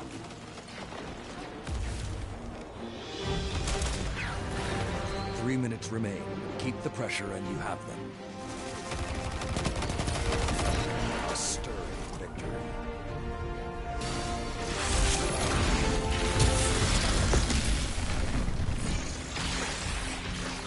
The original Iron Lords may be gone, but I can see the future is safe in your hands.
Iron Banner.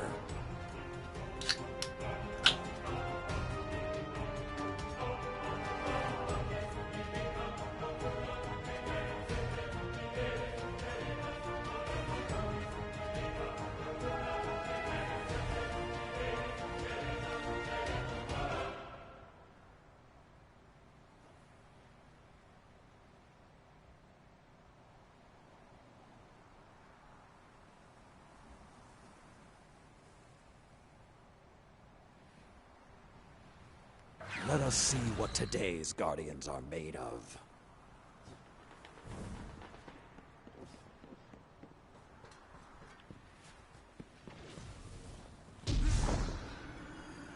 Opponent claimed Zone C. Zone A captured.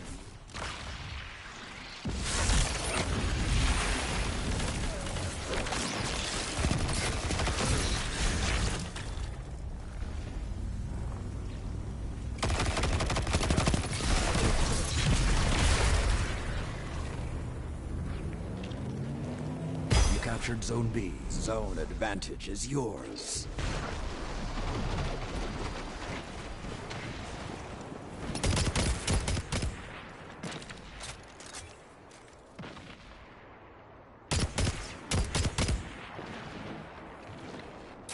You're mine, SWAT. Zone A Come on, lost. peek again. Zone C captured. You have the advantage. Press on.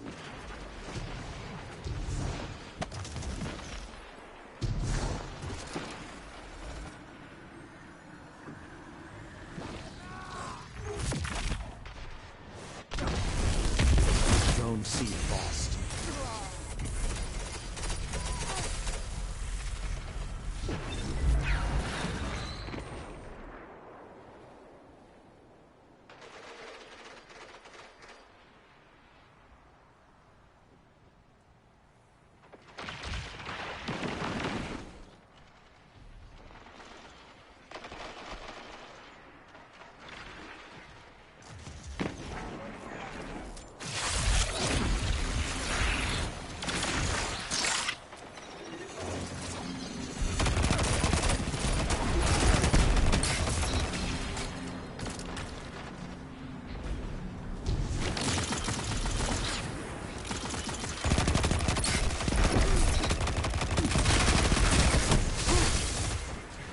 Zone B lost. Now you are the hunted. Are you serious? Why the hell do those children join in with the Iron Banner to just kill me? Run away like yellow belly cows.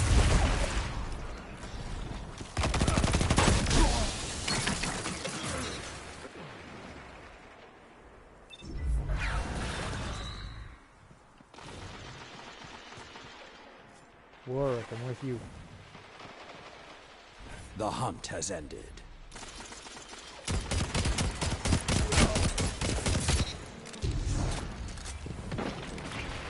Garber, Warwick, check your six. Zone A captured. Got it. Opponent claimed Zone C. Let's go to C. Opponent claimed Zone B.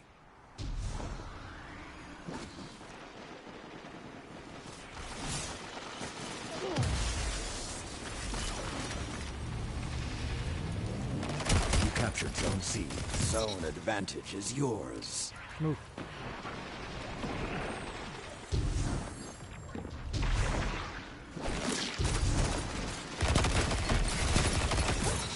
Strike as one. Your light is fierce, Warlock.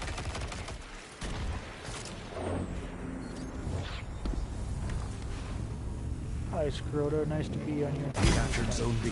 Everything Isn't it is nice to not yours. die for Relish me, eh? this time.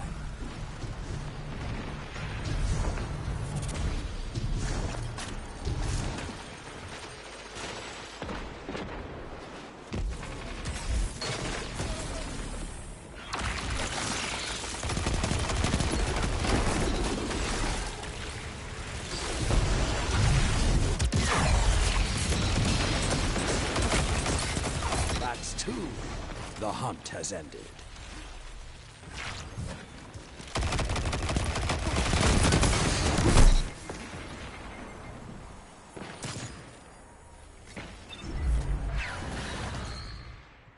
Zone C captured.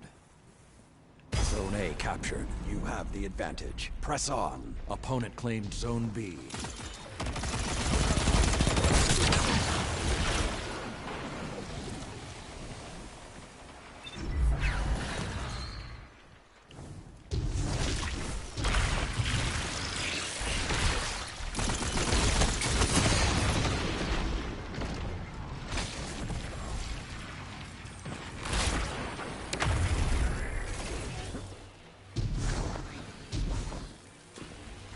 Five minutes left. Sound tactics so far.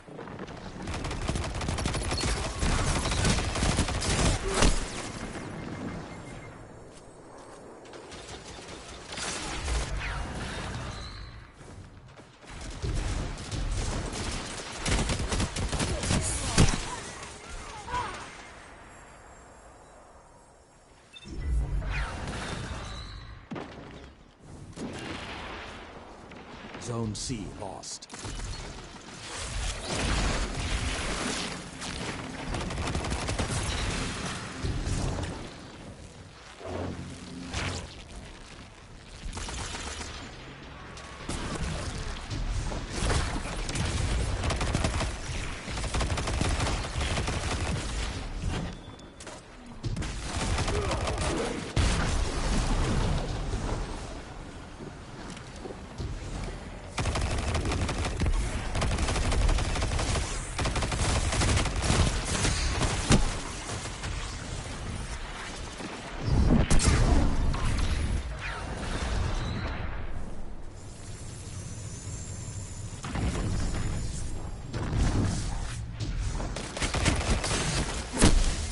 Pushing C.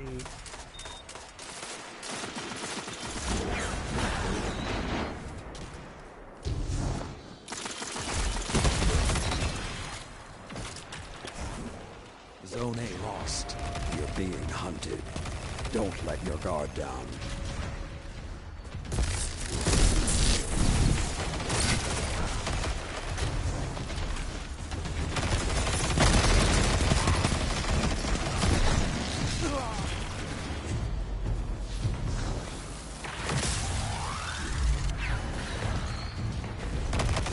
Remain. Keep the pressure and you have them. Another hunt will Cool come. sounded.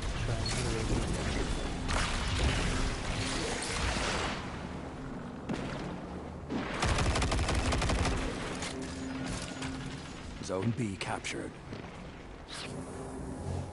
Opponent claimed Zone A. Opponent claimed Zone C.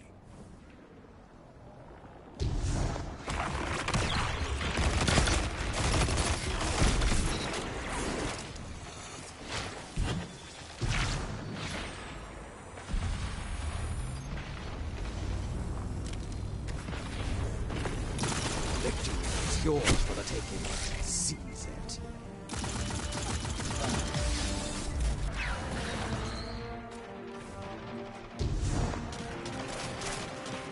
Zone C captured. Zone advantage is yours.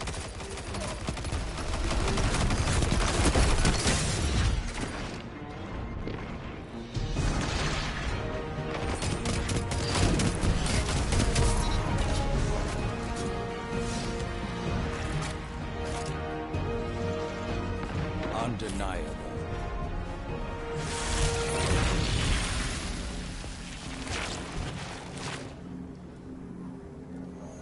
Your courage in victory is an inspiration.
Excuse me.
Iron Banner.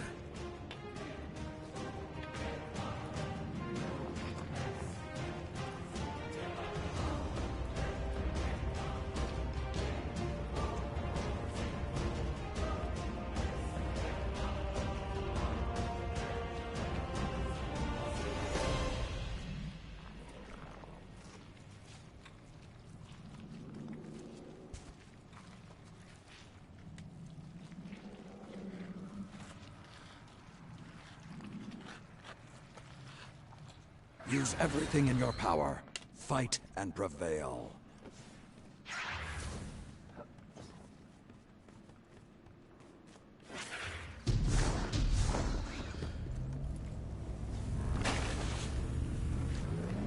Opponent claimed Zone A.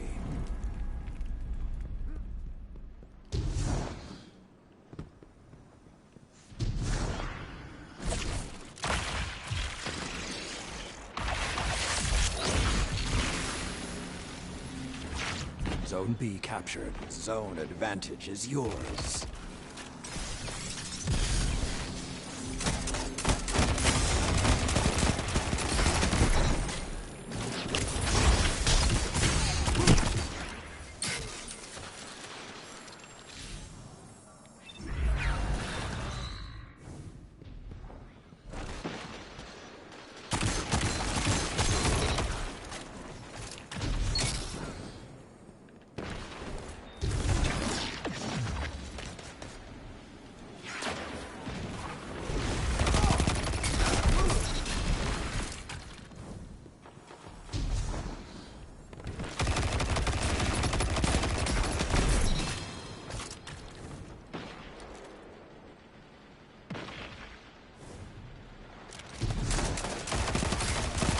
Together, nothing can stop you.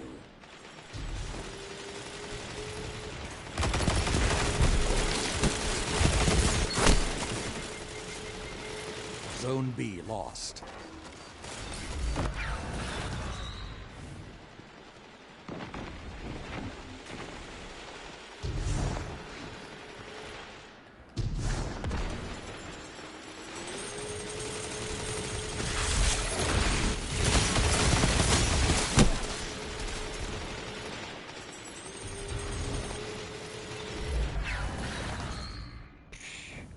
Stupid Titan can't even aim and play the game. Zone A captured. Zone advantage is yours.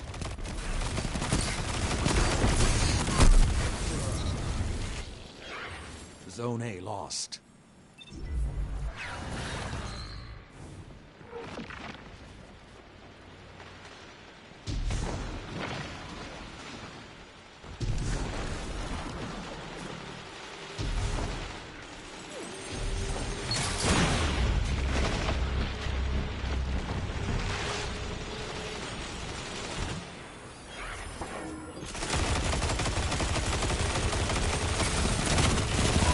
Their momentum. Keep pushing. That's 2.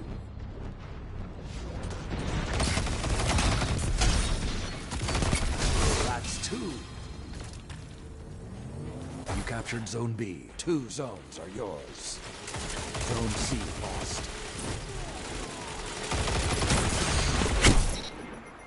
Get out of here, Wolf.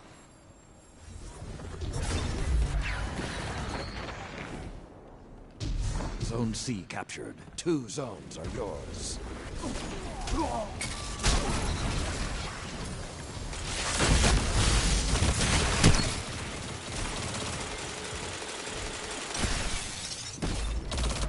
Zone B lost.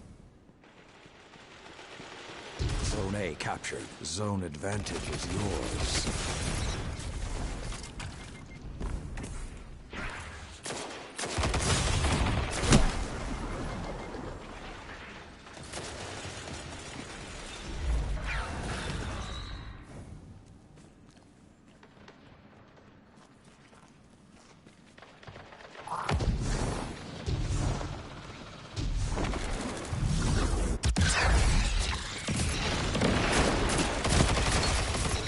Down.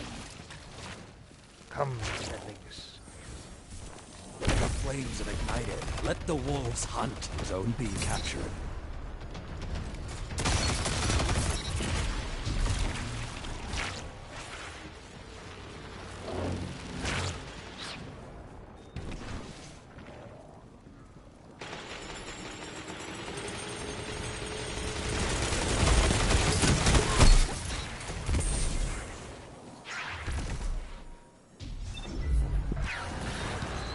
Another hunt will come soon.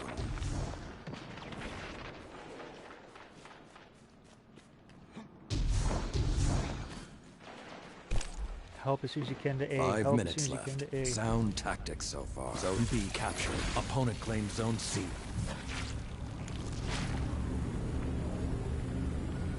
Scratch that, A's covered. You captured Zone A. You have the advantage. Press on.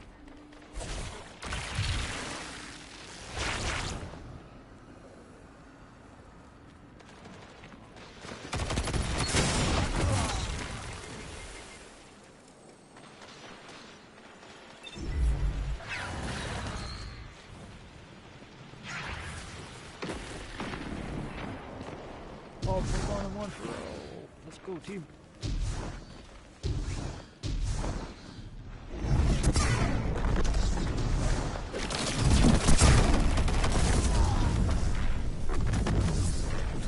I knew it, the Russians were the right side. 2 of them, 3 of them.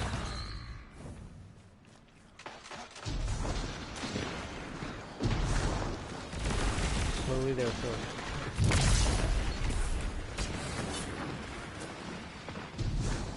Okay, Thor, I'm right behind you.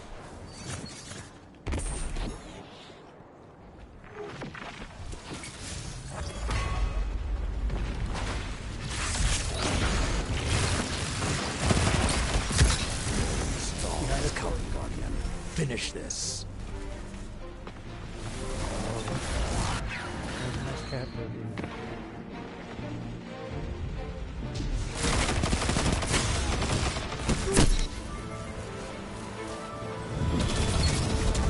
Good.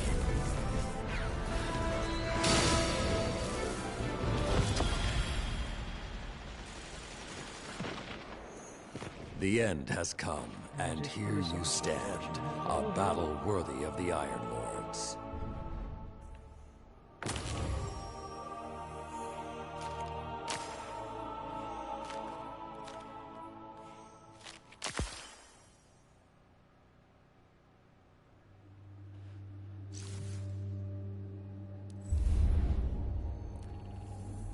Oops, it's already destinations.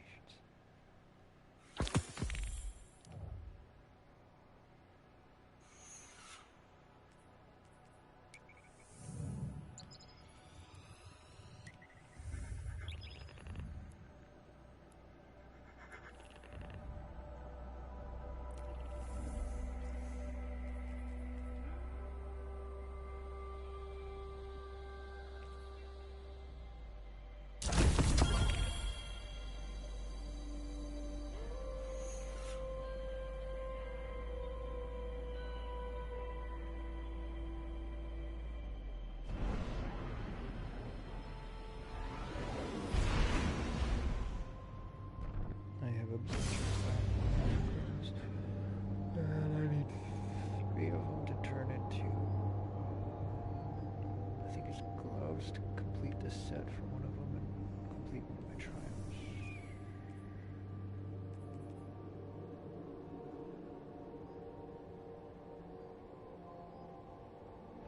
No, not that one, this one. Yeah, one away, and then it's gonna go on to page 3.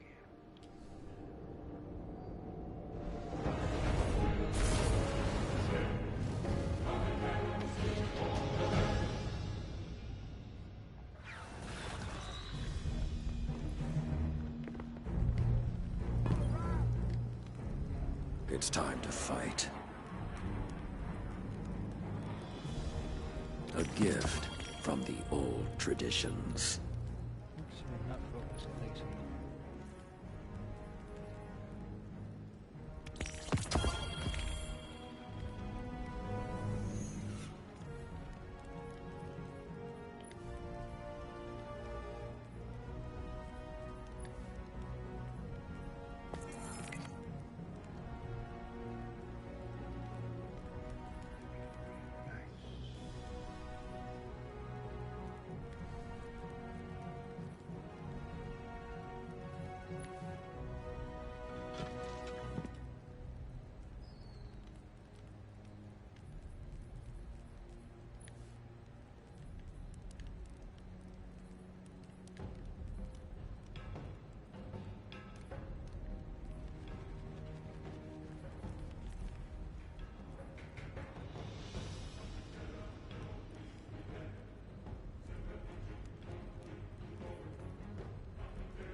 Weapons and armor can only do so much. Always good to see another hero of the tower.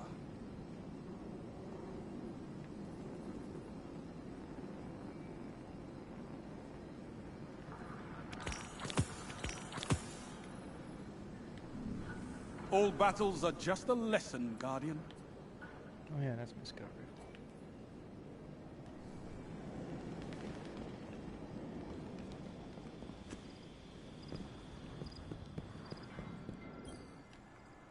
Guardian. Banshee.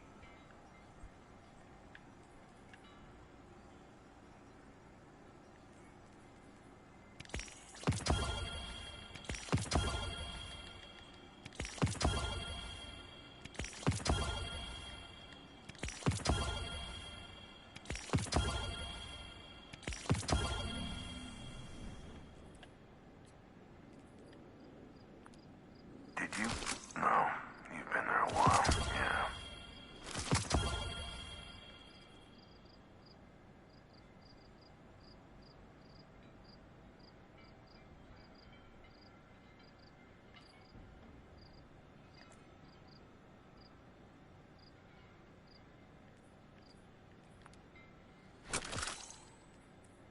What an interesting little file.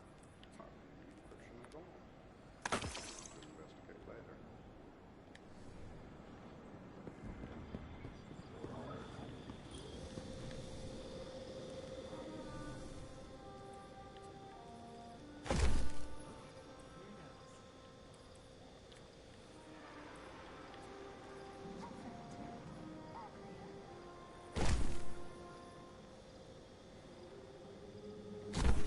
Actually, that can go backwards there. Weird.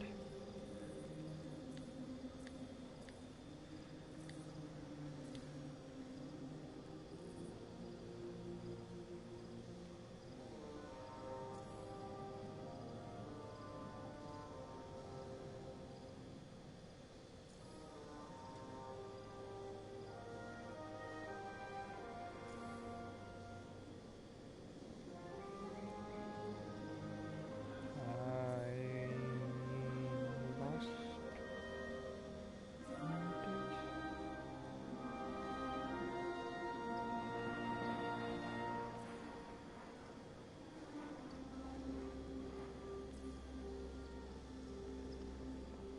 oh, come on.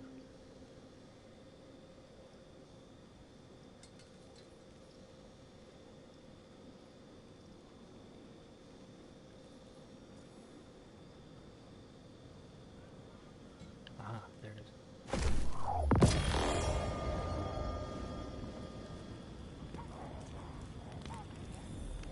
Can't believe I passed by it. Didn't see it. Some of them look the same sometimes.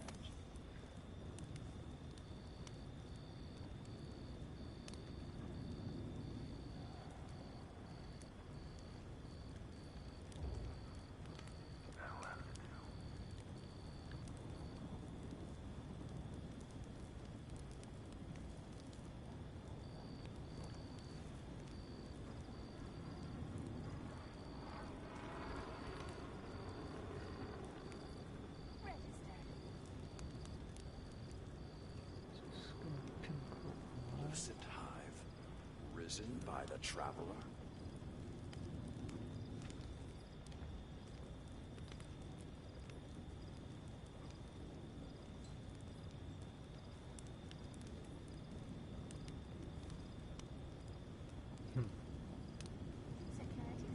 Darn.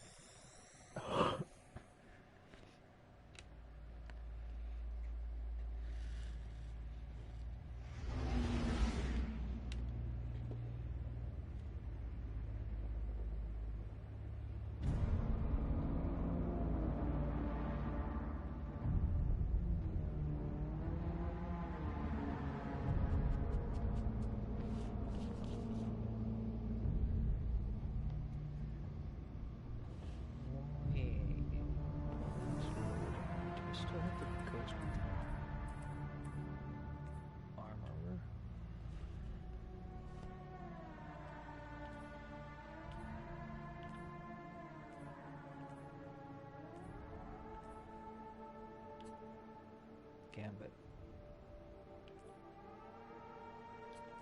Okay. Might be doing some Gambit soon to try and get more gear to try and level up.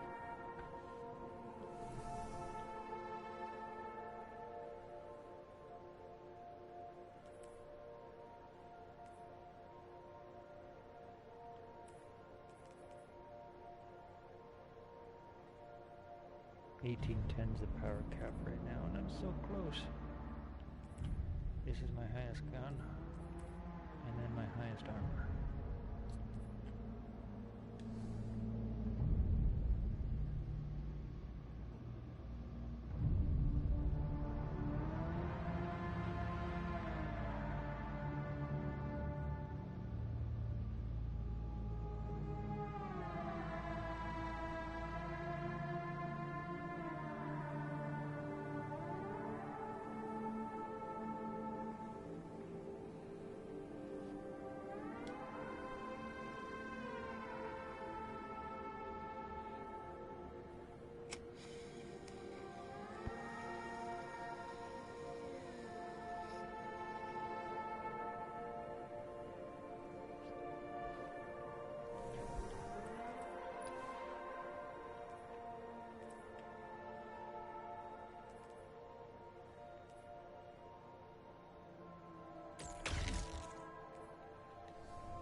So if I can do it right, and the team is grouped up and not close enough, unraveling rounds will seek out other enemies.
Iron Banner.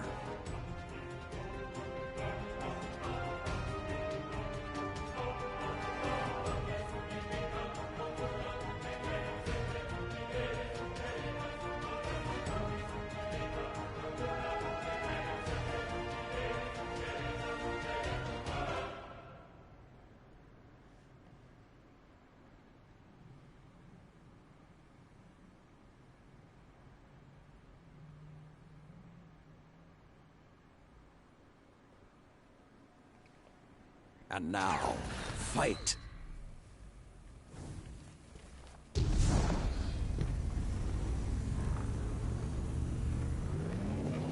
captured Zone C. Opponent claimed Zone A.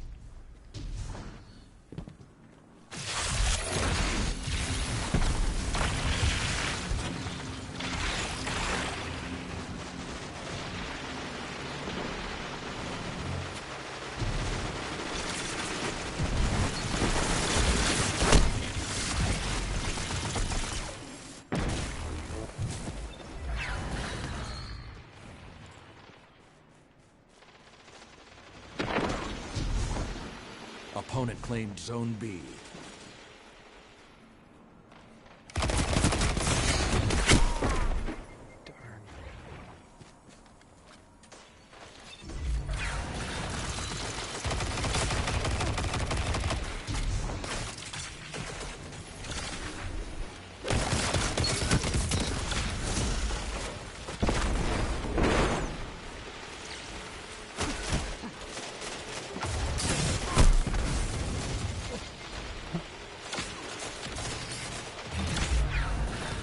kind of well ahead of me on that.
Other people watch and expect to win every time.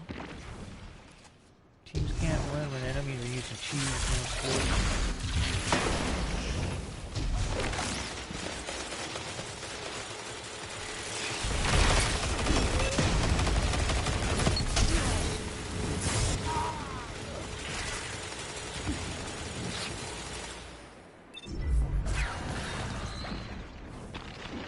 Zone B captured. Like Two zones he just are points and yours. shoots over 200 frickin' rounds like a dodo. Skillless. Zone B lost. Those battles are joke.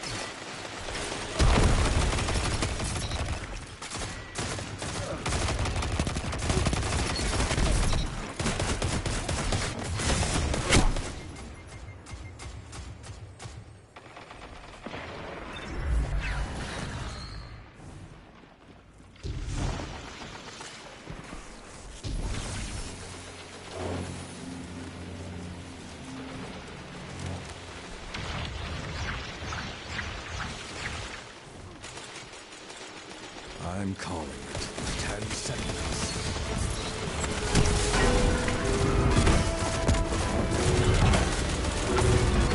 Zone B captured. Zone advantage is yours.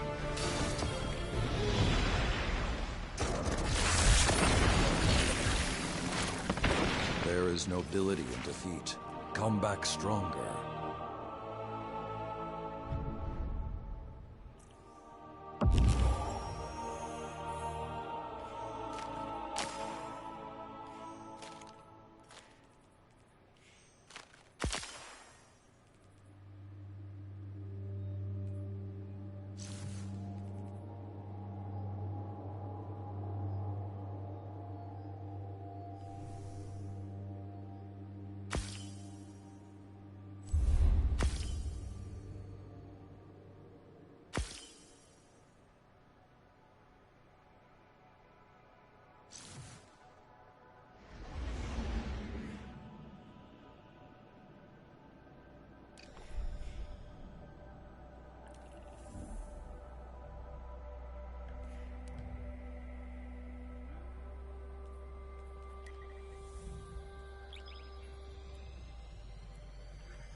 Here, YouTube stream, I'll show you how freaking pathetic the gun is. I actually have one.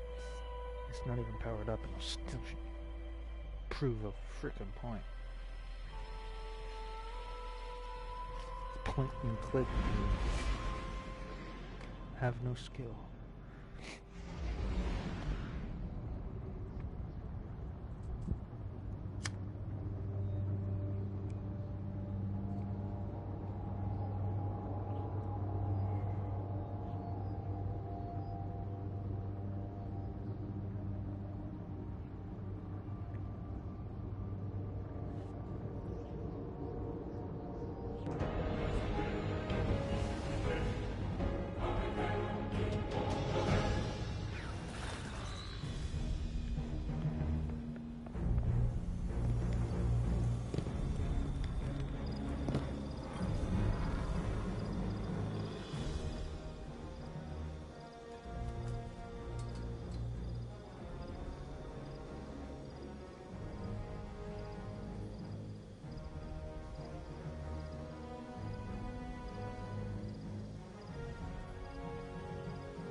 Excuse me.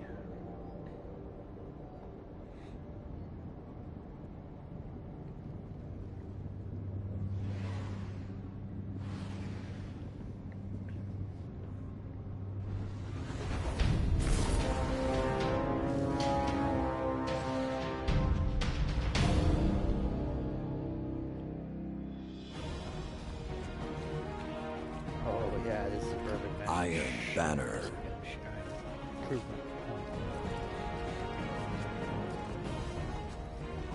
I love who just started watching.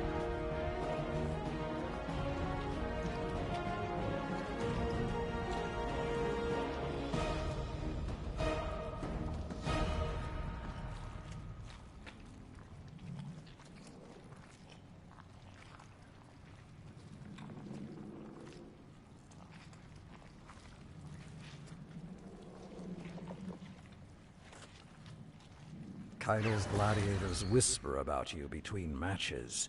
They think you're unkillable. Prove them right.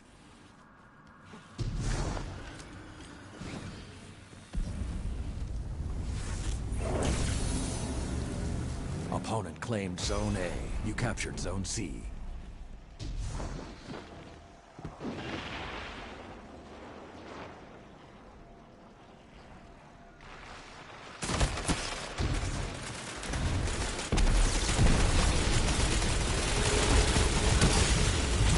Opponent claimed Zone B.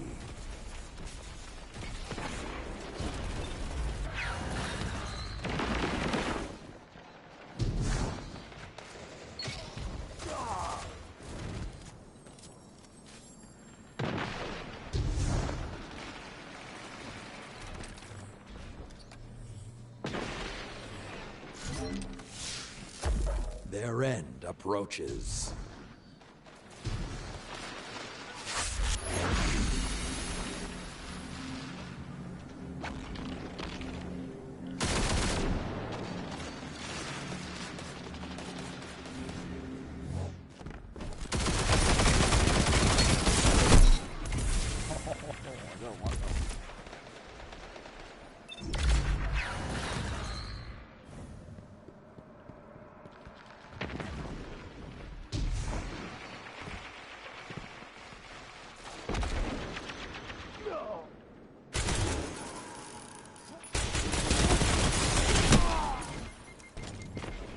Okay, so how the hell did he do that with that gun?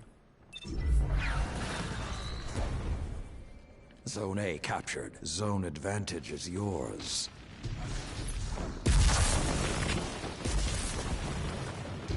Zone A lost.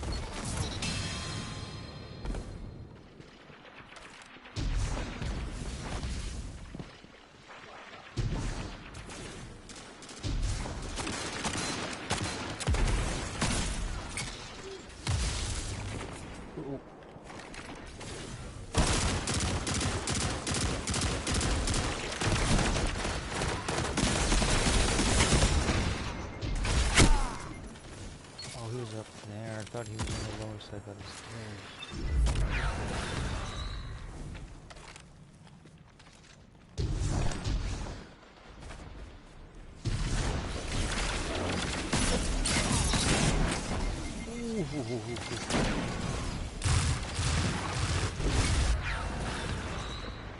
Who do a smoke grenade? Who's your team?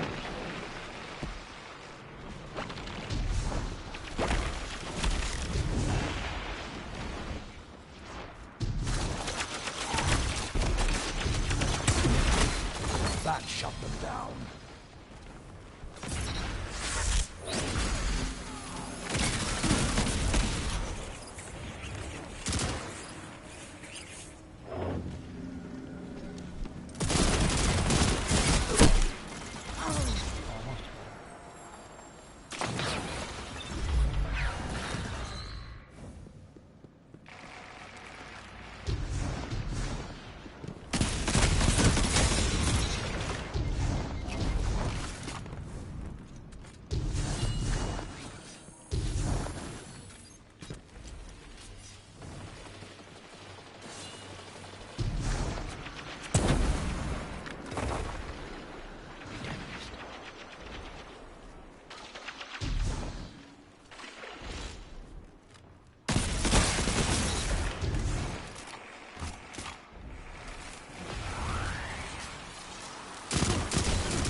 together, nothing can stop you. Dragon left.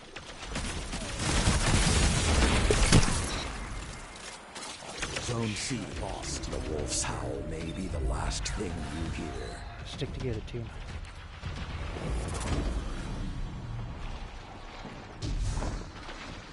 I'm calling it. 10 seconds.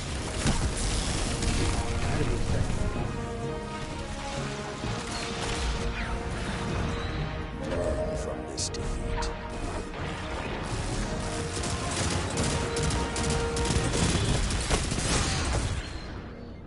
Defeat is not the end. Be defiant, Guardian. Fight again.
Iron Banner.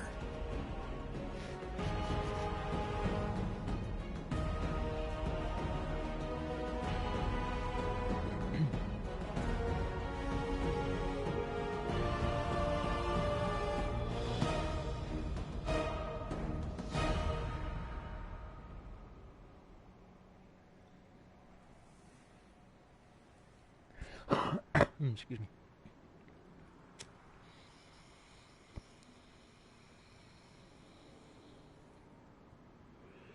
Your mettle will be tested, Guardians. Begin.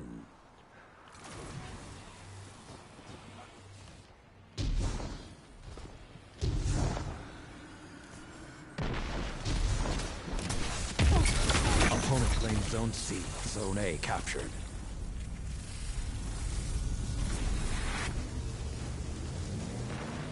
You captured Zone B. You have the advantage. Press on.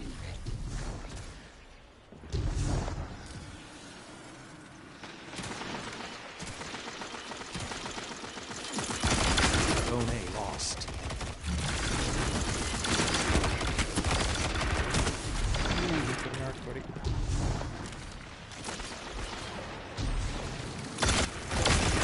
Zone B lost. The flames are lit, and you are the prey. I'm gonna get coffee, really?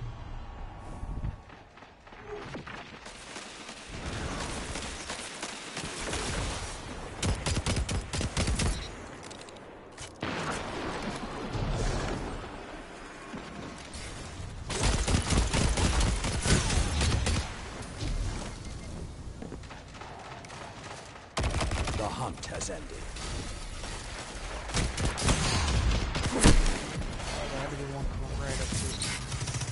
2 down. Zone A captured. Nice done, you guys. Thanks for the cleanup. Zone C captured. Zone advantage is yours. 2 are pushing A. You get 3 are pushing A. Zone B captured. The fires are lit. Find your prey and end them.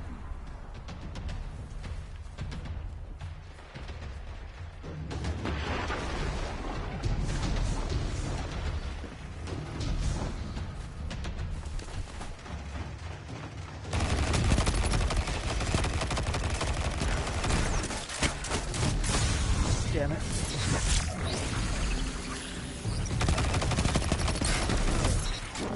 Another hunt will come soon.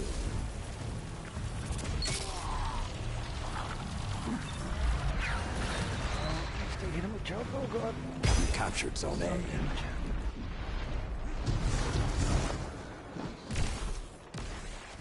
Opponent claimed Zone B. Opponent claimed Zone C.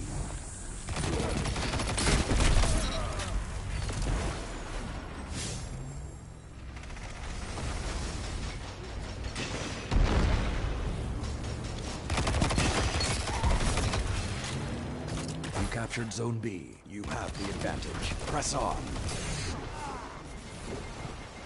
Zone A lost. They're on Bravo, Team 50.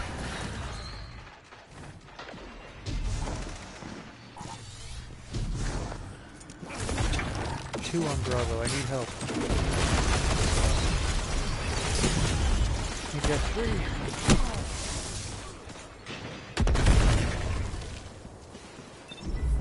Zone A captured. Zone advantage is yours.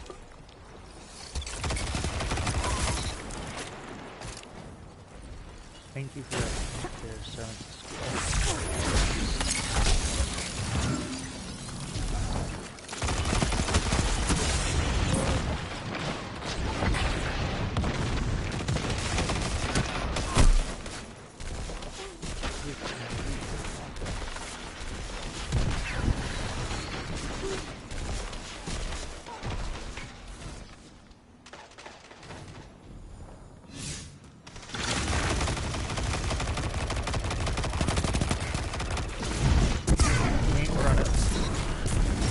Zone B lost.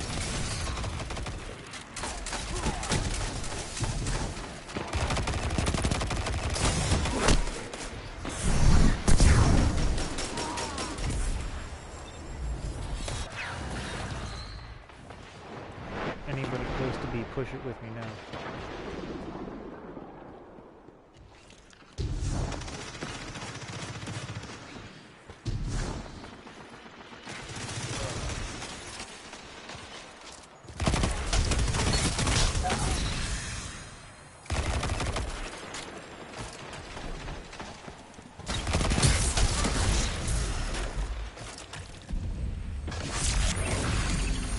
Minutes left. Sound tactics so far.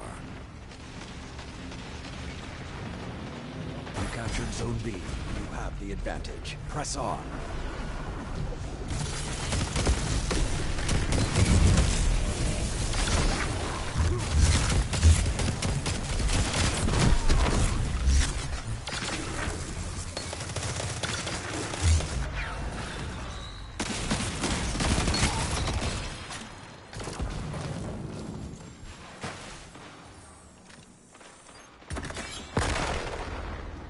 The hunt has ended.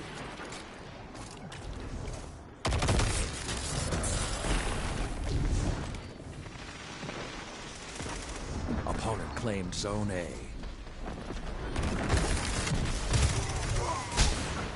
Opponent claimed Zone C.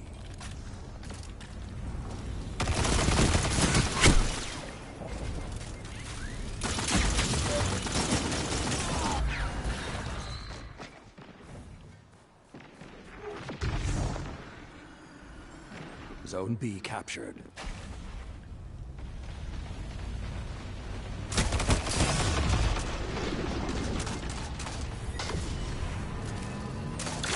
Captured Zone C. Zone advantage is yours.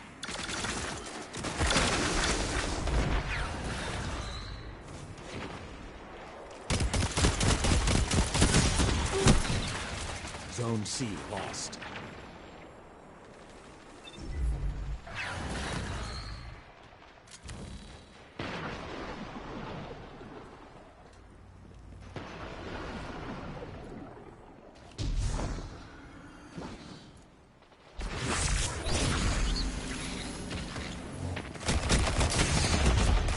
Three minutes remain. Keep the pressure and you have them.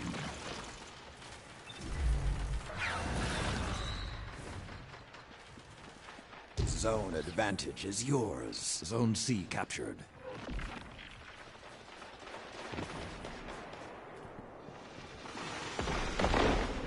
You've almost won, but don't let up. They won't.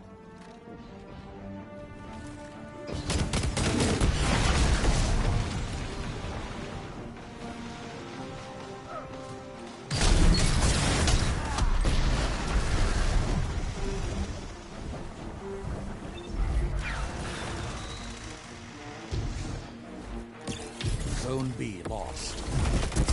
Cut their momentum. Keep pushing. 2 down.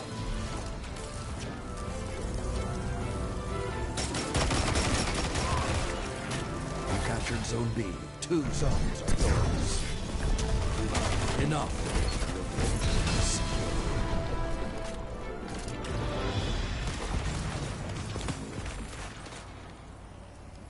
No reward is as well earned as one from a well-fought victory.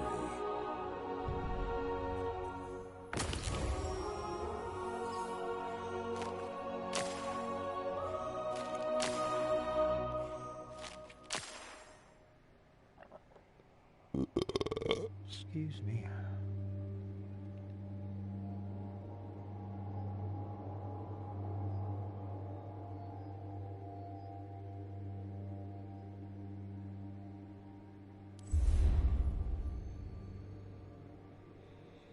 I've been doing Iron Banner for quite a bit in a row. Oh, let's have just a little change to do some salvage and deep dives.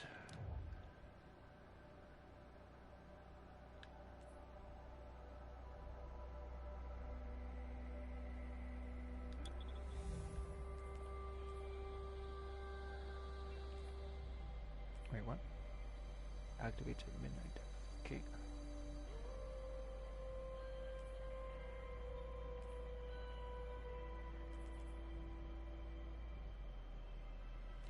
And then any requirements on this?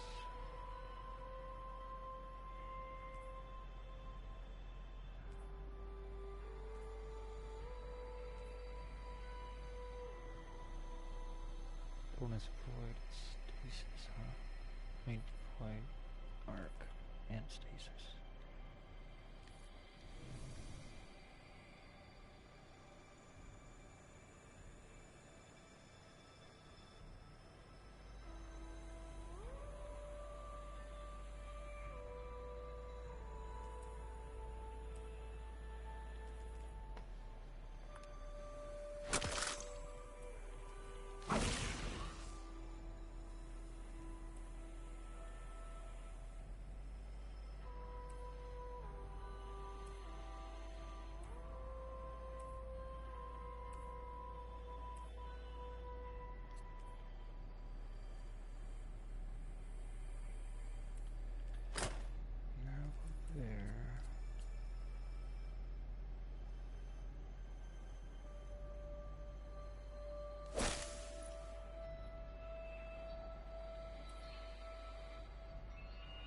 Oops, it helps first if I have my deep dive armor on.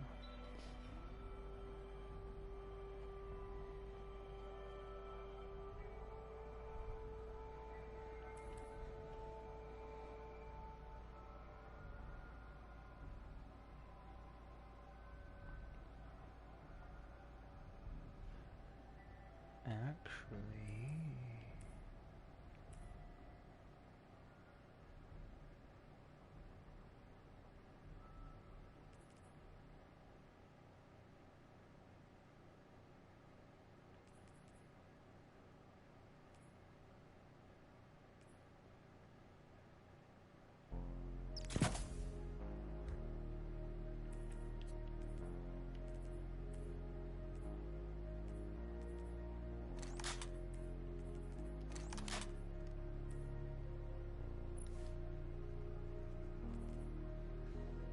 Since Arc gains a bonus,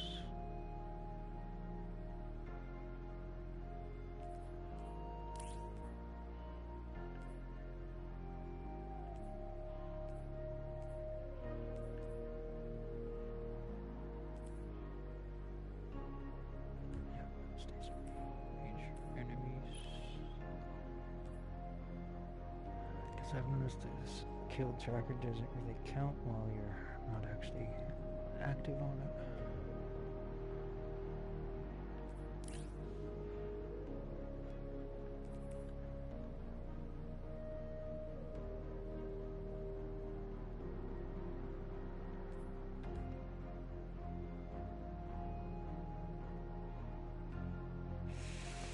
Gradually gaining more is useful though.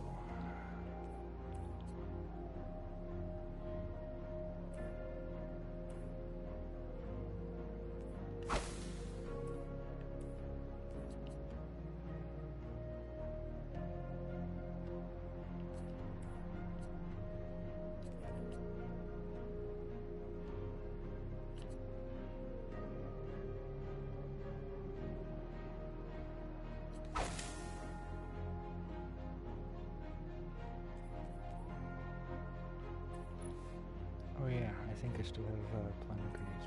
Yes I do, I don't want those. Pulse? No. Arc? No. Flux? No. There's somewhere. Oh yeah, please pulse. That was not bad.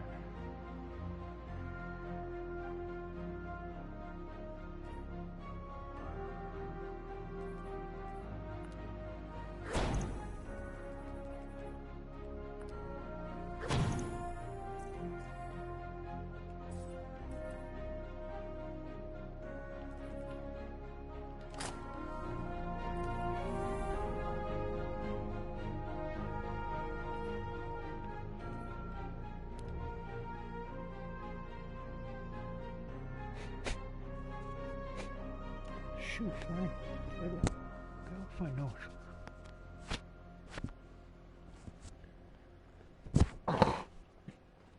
Ooh, if I'm doing those, I better be smart. Quests, bounties. Gain loot and extra experience.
Snipers or glaives.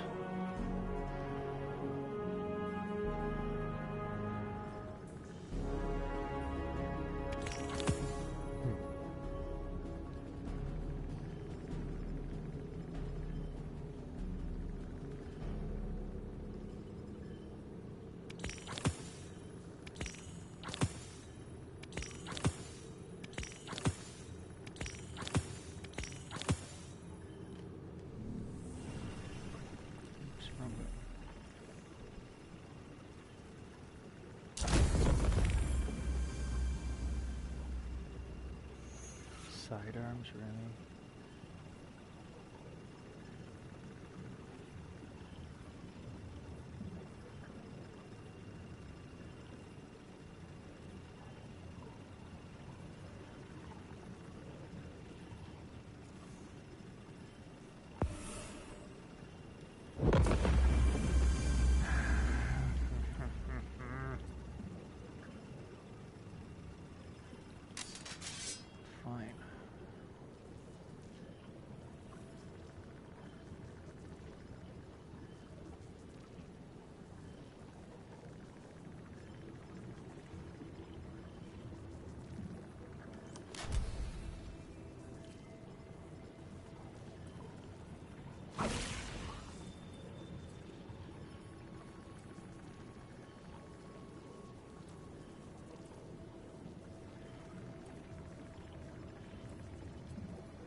Oops. Let's complete that one first. I just need one more.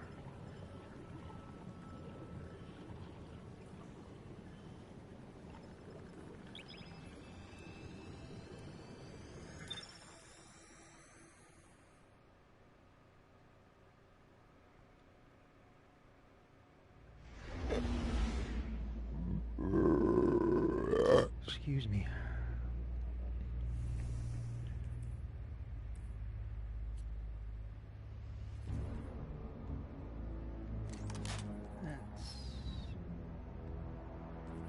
I actually do that glaive thing next. Sorry, my bad. Let's just finish this and do as much damage as I can.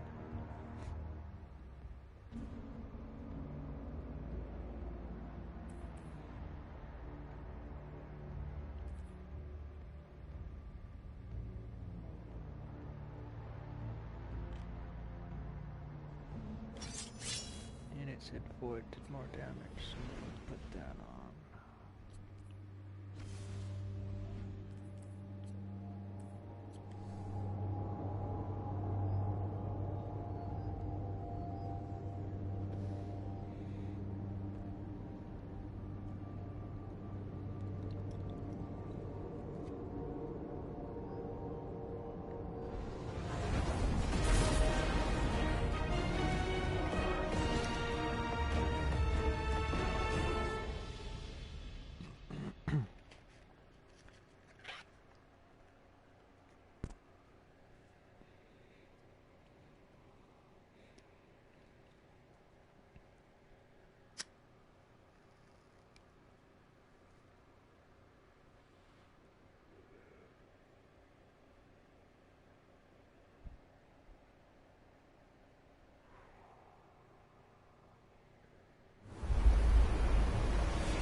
You know, this place ain't half bad.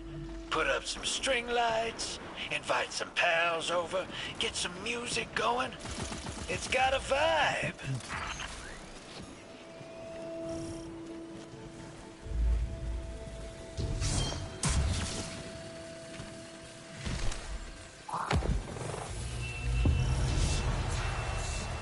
Guardians, our enemies left explosives behind.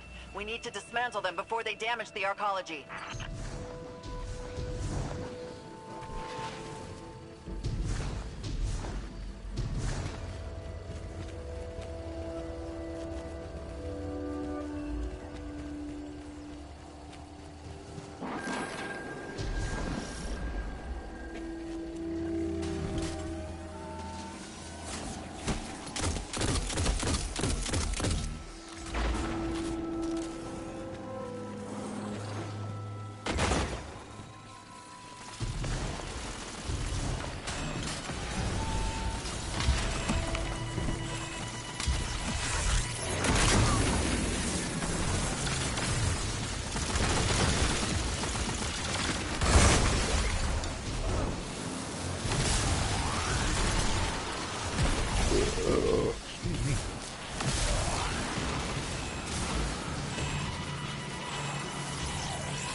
Protect or salvage, Guardian.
Are abnormal.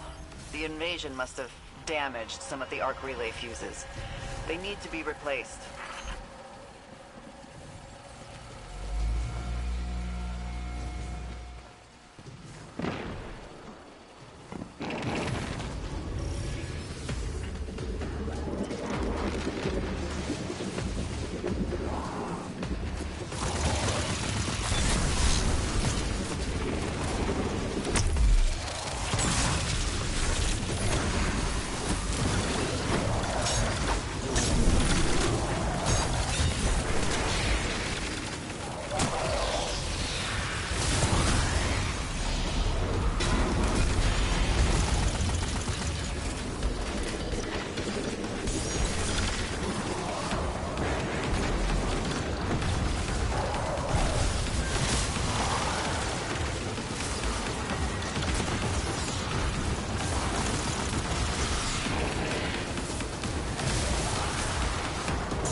Guardians, we have enemies inbound on the seafloor.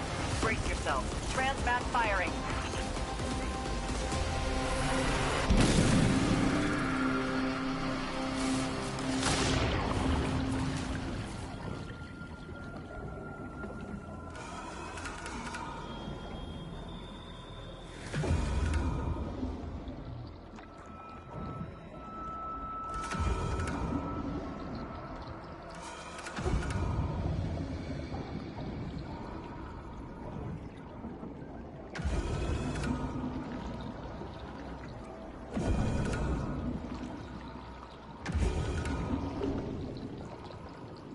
I can feel rage.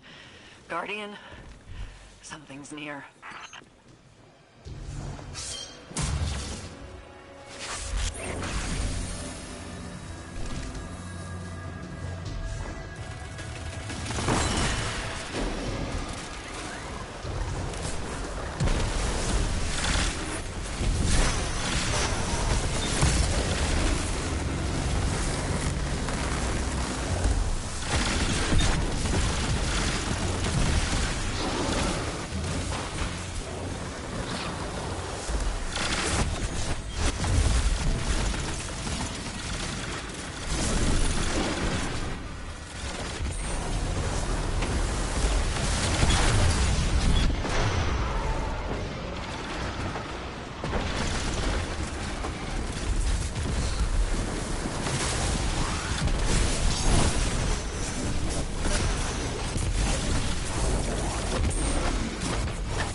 How's the old man doing?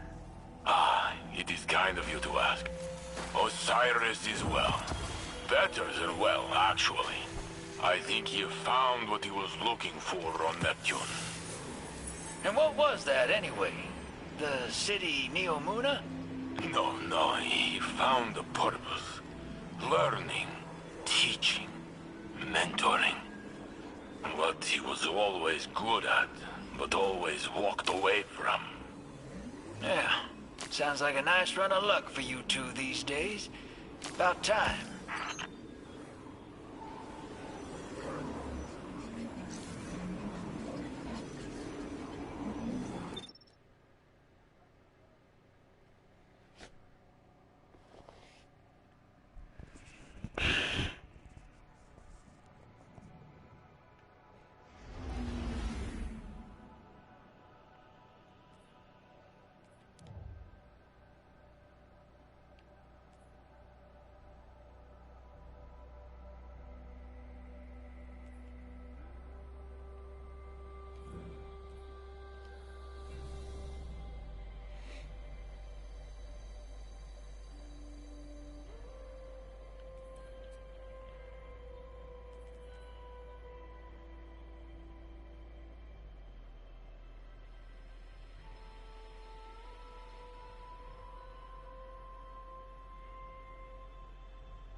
Oops, don't let me close that on my tablet.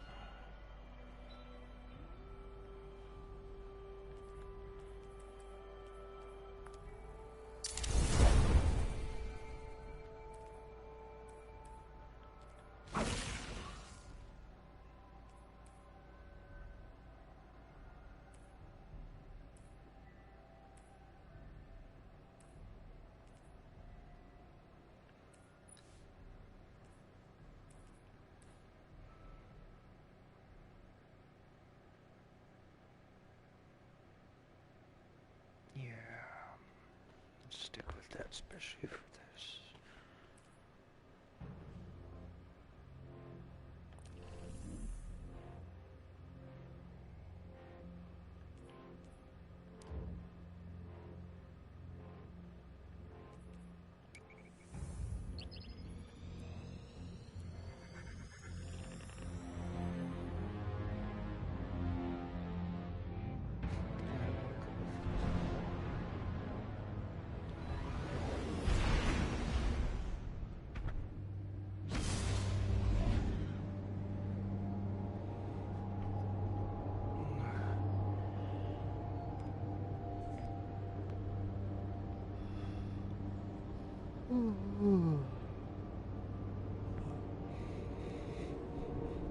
Sorry for that, y'all. I was sitting for so long, I just had a stretch and then came out.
Oh, I'm guessing this is telling me about my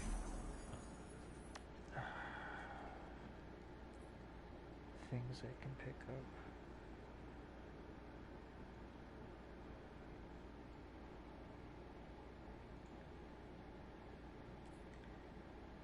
Oh yeah, that's where you pick up that gold. It's my microphone. Not even picking me up right now. Yeah, okay, that's better. No, so I was saying... Oh, so that when you collect your gold things, it comes here.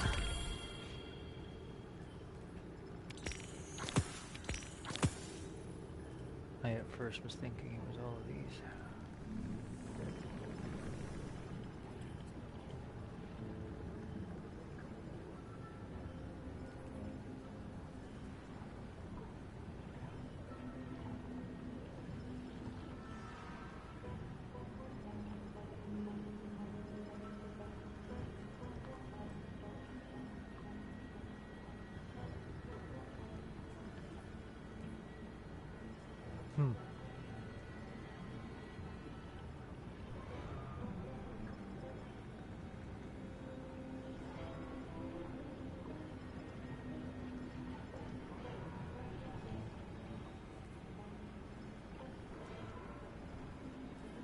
Good, but not good enough.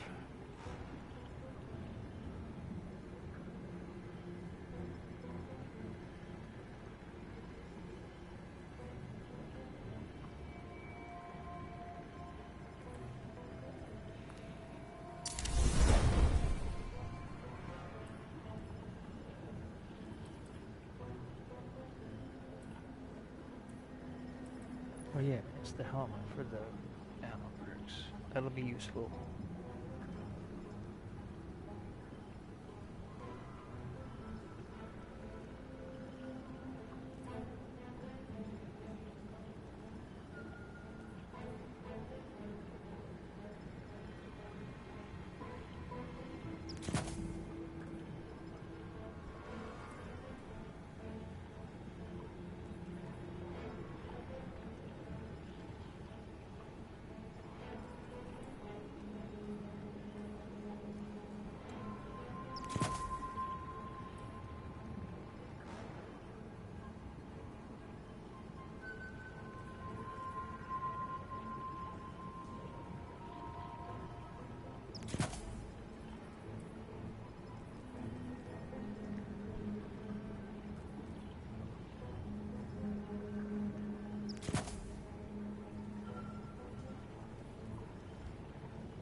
Come on, fool, where are you at?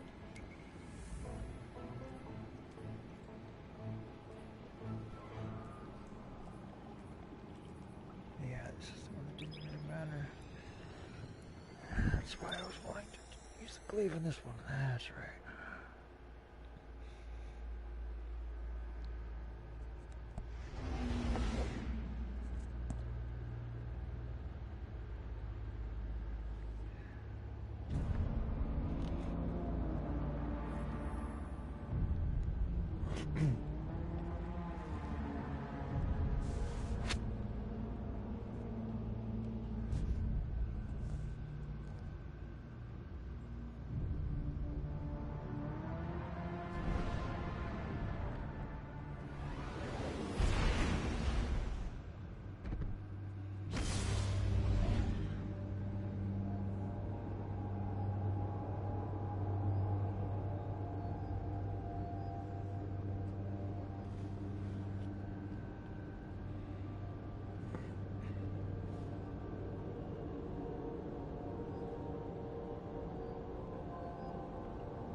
Move out, fire team.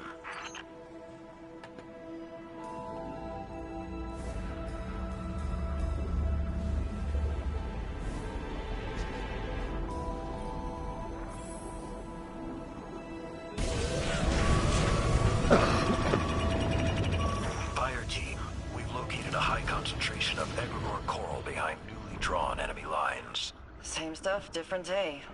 Can you see us from way up on that Cabal ship, Valis Saladin? Yes, fly like Lady Yulder and leave nothing in your wake.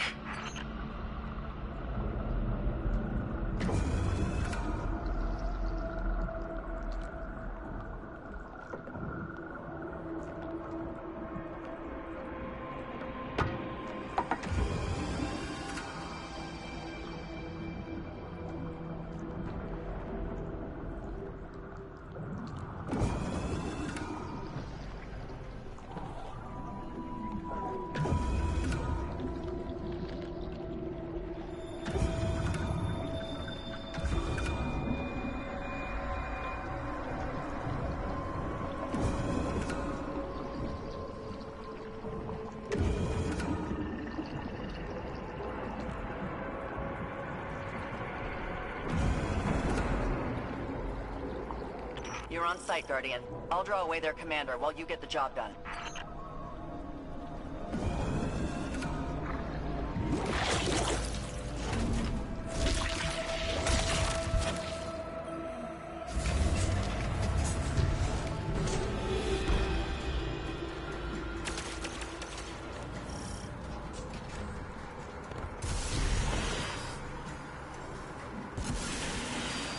Come on, where's the trust?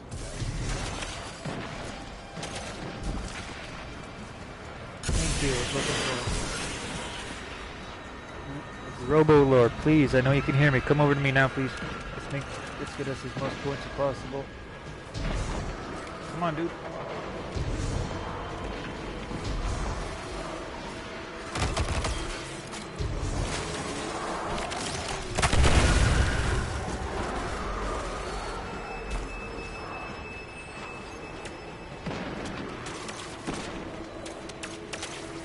Robo Lord, I know you can hear me. Come over here, please, dude. We need you.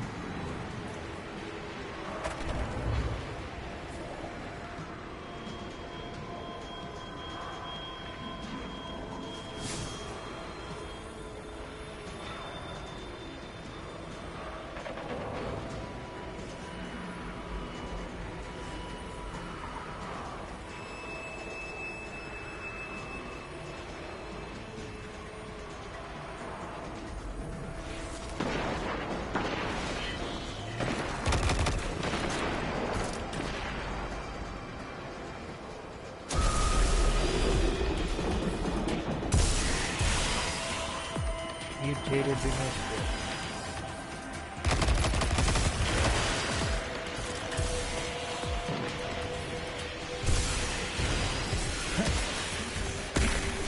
And he's used that.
and keep your weapons close.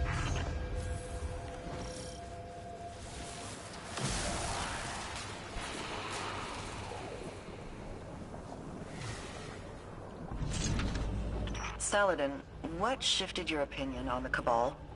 You don't strike me as someone who likes to try new things. I'd wager it's the same thing that made you trust an outcast worm. The actions of individuals. Actions that held to their words. There's a sense of honor. You build kinship in common cause. Others can remind us why we fight, if we can learn to stand beside them.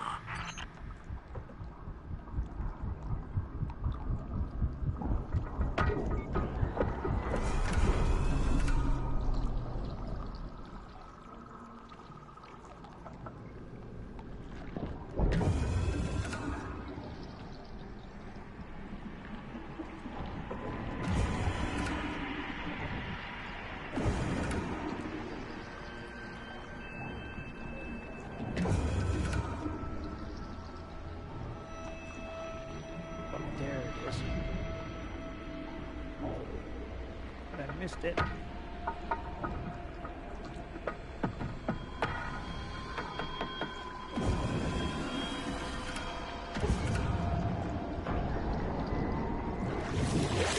Get your ghost on that gear.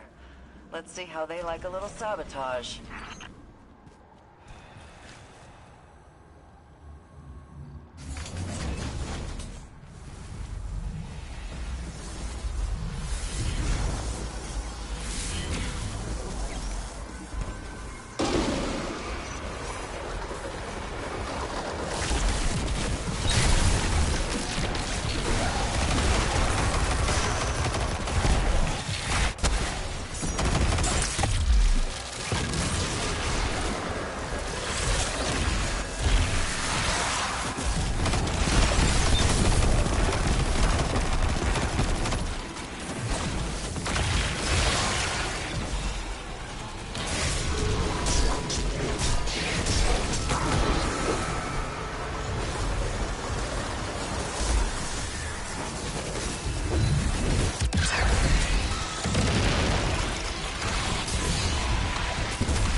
sites in this sector are in the deeper shelves. Descend and keep your weapons close.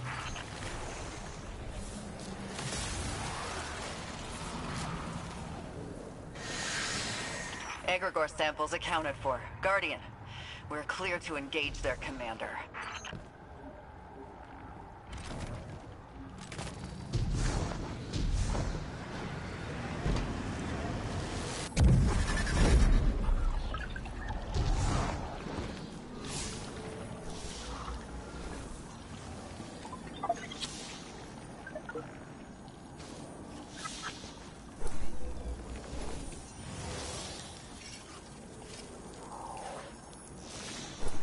Aha.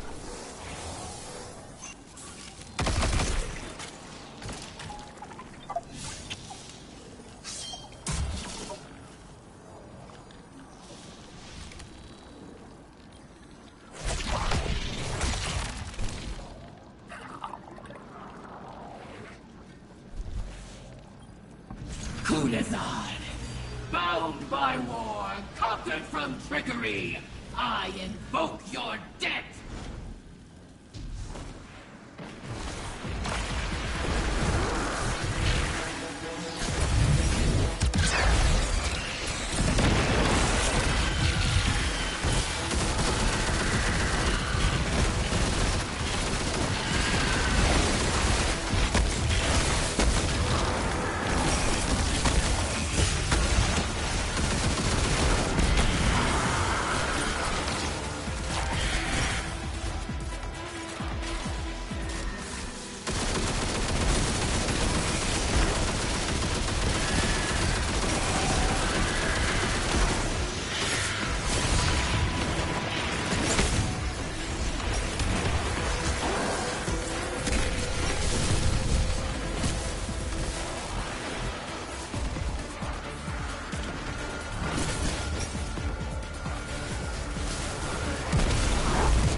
Kulazad, bound by war, conquered from trickery, I invoke your death!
accomplished.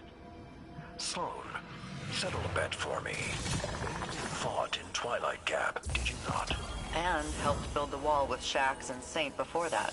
What's wrong? Memory getting fuzzy in your old age? It's all one long fight to me. The individual skirmishes start to blend together. I remember the losses. Yeah. Sure felt like the whole world was against us in those early days. Well, I remember you and Osiris coming around occasionally with the Iron Lords. Never did help us with the wall, though. We helped hold it after it was built. I've always been more soldier than Mason. And now I owe Saint money.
Excuse me.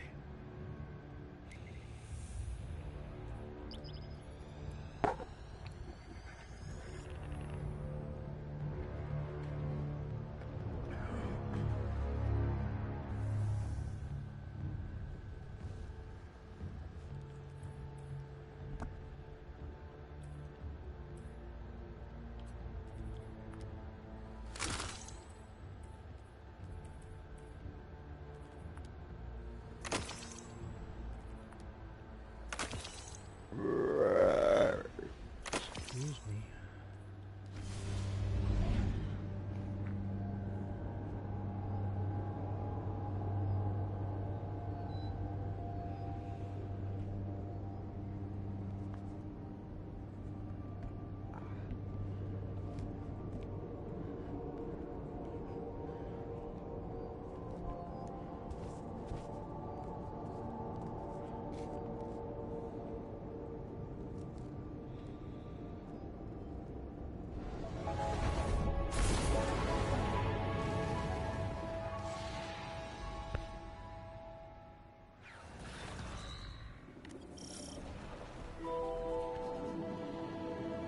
Move out, fire team.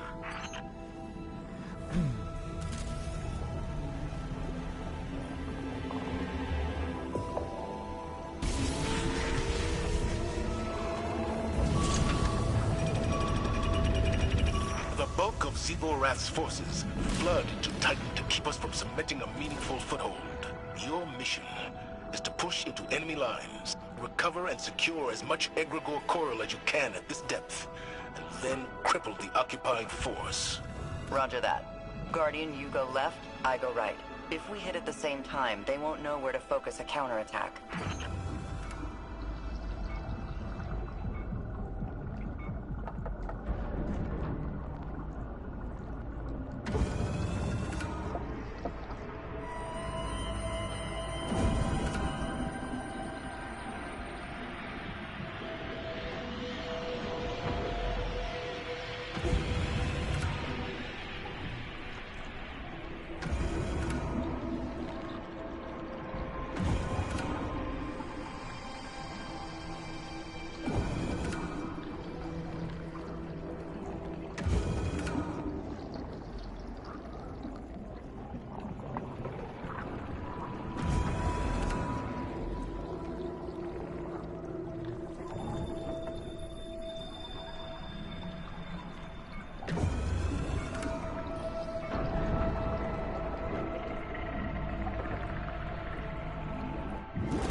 pressure down here fossilizes the egregore. Looks like blue stone.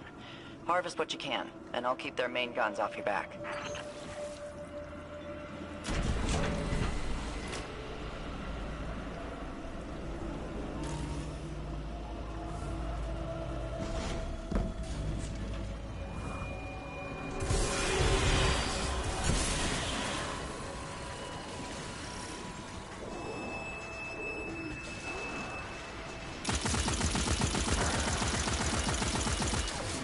Sweaty Kate, please come over here.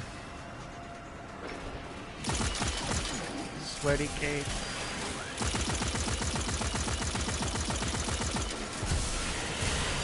I need you over here, Sweaty Kate.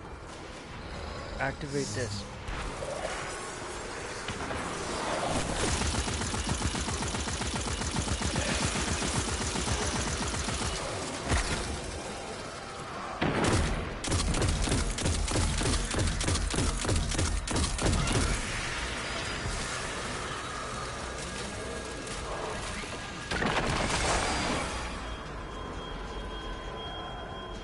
Come on, Sweaty Kate, please, dude.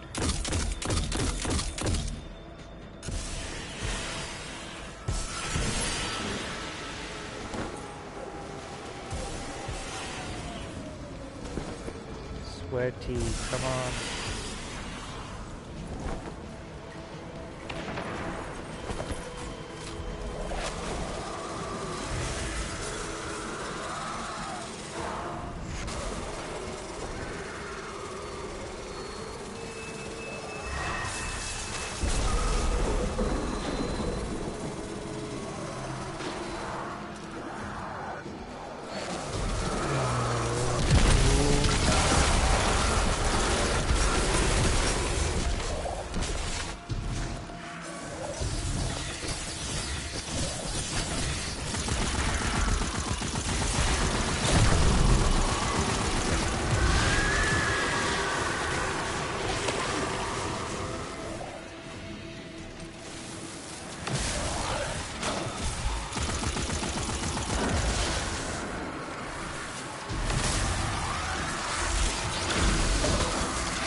Almost like we planned it, Guardian. Let's sink a little more and do it again.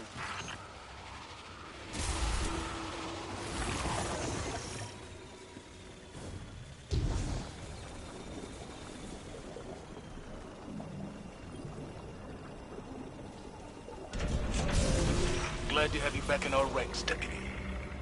I wouldn't have kept you waiting, sir, but that darn Golden Age suit crapped out on me. I suppose you can't be blamed for malfunctioning equipment. Apology accepted. Right. Next time I get unexisted, I'll shake it off quicker. I'll remember you said that.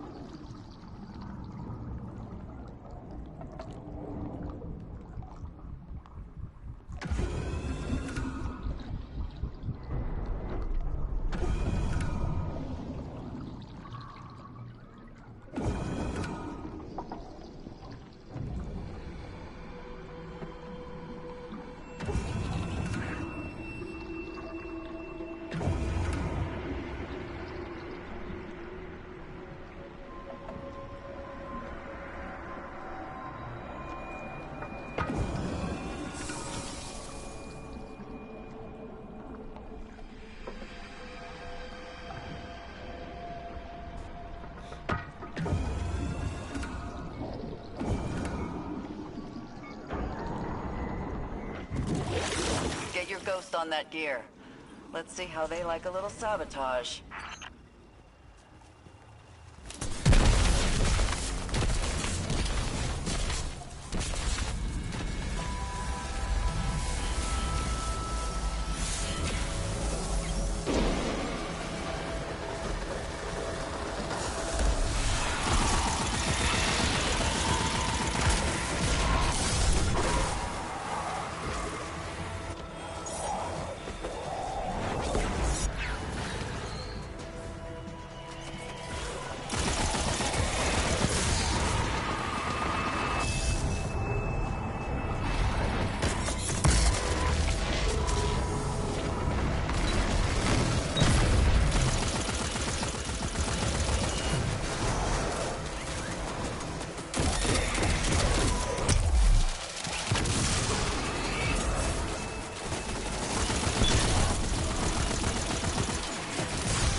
Found you. Guardian, the hall is secure and you are cleared to fight your way out.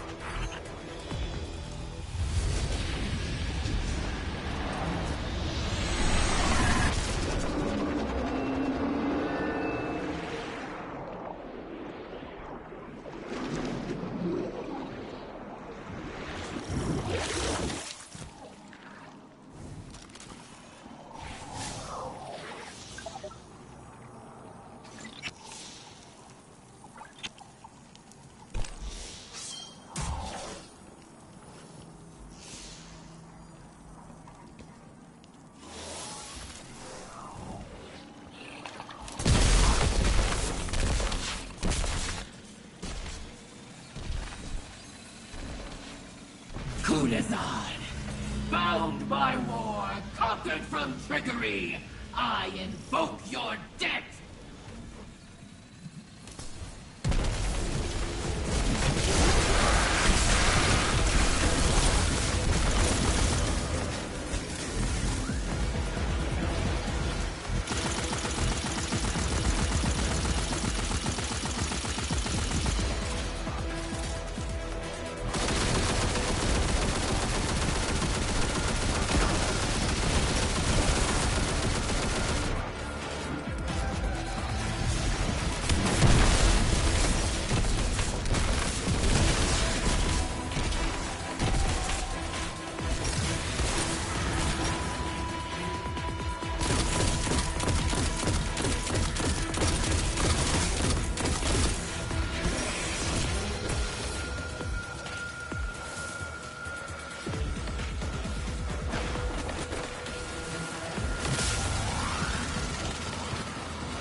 Done, fire team.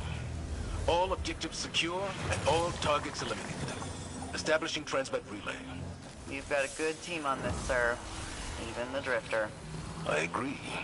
You can rely on any one of them to see this through. Even the Drifter.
can't share what my TV's going. It's not picking up the recording.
investigation's like a dance, yeah? You're gonna need to be prepared if you're gonna tackle the Witness's Disciples goons.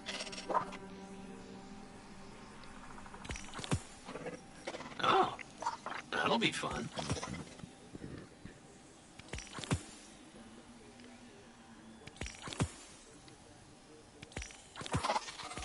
Very interesting.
I got a problem with Scorn, and I figured with you and me being such good friends, you could go resolve it. Thanks, pal.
Stocked Scorn force is a much bigger pain in your backside than mine.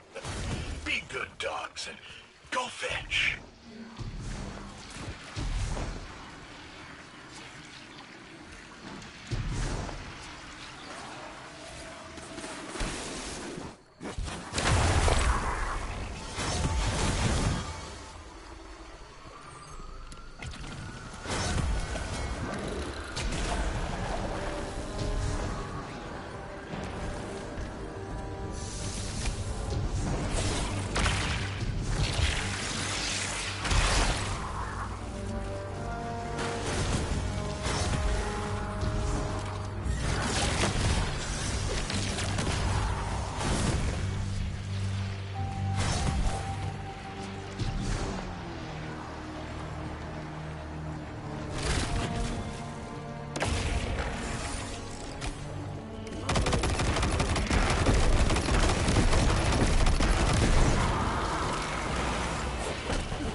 I know you're on my comms, Guardians.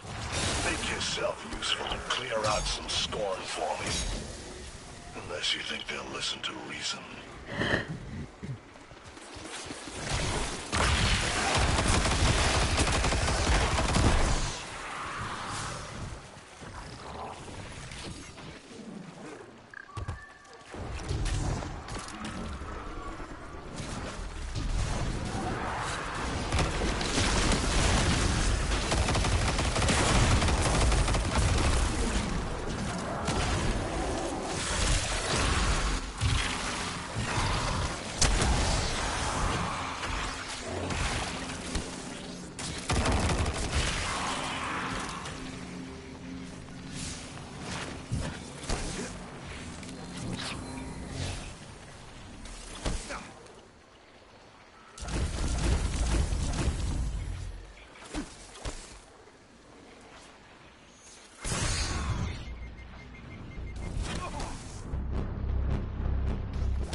The arcology is under attack.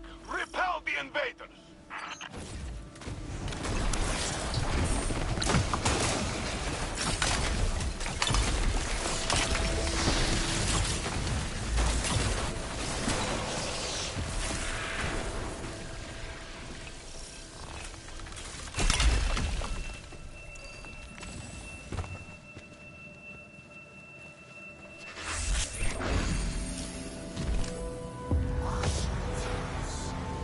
Power readings are abnormal. The invasion must have damaged some of the arc relay fuses. They need to be replaced.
Guardians.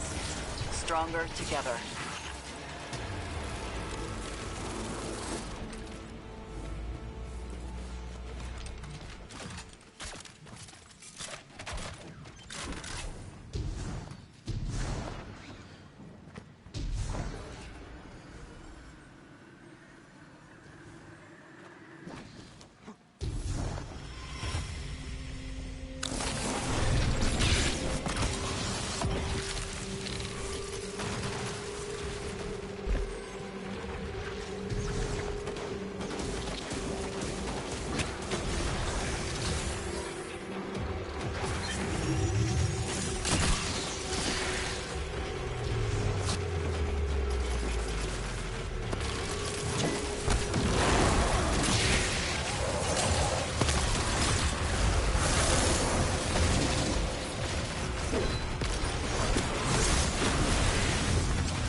They're going after the salvage deliveries. Guardians, intercept!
Salvage operations have stirred up enemy forces on the seafloor. Sending you in, Guardians.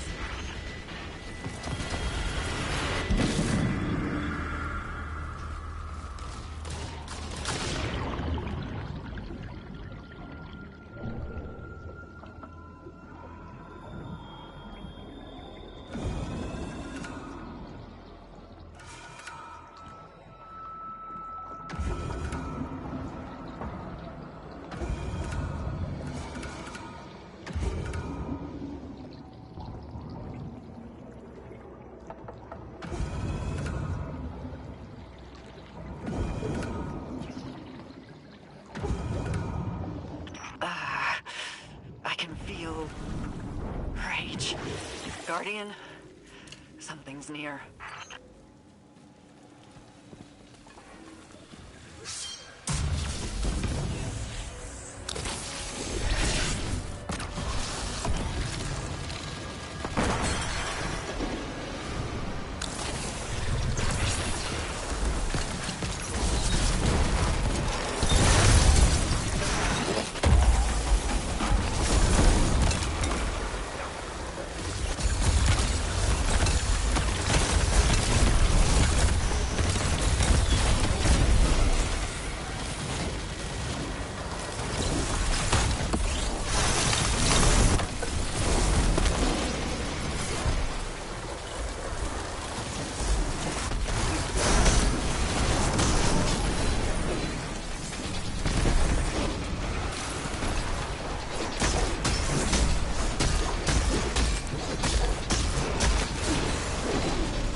So, you're with Keitel now. How many among her rank ransacked the tower? More than none, but fewer than you might believe.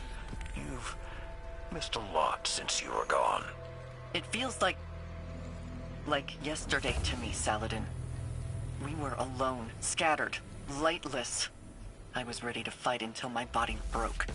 I don't expect you to immediately acclimate to the new world you found yourself in. But I do expect you to try. If I can learn to open my eyes and see beyond the tip of my sword, I know you can too.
Be right back, stream. I heard something outside. I gotta check.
Check now. Marks. Okay, good.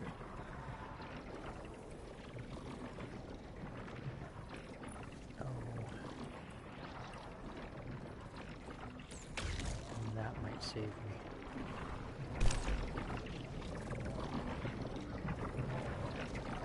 Okay, now I smoke.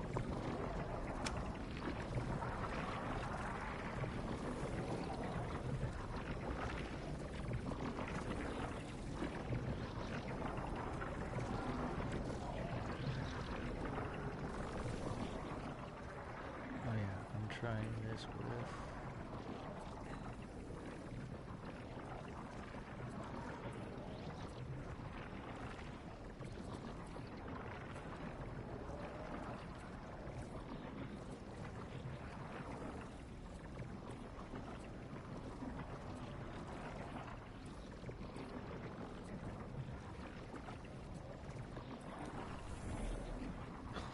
sorry, didn't mean to hit my touchscreen button on my PlayStation controller. Smoking with one hand is trying to show you that.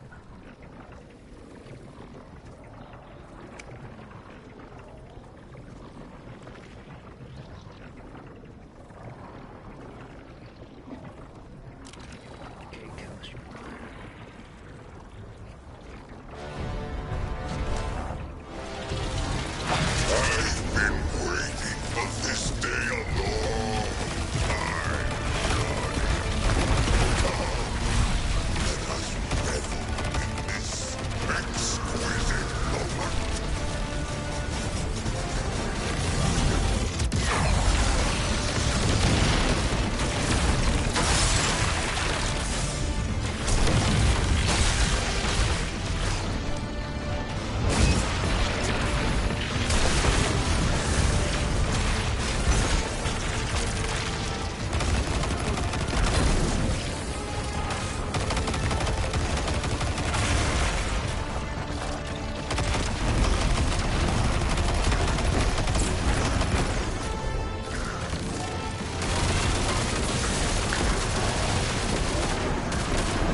consider myself welcome to that.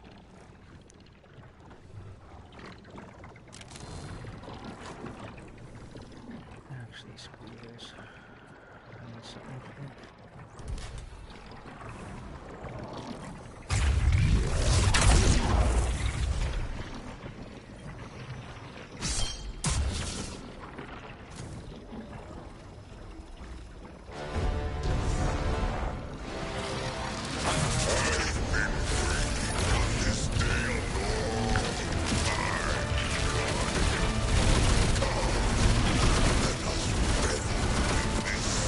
Exquisite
Good to know.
distraction.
Let's have some fun and gambit.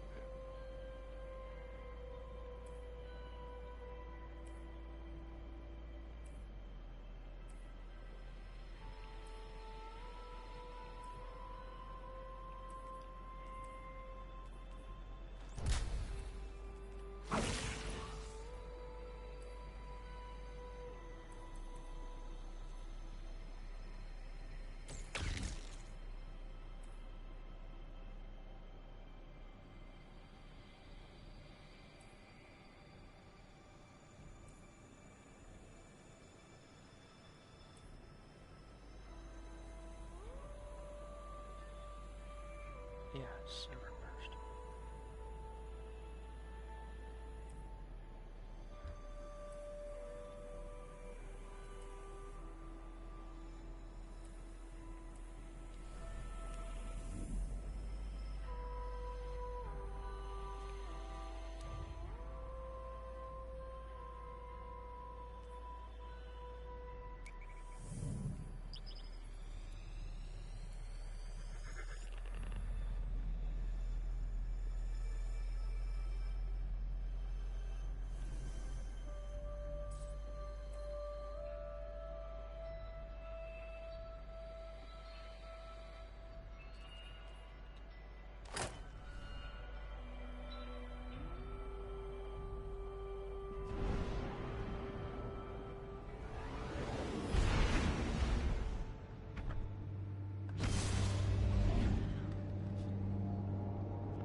All right, Mavericks. Ready to see what you're fighting today? Cabal on the field. Let's bet big. If you can get your hands on 2 Cabal shields, they make great shelter.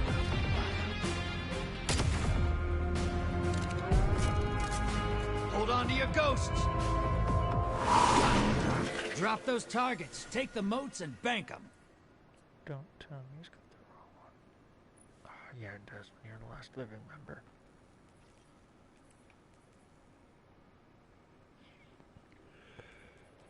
That's not the right.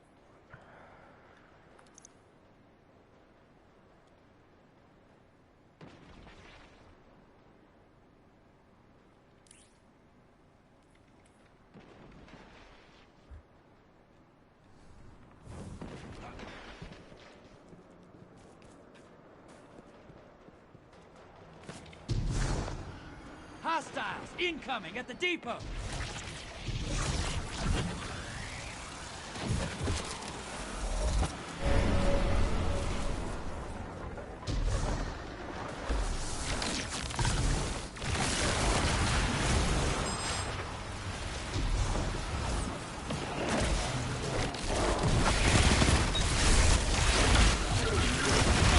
Incoming at the gulch!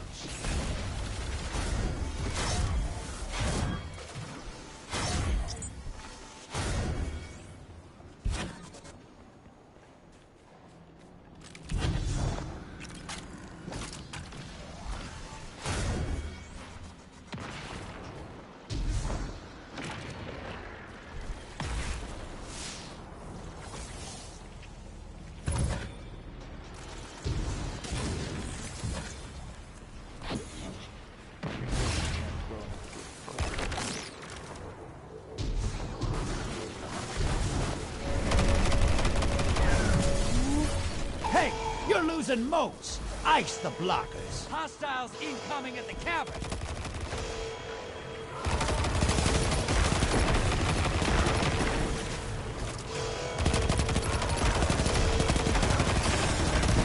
You're being invaded. Find them before they find you.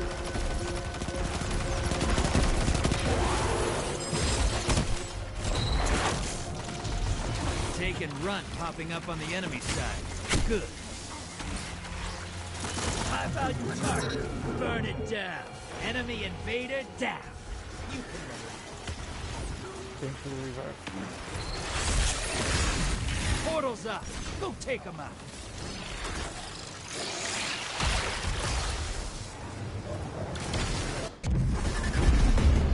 You're invading. Make a mess.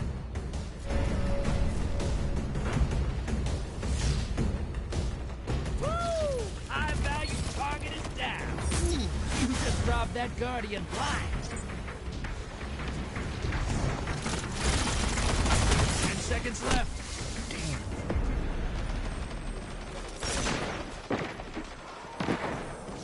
Incoming at the gulch. Bank and you'll summon a primeval. You want to win? That's how.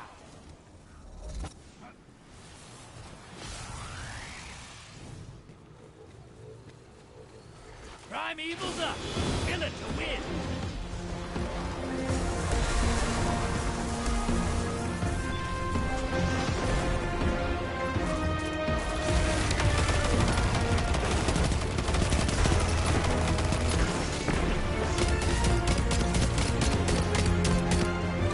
Convoy's taking a dirt nap.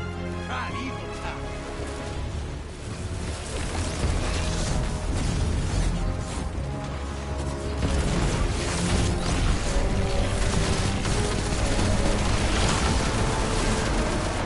Invaders here. Brace yourself.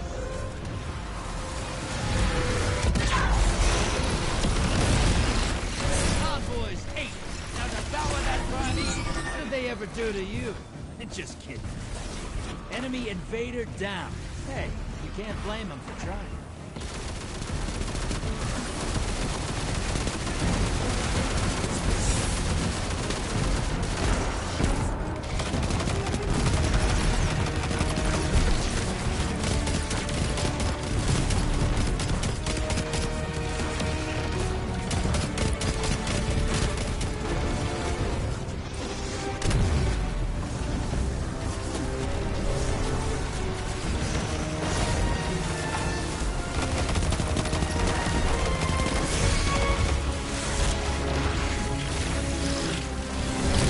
Team has a primeval. You've got to finish first. That primeval's compromised. Hit it with everything you've got. Invader incoming.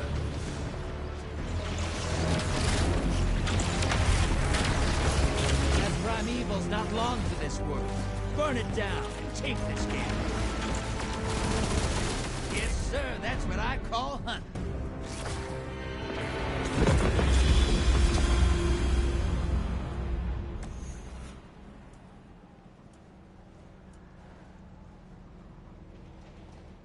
Hey, try not to clear these Gambit arenas so fast. It takes work to lure these guys all the way out here to fight you.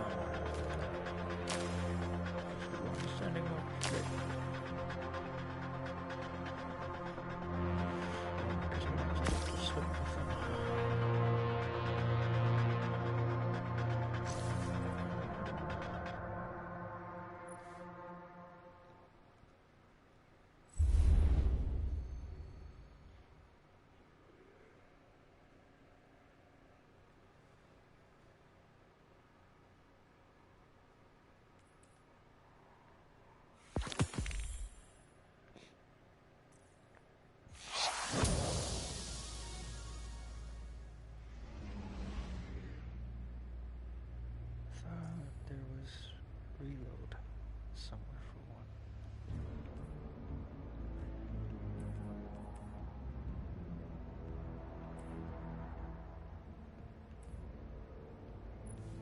Oh yeah, I think it's on the books.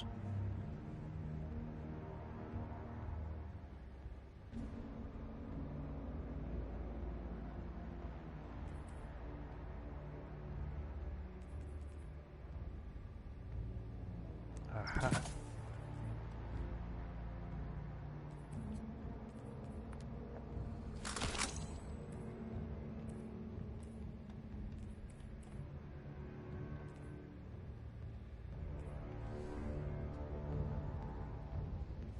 Wait. Do I have the bounty? No, don't know. There's gonna be bosses in here, so I can do this.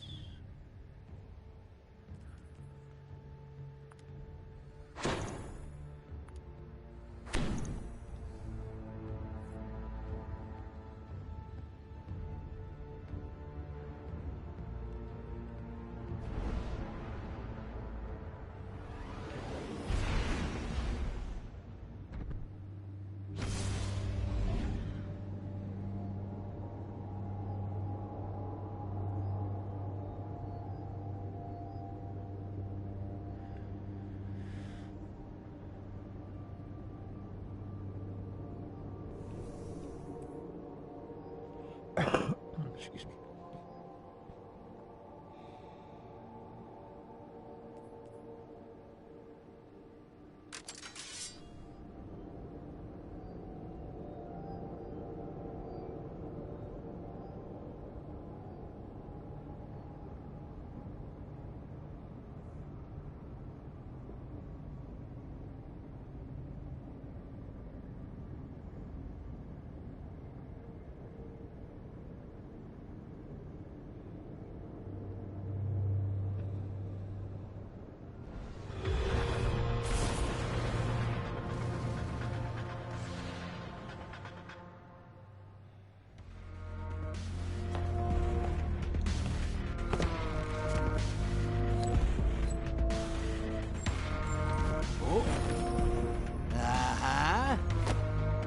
Cabal on the field. Hey, you're gonna love this. Cabal are on their last legs in this system. Let's cut them out from under. Transmat is go. Give me those motes and I'll make you rich, brother. I promise.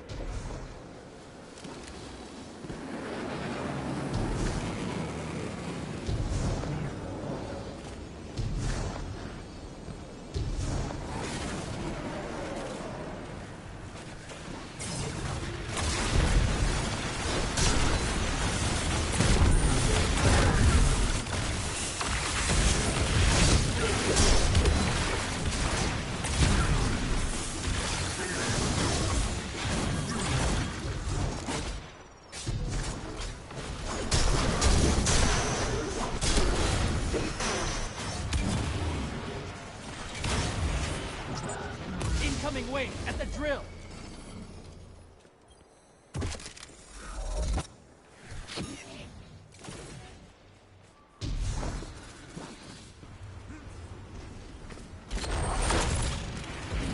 Medium blocker heading over.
Moat's draining. The blockers must die, brother. High-value target is on the field. Hunt it down. Get some rounds. Hostiles incoming at the base. Small blocker outbound. Allies headed to the other side.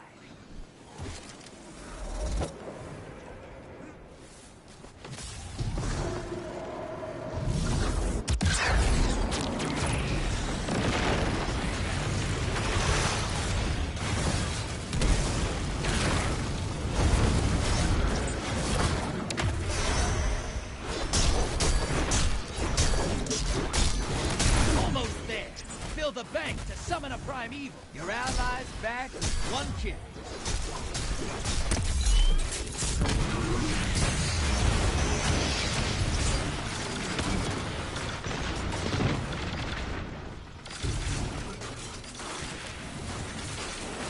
Yeah! High-value target eliminated.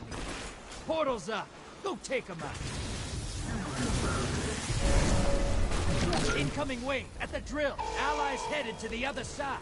Hey, you're losing Moats. Ice the blockers.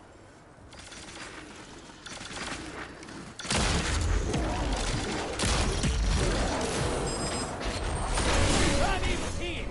Kill it and win this.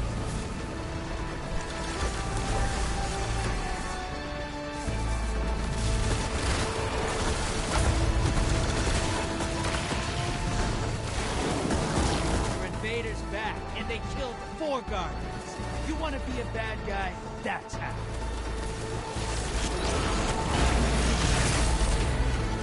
Envoy's dead. Kill the primeval. Invader on the field. Careful.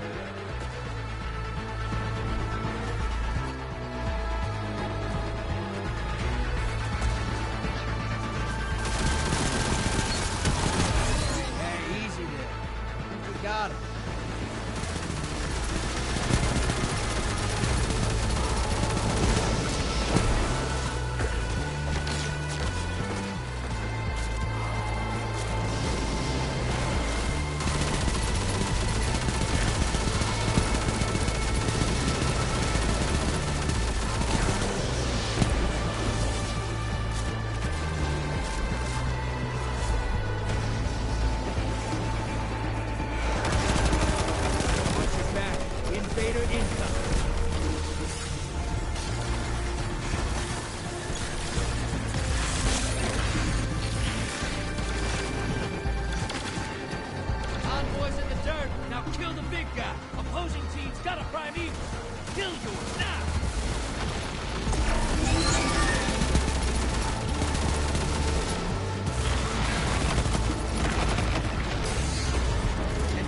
Out. You'll get him next time.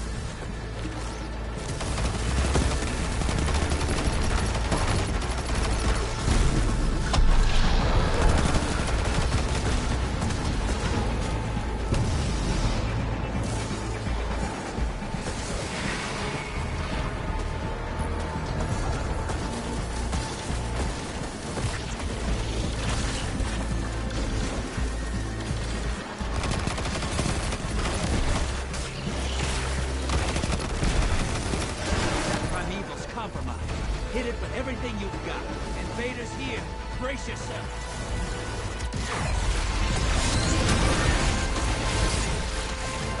Enemy invader down. Nice.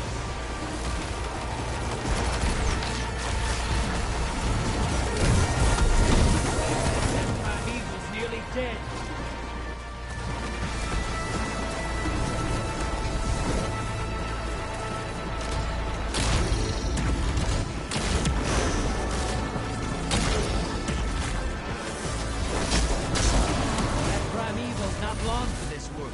Burn it down.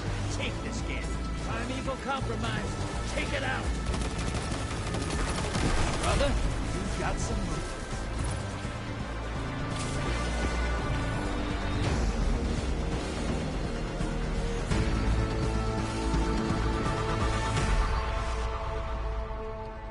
What a haul. I promise you, I'll do something special with all these moats. Something that'll make you shiver.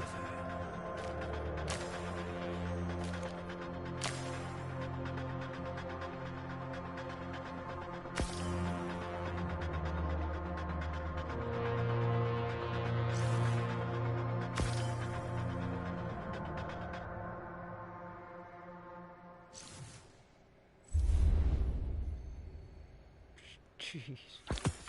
2 of them gave me best dressed when I was on the top of the leaderboard.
All right.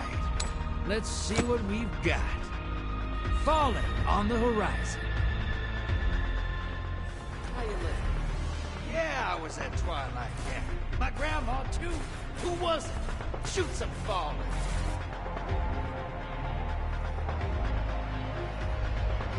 Transmat Pride. Give me those motes and I'll make you rich, brother. I promise.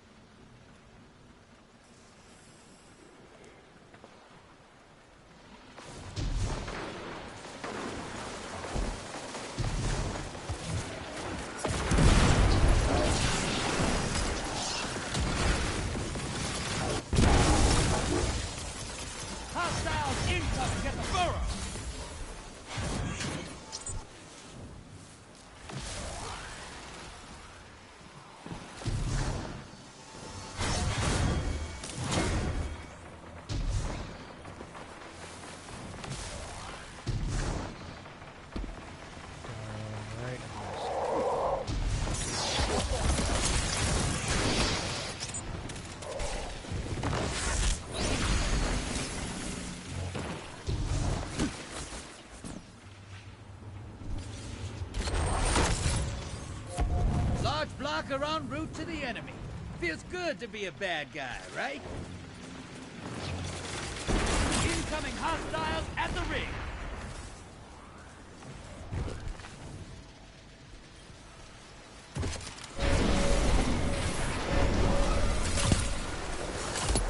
Watch it!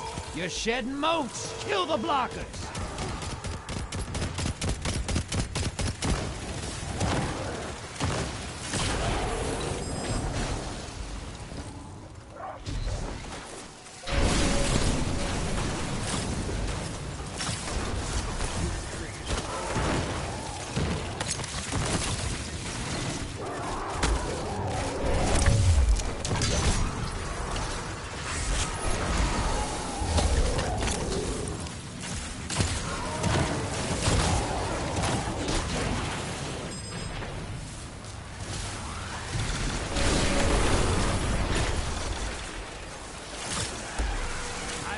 Target identified. Get him!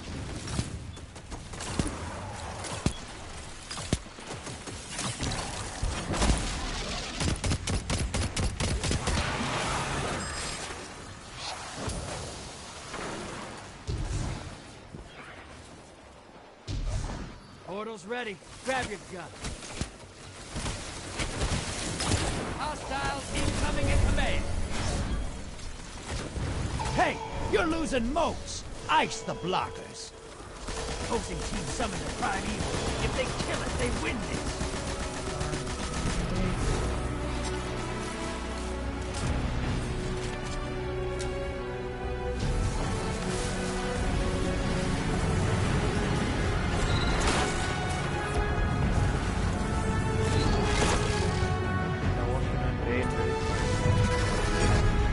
This is what the Taken revels. High value target is down.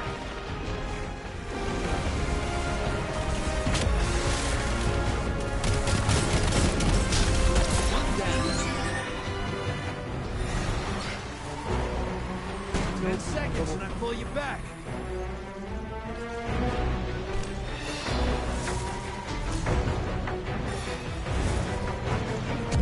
Bringing you back. Good hunt.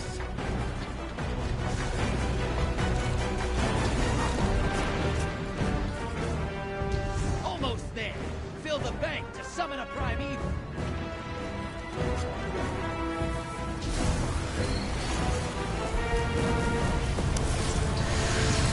All right, you can still win this. Burn that prime evil to the ground.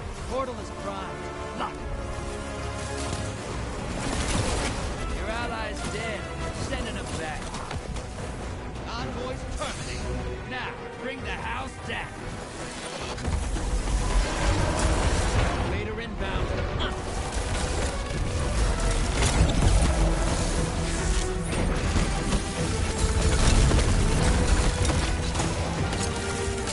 Enemy invader down. Hey, can't blame him for trying.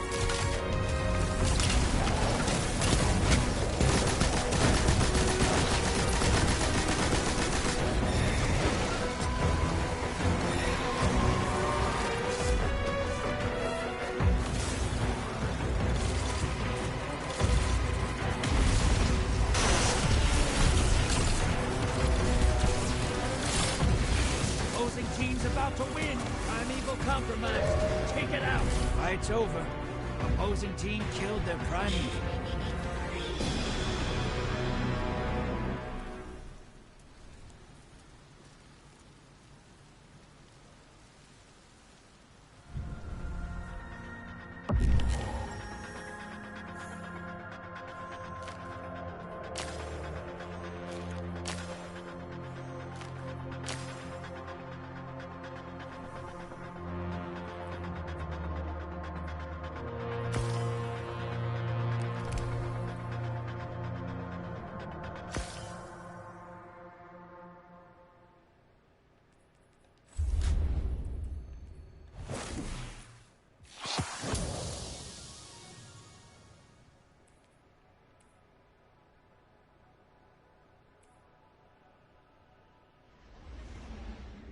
Actually, no.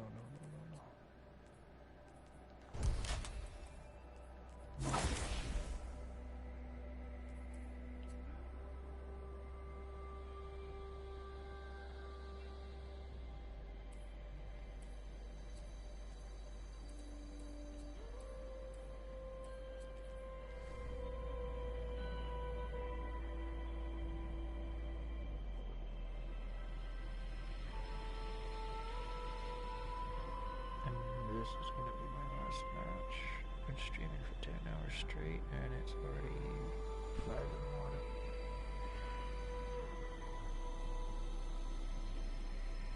I definitely need sleep.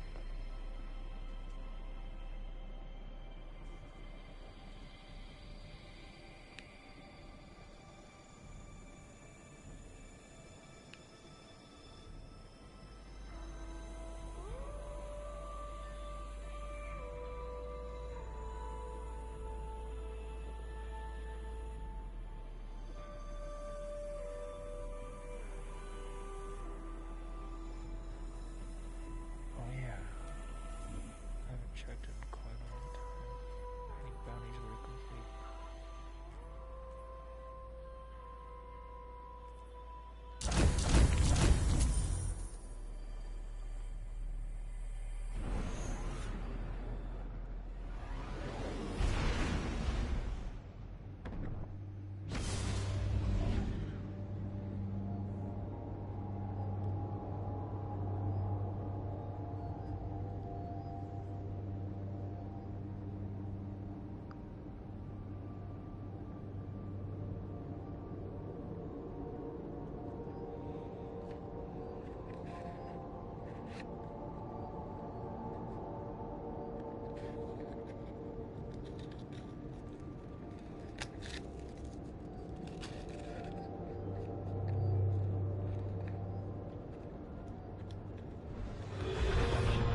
Cabal on the field. Welcome aboard. Cabal weaponry didn't used to be all bluster and noise. Red Legion changed that.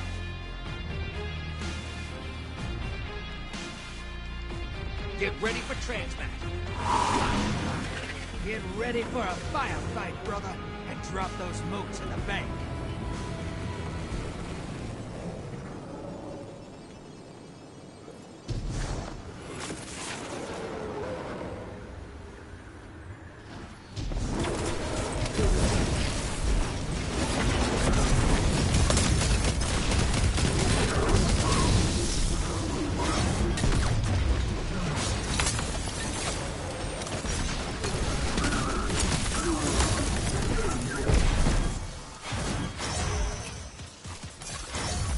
Hostiles inbound at the beach.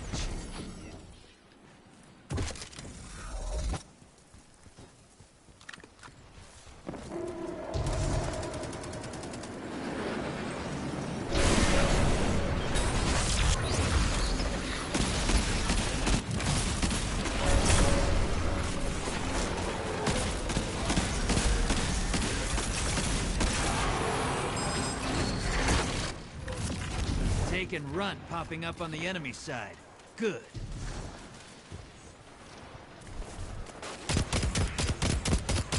Hostiles at the trees.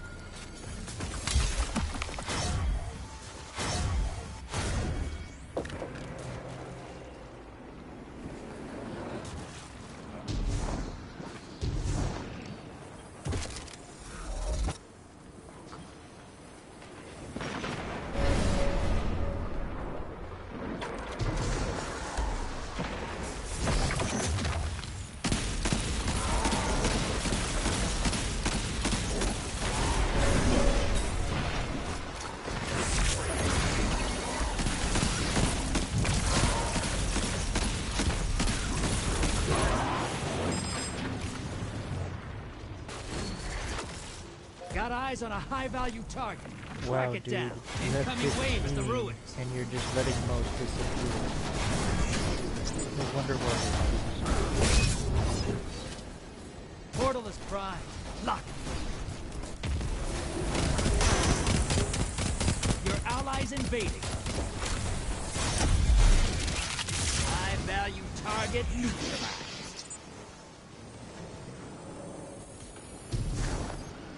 Get those motes to the bank.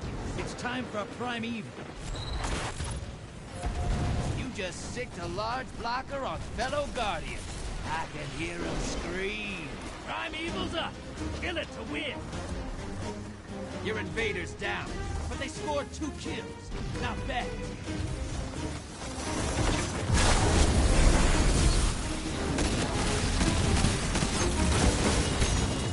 Convoy's 8. Now devour that prime evil.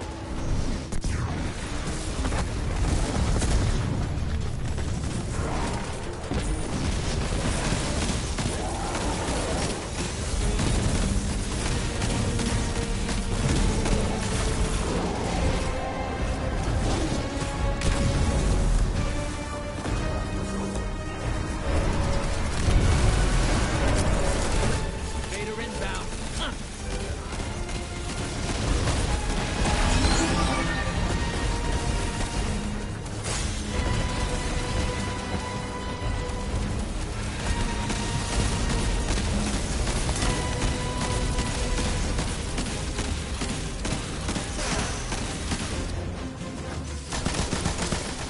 Hey, easy there.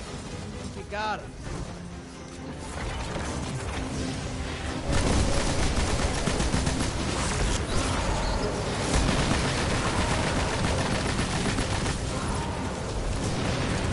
Opposing team has a prime eagle. You gotta finish first. Prime eagle compromised. Take it out.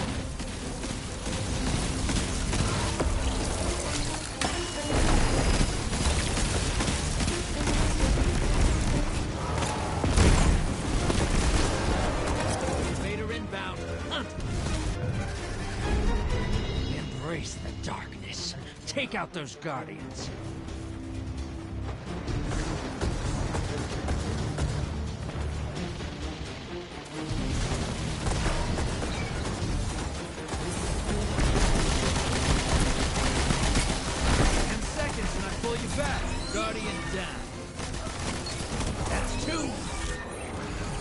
Invaders off the field.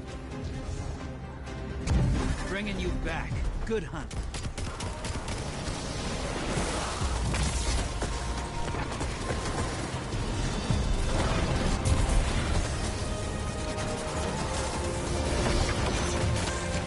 Primeval compromised. Focus your fire.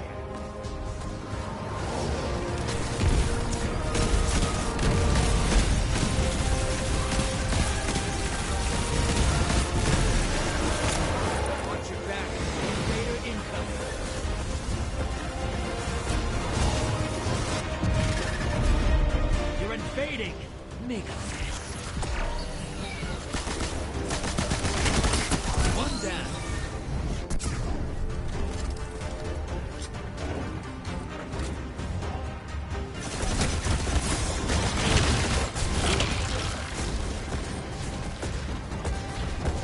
Invaders off the field.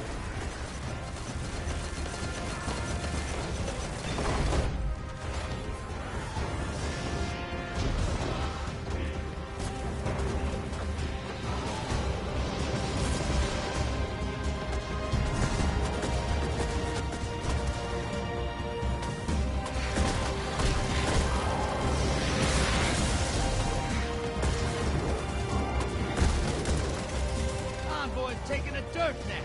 Primeval time. Invaders here. Brace yourself. That Primeval's not long for this world. Burn it down and take this in.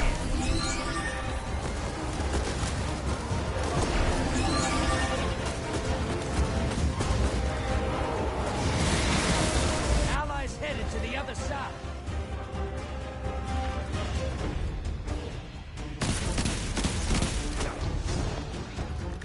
Invaders gone. Get them next time.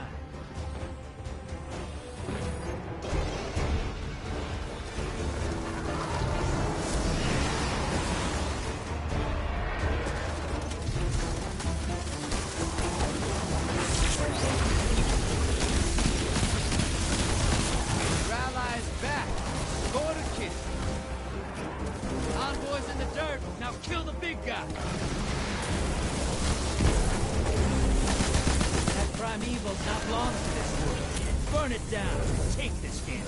Sometimes I forget you killed a god or two.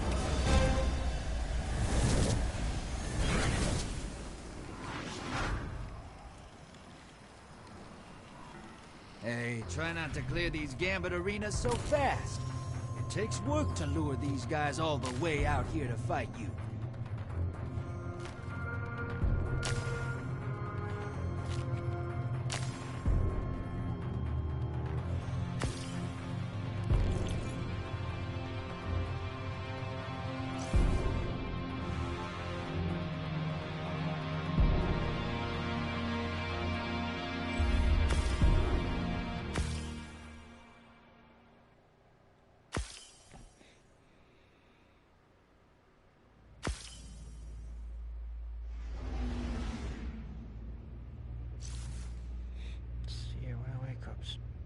See you when I wake up.